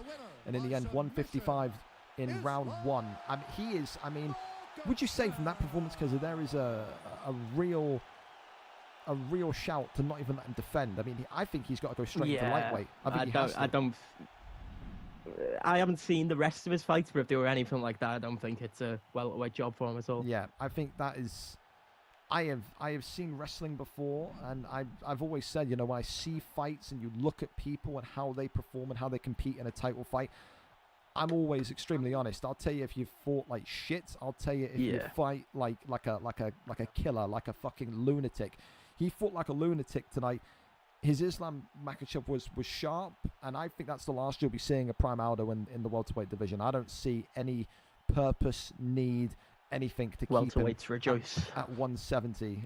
I think it will be a case where he wanted to win the belt. He didn't on the first time. He's won it the second time. 7-1. Nothing left to prove. You sail into lightweight now and say, all right, this is my division to take over against those other great grapplers. Again, Prime Aldo versus Ross C. Immediately looking at that, Prime Aldo, great wrestler. Crap. Ross C, great wrestler. Would be a fantastic matchup in that lightweight division. So, yeah, I think he has to be prepared for that now. A move up is there, but a great performance and a great title win there tonight from Prime Aldo 159. Crazy performance. 7-1 for a reason. Up next, and we keep on going, and it is another fan favorite. This is one I've been excited for. Hey, absolutely. Thank you so much as well, Yorbs, for the follow. Listen, a fantastic matchup here. Community fan favorite again. Showtime tonight gets another opportunity to become champion of the 185 division again against Q Walshy. But again, we talked about how Hoosrice's kryptonite is wrestling. You can say the same for Showtime, and tonight he takes on a very potent wrestler. Showtime, of course, a pressure boxer first, comes in as a 10-8 favorite tonight.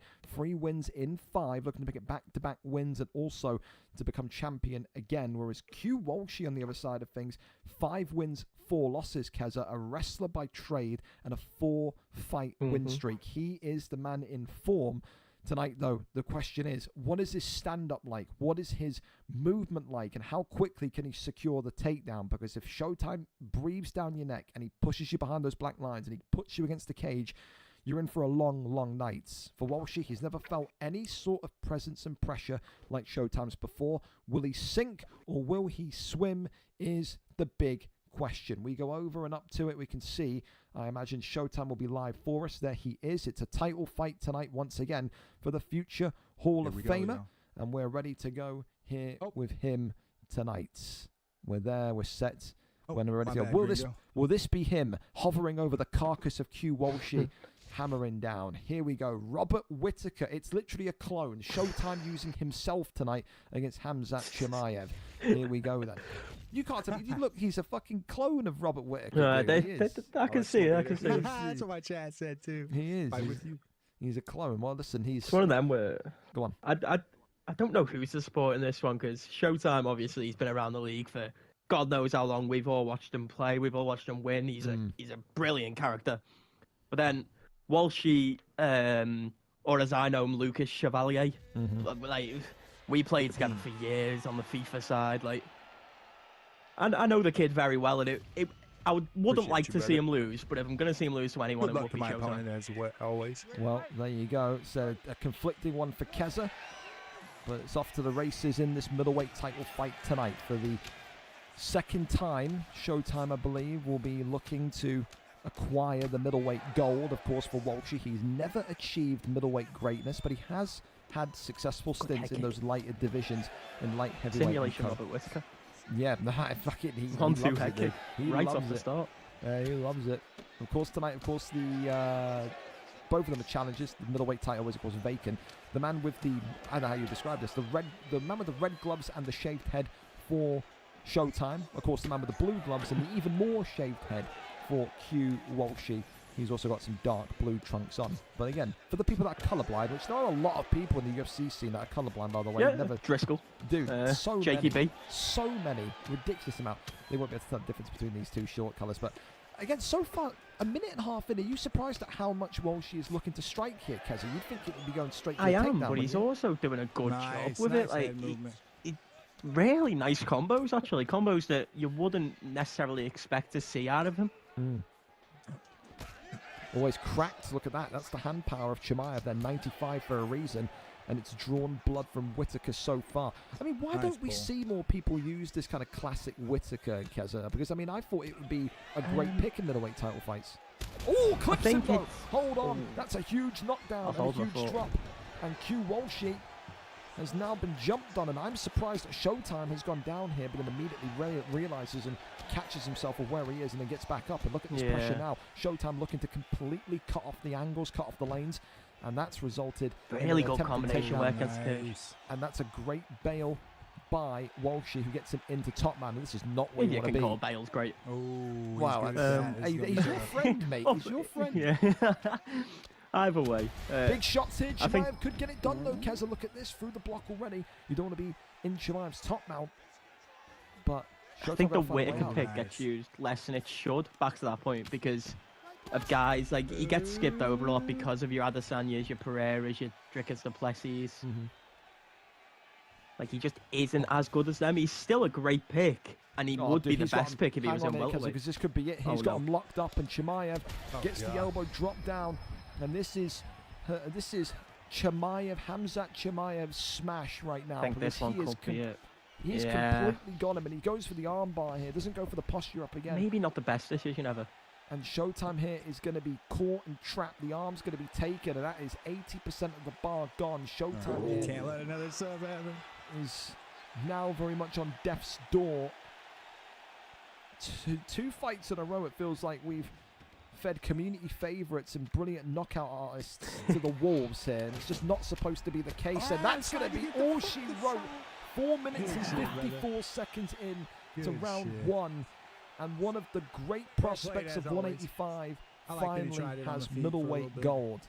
Great wrestling, great performance, and that's another one, Keza. He's looking ready for welterweight. Good shit. He is, and I think the most impressive thing about the performance there is to come back from the situation he was. Like, he was down and almost out a couple of seconds earlier. Managed to get the bail, flipped it into top mountain. I don't think he really lost it. Did he lose it once after that? I don't think so. Maybe once, but it's a crazy performance. And again, it just shows you the level improvement. It doesn't feel like it was that long ago when we were seeing Q Walshy and Lucas Chevalier like in light heavyweight struggling to get takedowns linked in a row. He has really taken to this like a fish to water. I think for Showtime, you know, everyone wants to see him win. We love the guy. He future Hall of Famer, one of the most positive names in the community. I think this is a guy that even when he loses, he'll tell Walshy like he just did there. Congratulations, great fight, wonderful performance. You can't hate, unbelievable guy. You can't hate Showtime. And the thing is that he is still one of the best pressure boxers in North America. He's going to be seeing the back of Walshy. Walshy has to know after that dominance there, that dominance against a multi-time champion, he has to be ready to move up to 170. And I think he will love that challenge because of the fighter's selection. There's so much more wrestle-friendly picks. Still got Hamzat as well. Yeah, absolutely. I think he's ready for it. He looks well drilled for it. And yeah, there's not enough positives I can say about Walshy's development and his improvement in the last couple of months. And for Showtime, he's going to be back in the title picture, as will Hoosrice. It's just a case of these grapplers, man, these young guys that are kind of coming in, putting the time in over the last 2, 3, 4 months, are just continuing to get sharper and sharper and sharper. And it's a scary prospect that the middleweight and welterweight division and even the lightweight division looks the way it does right now. Because if you told a lightweight or a welterweight or a middleweight a year ago, look how the division has changed, they would be fearful of that division. Talking to Portuguese Prince, months ago, and he said, if you put me back in the VFL UFC league now, I'd be a light heavyweight because of how these guys are moving. So it's ridiculous how much improvement there is. So props to all of the middleweights, welterweights, and lightweights. You've really raised the ceiling and the level of those 3 divisions. Props to you. Impressive. Up next, we go over to our co-main event of the evening, and thank you to these two for being ready to go early. 25 minutes early, but the card has zoomed by.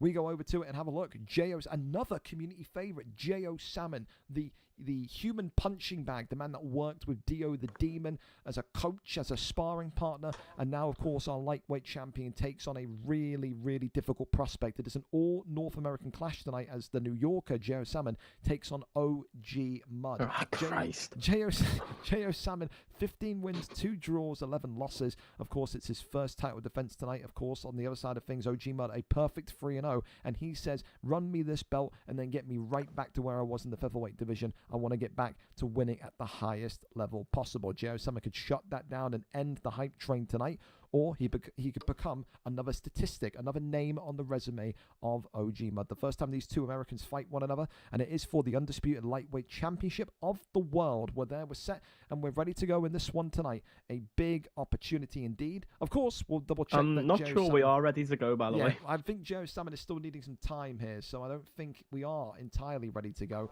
And again, I can't really be mad because realistically, we are so far ahead. How far out are you? We're early. I will be back in one moment. I'm going if you don't show up, give me the title. No. Hold on, why is OG Mud holding up a WWE title, man? He said if he doesn't show up, give me the title. He's going to show up, Mud. He will. It's just we're so early. Again, we didn't expect. We had so many round 3 fights in the prelims, and then we had literally all like round 1 and 2s in the main card. It's been kind of backwards. If there was ever a time where you needed the round 5 fights to, Jerry Salmon says, "I'm here, my bad. Didn't realize it was so early." Yeah, a lot of round 1s. So there you go. Jerry Salmon turning on his Xbox. He apologizes, but there's nothing to apologize for. You're 25 minutes early. We can't be sad. We can't be mad. It's wonderful. Here we go then. So we're not too far away. Again, an interesting one while Keza, I think, dips to get a drink or whatnot. You got this, Vampiro. We got this, baby. There you go. I tell you, if you literally... People are booing this dude. If y'all gotta go watch me on the VFL. I'm gonna mute you for a minute. No offense. I think when you look at the performance of OG Mud over the last couple of weeks, over the last couple of fights in his lightweight tenure, this has been a guy that is often, rather than not, in his first stint, divided opinion. Very cocky, very brash. You either love the character or you hate the character of OG Mud. This is someone that will whip out the taunts in fights. This is someone that will talk at such a level where he is almost hated like a Colby Covington, but a Colby Covington that can strike and secure action-packed victories, action-packed knockouts. The good thing for these... No worries. The good thing for these two tonight, one thing that will benefit OG Mud, one thing that will benefit J.O. Salmon, is that they are both explicit strikers. These two are knockout machines. Where OG Mud has failed before in the featherweight division is against those kind of core grapplers. Where J.O. Salmon has failed at times in this lightweight division has been these quote-unquote boring control grapplers. I think tonight... We talk about fights on this card that could be fight of the night contenders. It's this one because of just the fact that neither of these two are going to be fighting on a ping disadvantage like they usually are when they fight the Europeans. And they're also the types of people that are not going to take the first back step. Both of them are going to walk into the pocket. Only one of them is going to come out living, surviving. So with that, we are pretty much nearly ready to go. J.O. Salmon, of course, turning his Xbox on. And then we will be set, sealed, and ready. OG Mud, of course, our cameraman here this evening as we wait for this one. And of course, a great card tonight. Said very, very quick, very fast. This main card has gone, and we are set to go. The invite's there, and we are back with comms as well. You'll have OG Mud there in the bottom left-hand corner also, giving us his talk. We rarely get some characters in this league. Yeah, we do. Who's on your Mount Rushmore of quote-unquote characters? Yeah, who's your Mount Rushmore of characters? Webbo. Okay, Webbo, yeah, okay. Mark, yeah, Webbo, Mark, Aaron, and... You're missing out some big names here. I know, but that's personal bias. That's fair. And between Knightfall and Portuguese Prince for the last one. That's fair. Either of them can get through in. There's so many. Or even Lucky, honestly. All right, well... Lucky had a bit of a character. Here we go, then. It is. We've got game volume ever so slightly delayed here. Is that Joe Lozon? That is, yeah, Joe Lozon. So, again, this is going to feel a little bit weird for people in here because, again, the game volume is actually delayed on OG Mud's side. I was going to say that, but I didn't. Yeah, but it's all right. We'll give you some kind of ambience in the background. For now, though, listen, J.O. Salmon tonight in the white trunks with Islam Makhachev. OG Mud, the challenger, in the blue trunks with Joe Lauzon. That just goes to show you, Keza, how much of a kind of love-hate character he is. The cockiness, the brashness, the confidence to go out there with one of the worst fighters in the division against Makhachev. What do you make of that? I mean, this guy was holding up a WWE title 40 seconds ago, so I'm not massively surprised about the pick. But I'm more confused. I'm not sure why he's done this. Oh, well, the left hand there comes in, and look at this already. J.O. Salmon is taking it to him, maybe saying to OG Mud tonight, you will respect me after this fight. And if OG Mud loses this fight, you know, in a situation like this, you could often say, well, you could blame the character pick. But we cannot let him pick. This isn't random. He's openly picked Joe Lauzon. Yeah. You can't give any excuses should you lose tonight after being so dominant in this division. And right now, Islam Makhachev is giving him a reality check here. This could be the first loss in OG Mud's return since his retirement back some months ago. And the New Yorker here, the champion, J.O. Salmon, listen, yes, he's going against Joe Lauzon, Keza, but it's the movement, it's the shot selection. He has not put a foot wrong so far in this boxing display. Left hand there, or left and right hand there continue to be worked. Zon now trying to shift his movement, but he just can't escape the clutches of Islam Makhachev here. And that orange health is only going to get worse as he stuns him again. Big shots here. Joe Salmon maybe gearing up for a knockdown against the cage here, and this would be a real predictor card upsetter tonight. Maybe this is the plan from OG Mud. He knew that he was the favourite on the prediction cards, and he thought, how can I be the ultimate heel, the ultimate villain? Oh, well, listen, hang on a minute. Now the taunts are coming in, and he's just got a big rock on Makhachev, so he's still believing that he can do this, but I'd say that's maybe come at a bit of surprise to Joe Salmon there. Big deny. I'm so confused. On the takedown. It's too late to watch this fight. A big shot there, left-hander coming in again. Off the jab, uppercut there comes forward from Islam Makhachev. Drops him, it's a double drop here. And oh. Look, he's fucking, OG Mud's funny, dude. He's funny, isn't he? He's funny. He's a character, he's funny. Oh. What is he? One too many shots to the head for old OG Mud, but yeah, the taunts are there. Throw him in the room with Ricky Lambert and BJ Penny. That's funny. That's good.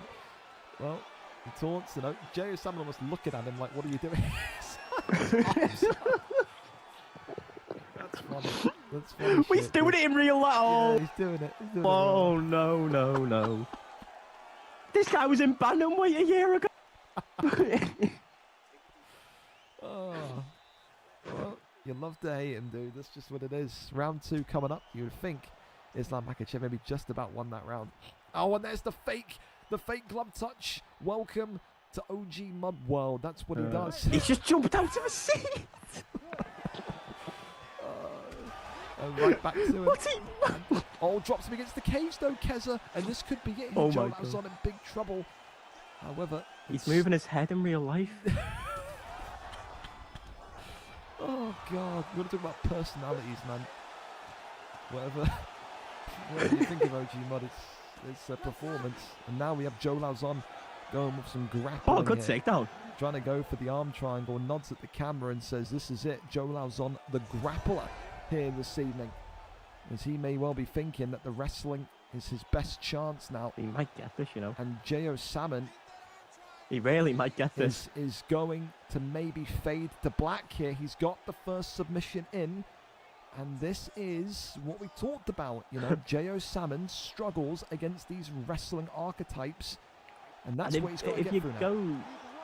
OG Mud maybe nowadays is a striker, but if you go not too far back when I was playing against him in bantamweight and flyweight, he wasn't a striker. He was the furthest thing from a striker. Well, so we know he's accomplished on the mat. Like, he can do this. Rolling back the years here, because he right now is looking dangerous in this position. He's going to get the armbar here, and this now, as he looks at the camera again, could be and new.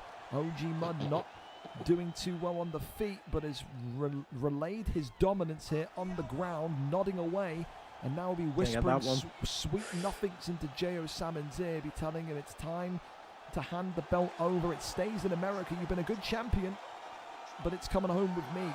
1:55 left in round 2, and J.O. Salmon is running out of ideas here. And that's a huge compliment as well to J.O. Salmon, because he's chose, as OJ Mud, to take him down here because he couldn't compete on the feet. So, you know, J.O. Salmon has done brilliantly in that regard. Can't get up, though. Denial as well. That was a power trip. And this Darce choke could be it, Keza. This one could be the sealer, very much the deal breaker. And OG Mud here tonight, not able yet to get it done. Just about gets out of it. 52 seconds remaining here. And J.O. Salmon is look at OG Mud telling him, come on down.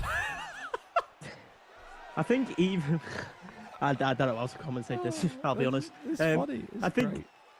Even with the 2 subs, I think J.O. Salmon has every possibility of still winning this fight on the feet, because he's going to get at least 30 seconds next round to sort of put the pressure on, and I think he's only a drop or 2 away. Oh, he's talking Herb, again. can we have a word? I don't know what we're seeing, but it's fucking funny, regardless of what, man. It's good. You should need that. You need characters, man. You need characters. And we've got one. We've fucking got one, man. Oh. We've had enough characters on this card. We've got Knightfall next. No. We really didn't need another. Motivational speaker Knightfall now, all right? He sends is he on another gimmick now? He sends positive voice messages into the Discord every Monday, wishing people a good day. I'm not even kidding. I know. Well, you know, he's probably around 17 now, to be fair. So yeah, he's in college, isn't he? So he's probably like 18. Maybe not. I've just seen in OG Mud Switch chat start dancing IRL from Knightfall. Maybe he hasn't. Well, takes him down here, and Joe Lauzon right back to where he was in the last round. Back to that fail, yeah. And this is gonna probably the beginning of the end, here. I think. Yep, arm triangles locked in, and J.O. Salmon, the New Yorker here tonight, is going to be hanging on for dear life here. Mud actually looks unhappy that he didn't deny that. Yep. Yeah, he does. Makachev here fading to black. No, though, not able. And then can't get it secured and gets out. Back to the feet we go. Where's that Makachev? Right back down we go, though. Says Joe Lauzon. Takes him towards the cage. Not to be the case. And now the clinches are coming out. If Jerry Salmon wins this fight, by the way, with how this has gone, he is going to erupt. He's going to be in his living room, in his bedroom. He's going to scream down the city of New York. He really is. Big shots here coming in again. Oh! J.O. Salmon not able to kind of build on that because he needed to be a little bit more aggressive, didn't he? He needed to be a bit more aggressive there. He needs to be clinical. Oh! Works the jab. Another clinch here, though, from OG Mud. And he seems almost This is where Mud will start to panic a bit. Oh, big shot there, though. Look at that. It's gotten a bit more serious from OG Mud, but the uppercut was just such a strange decision from Jerry Salmon. Needed to be hooked Especially when you see him just spazzing his head around. Like, that's where you've got to be patient and pick your shots. And down from Bale could be all she wrote. Gets right back in the armbar denied. There were great deny from J.O. Salmon. Oh, he sniped it. Yep, goes for another big deny from J.O. Salmon. Arm triangle now denied as well. And gets up. Wow, fair play to the champion. But then He's not going down without a fight, is he? Yep, right back down he goes. And flipped into top mount once again. And now the frustration is going to probably be taken over. Again, another great deny there from triangle choke this time. J.O. Salmon saying, I will hang on and pray that those 38 seconds go as quick as humanly possible. Gets into half guard here, so does really well in that sense. I mean, it's quite impressive because I'm clueless on them denials in top mount. Like, I couldn't deny the arm bars to save my life. I don't know which way they are still. And it's been 2 years now. Wow. You're washed, mate. Unbelievable. Nah, no. Well, 4 seconds left. And somehow, you have to... Listen, if anything, that's a bit more disappointing. I'm not sure how he's got out the round. I don't understand how OG Mud hasn't finished the fight there. So, fair play to J.O. Salmon. He is, like you said, saying to the challenger tonight, I'm not going out of that fight here. And I think if he gets another rock and just takes his time a bit and actually, like, realises what Mud's doing with his head movements, he could probably finish it, to be honest. Hit him now, hit him like something. Oh, God. Immediate judo toss there, and then he gets right back up to his feet. Reverses the clinch, and now look at this. Gets the knees going again. Big shot coming in as Lauzon tries to clinch, but not reaching. As Makachev there denies the takedown. Mud's starting to run out of stamina, though, of all these takedown attempts. Got to be very careful, because he's in a position now where he may not even have the stamina to win the submission minigame. Bail him either. And there's that left and right hander again. There's that left hander from Makachev, and this is now where he's got to go a bit more aggressive here. Drops him against the cage, Keza. This could be it. Lovely. Big shots here. Lauzon survives it, though. Wow. Just about. I'm not sure how. He's going to be nose pressed against the television or the monitor right now. He is going to be so locked in, you can't even believe a takedown attempted here. Denies that one. Big shots coming forward again. As Joe Lauzon now has to find either the perfect clinch or the perfect takedown, and right now the options are bearing thin. Body shot there again to the ribs.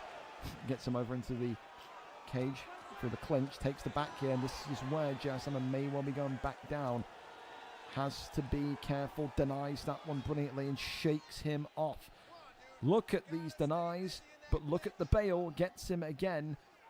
But this is the thing, yes, you've got the takedown, but again, J.O. Sama just remains patient here, Keza. He's not going to have the stamina required to get the sub. Another good deny as well. He's just got to be patient. Now Mount here, Joe Lazon with no real power though, in the end, and gets out into half guards. Little shake and shimmy of the shoulders here. As I think Mud was probably looking for an elbow there to get the rock to drain the stam a bit of Salmon, but crosses over no to avail. top mount. Not possible though. OG Mud still. Oh, OG Mud's been caught now. Look at this in a Kimura. If you're Jerry Salmon, you probably let this go and go right back into top mount. Whips him into an armbar. I think he'll probably change it into an armbar. Yeah, he does. And look at this. It's going to be OG Mud here who's going to have his arm taken. He'll get this. Yeah. Oh, wow. 80% of the bar gone. Oh, Jesus. Wow, that's a huge, huge amount.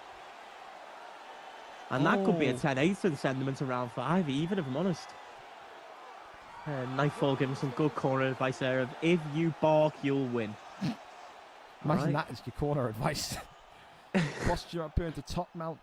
Jerry Salmon just got to be very careful here. 21 seconds. Don't do anything too stupid will be Jerry Salmon's that block corner is advice. stupidly low from Lozon, though. That's like a jab hook from a rock, to be honest. And this one is going to go, for the first time tonight in our title fights, into round number 5. J.O. Salmon. I've been taking it easy on him the whole time. I think J.O. Salmon just needs to land a jab hook, and he's probably won the fight. Well, he just said before he started barking, because he's been taking it easy on him for the whole time. That's what he said. So, well, it doesn't look like it. He's shot 50 bails. Yeah, I'll be honest. I don't think he has been. You can't really be saying that when you're bailing left and right. No rule against it, obviously, but no rule against it. But you clearly want to win if you're doing that, don't you? Yeah, absolutely. Like, look at that one jab is killing the block every time. Denies that as well. You've just got to be so patient if you are Joe Salmon. It's another bail, another takedown, and now into top mount here. And now, of course, it will be the case of whether or not Joe Salmon can get out of here. Got to be careful. The armbar's in, and this could be it here, Keza. I think it may well be it. The end of the night, I think. Yeah, denies it, and this is game, set, and match. The submission in. Almost. Said, you got to give up to Joe Salmon tonight. A fantastic performance. Oh, right, okay. Well, he's... What? I can't lie. I mean, is that a rape You whistle can't on his hate belt? it, can you? I don't know. I don't know what that is. I don't... He's Batista. He's Batista-ing. There you go. That's... I'm the best. Oh, I'm well. the best. I want Knightfall next. No. It's just, I want Knightfall. I want Knightfall. You can try to fight for this championship. If you got the balls. If you got the balls, come down to lightweight. You got the balls, Knightfall. Come down 2 weight classes and fight me. Oh dear. Well, I don't know. It's a very. It's a fun one tonight because he's a funny character. But the way that I would love to get in contact with his dealer. Yeah, honestly, if that was Chubb Nardino or anyone else in the way that he fought, they'd be getting so much abuse. Yeah. The bails. Joe Salmon was phenomenal. If that was anyone else, they don't go 5 rounds with him. I think Joe Salmon has got to feel proud of his performance tonight. And the reality is, listen, it's not against the rules. Is it a cheesy way to fight? Yes. But, he's a villain. He's a heel. He's a character. It's just... You can stop it. But yeah, it's just right. I mean, again, another one where you look at that one tonight and you say he's not going to be in lightweight come tomorrow. No, I doubt it. There's no way. But you fight. I didn't think he. I'm not sure what loss streak he went on to get there, but three wins, 3 fight win streaks. So that's his 4th win in a row, pretty much. Yeah. So it's one of those. It's like if you fight that way, it's cool, but like you can't expect to avoid the big boy divisions for too long, So. Yeah, gets it done tonight. Joe Salmon will be back. I think he'll be champion again.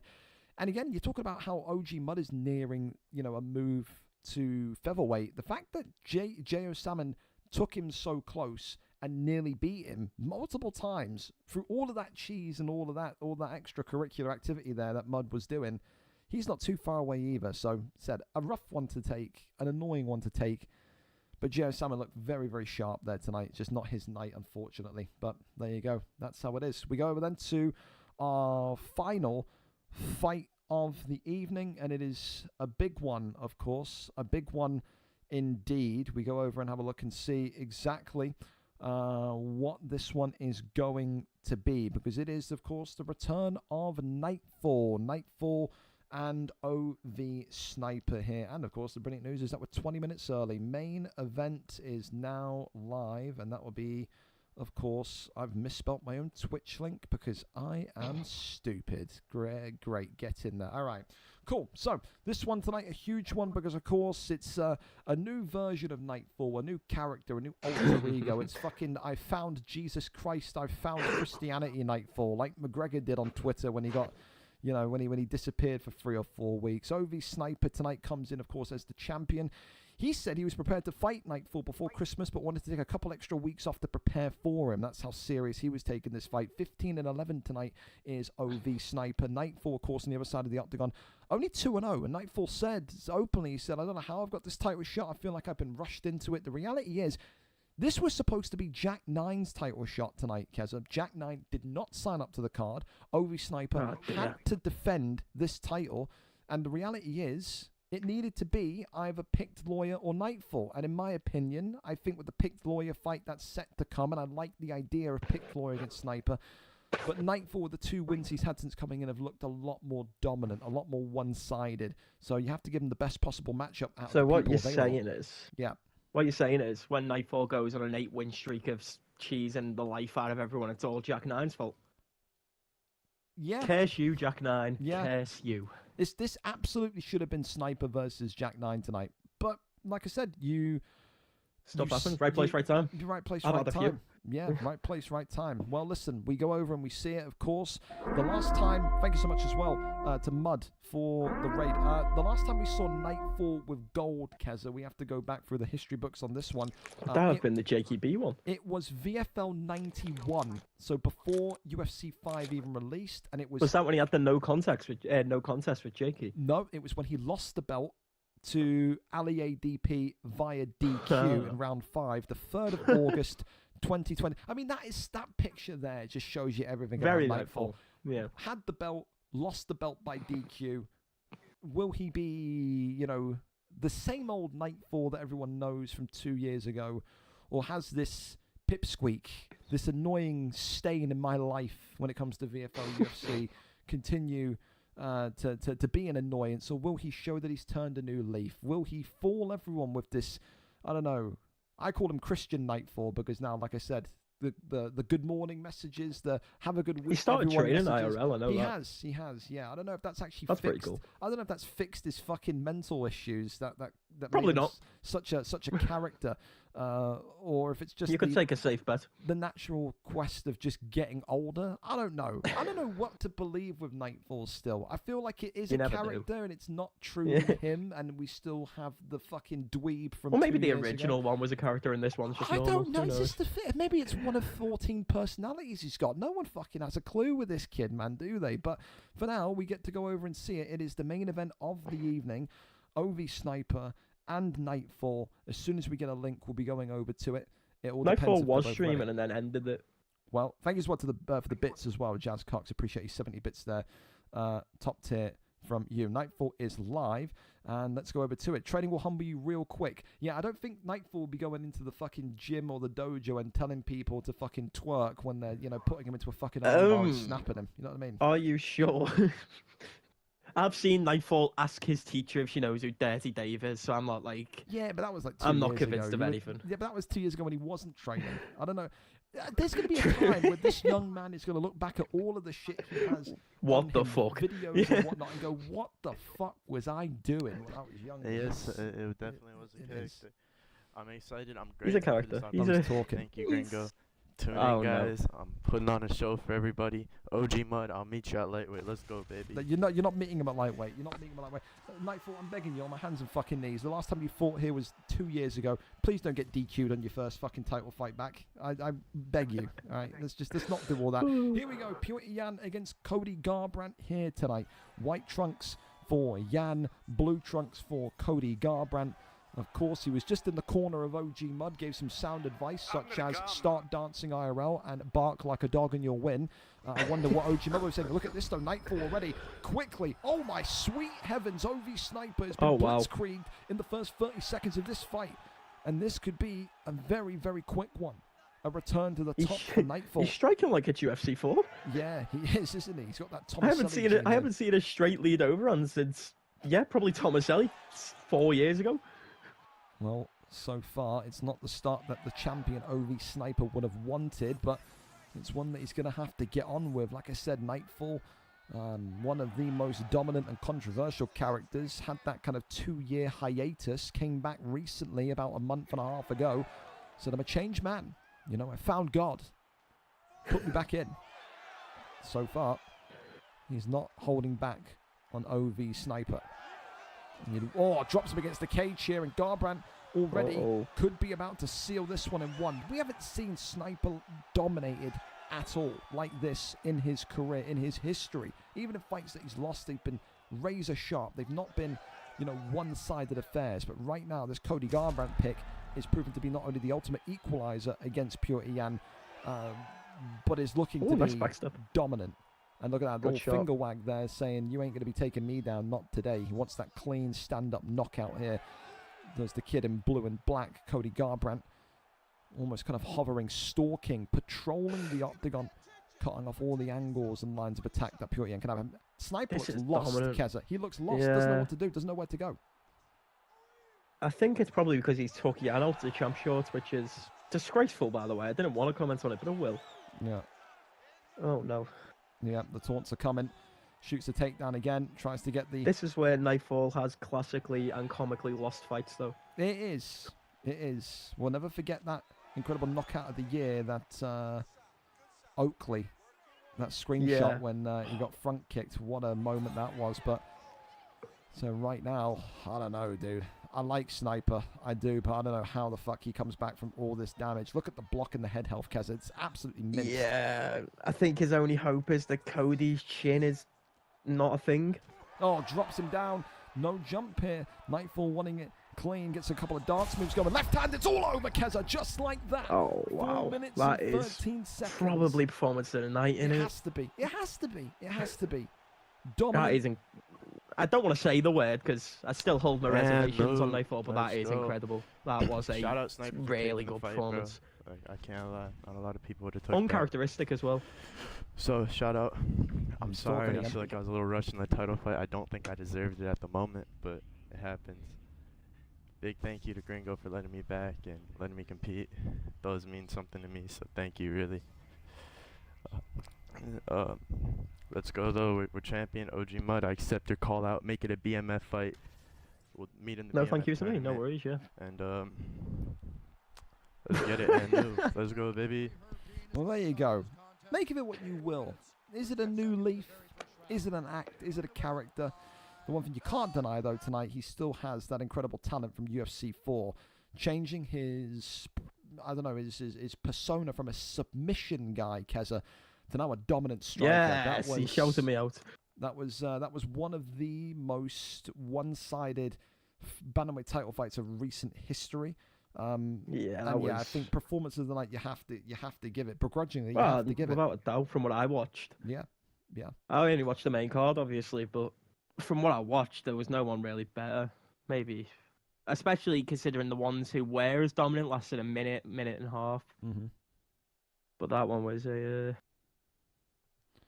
was wild. 5 minutes of just yeah, just like I said. The thing is, it almost isn't words because it's so uncharacteristic. Because again, I've seen more so me because I know you've kind of been like out the loop. But I've watched every OV Sniper fight, and I've watched OV Sniper. I think he's beat me a while ago. He has brilliant forward pressure.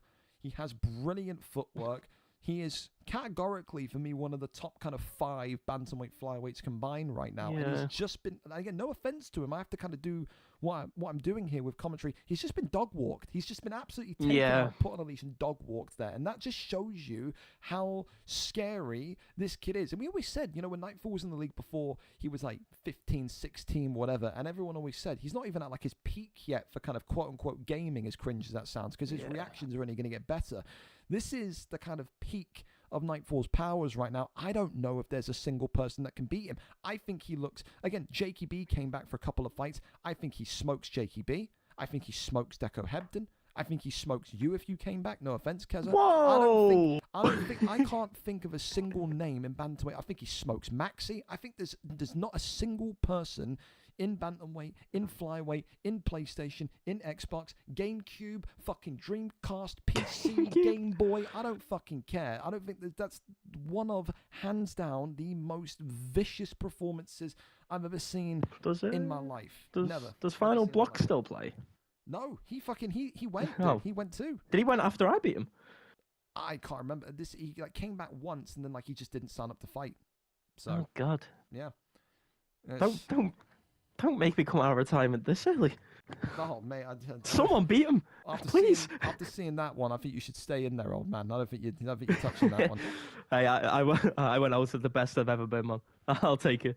I'll stay far away from Knightfall. That's fair. Well, listen, a recap tonight then on the performance bonuses. First of all, fight of the night, Fat Bot Loves Food against Hickus. It was a technical chess match for the ages.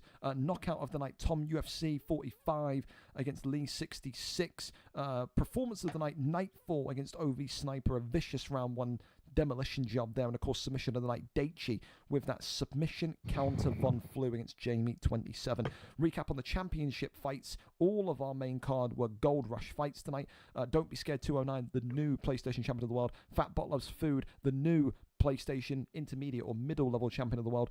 Bailey X, the new light heavyweight champion of the world.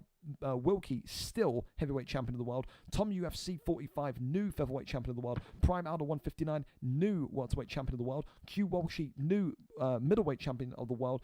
OG Mud, new lightweight champion of the world. And last but not least, Knightfall and new bantamweight champion of the world. 2 mega cards in quick succession. Last week, 219 was the first card of 2026.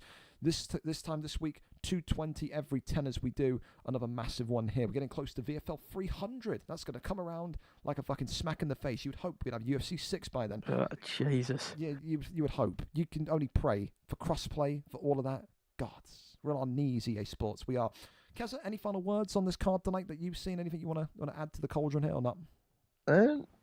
I think you've said it all, really. I don't see Knightfall getting beat for a while. I think a couple of the new champions won't be champions when they get moved back up, so it'll be nice to see them vacant titles who they're won by.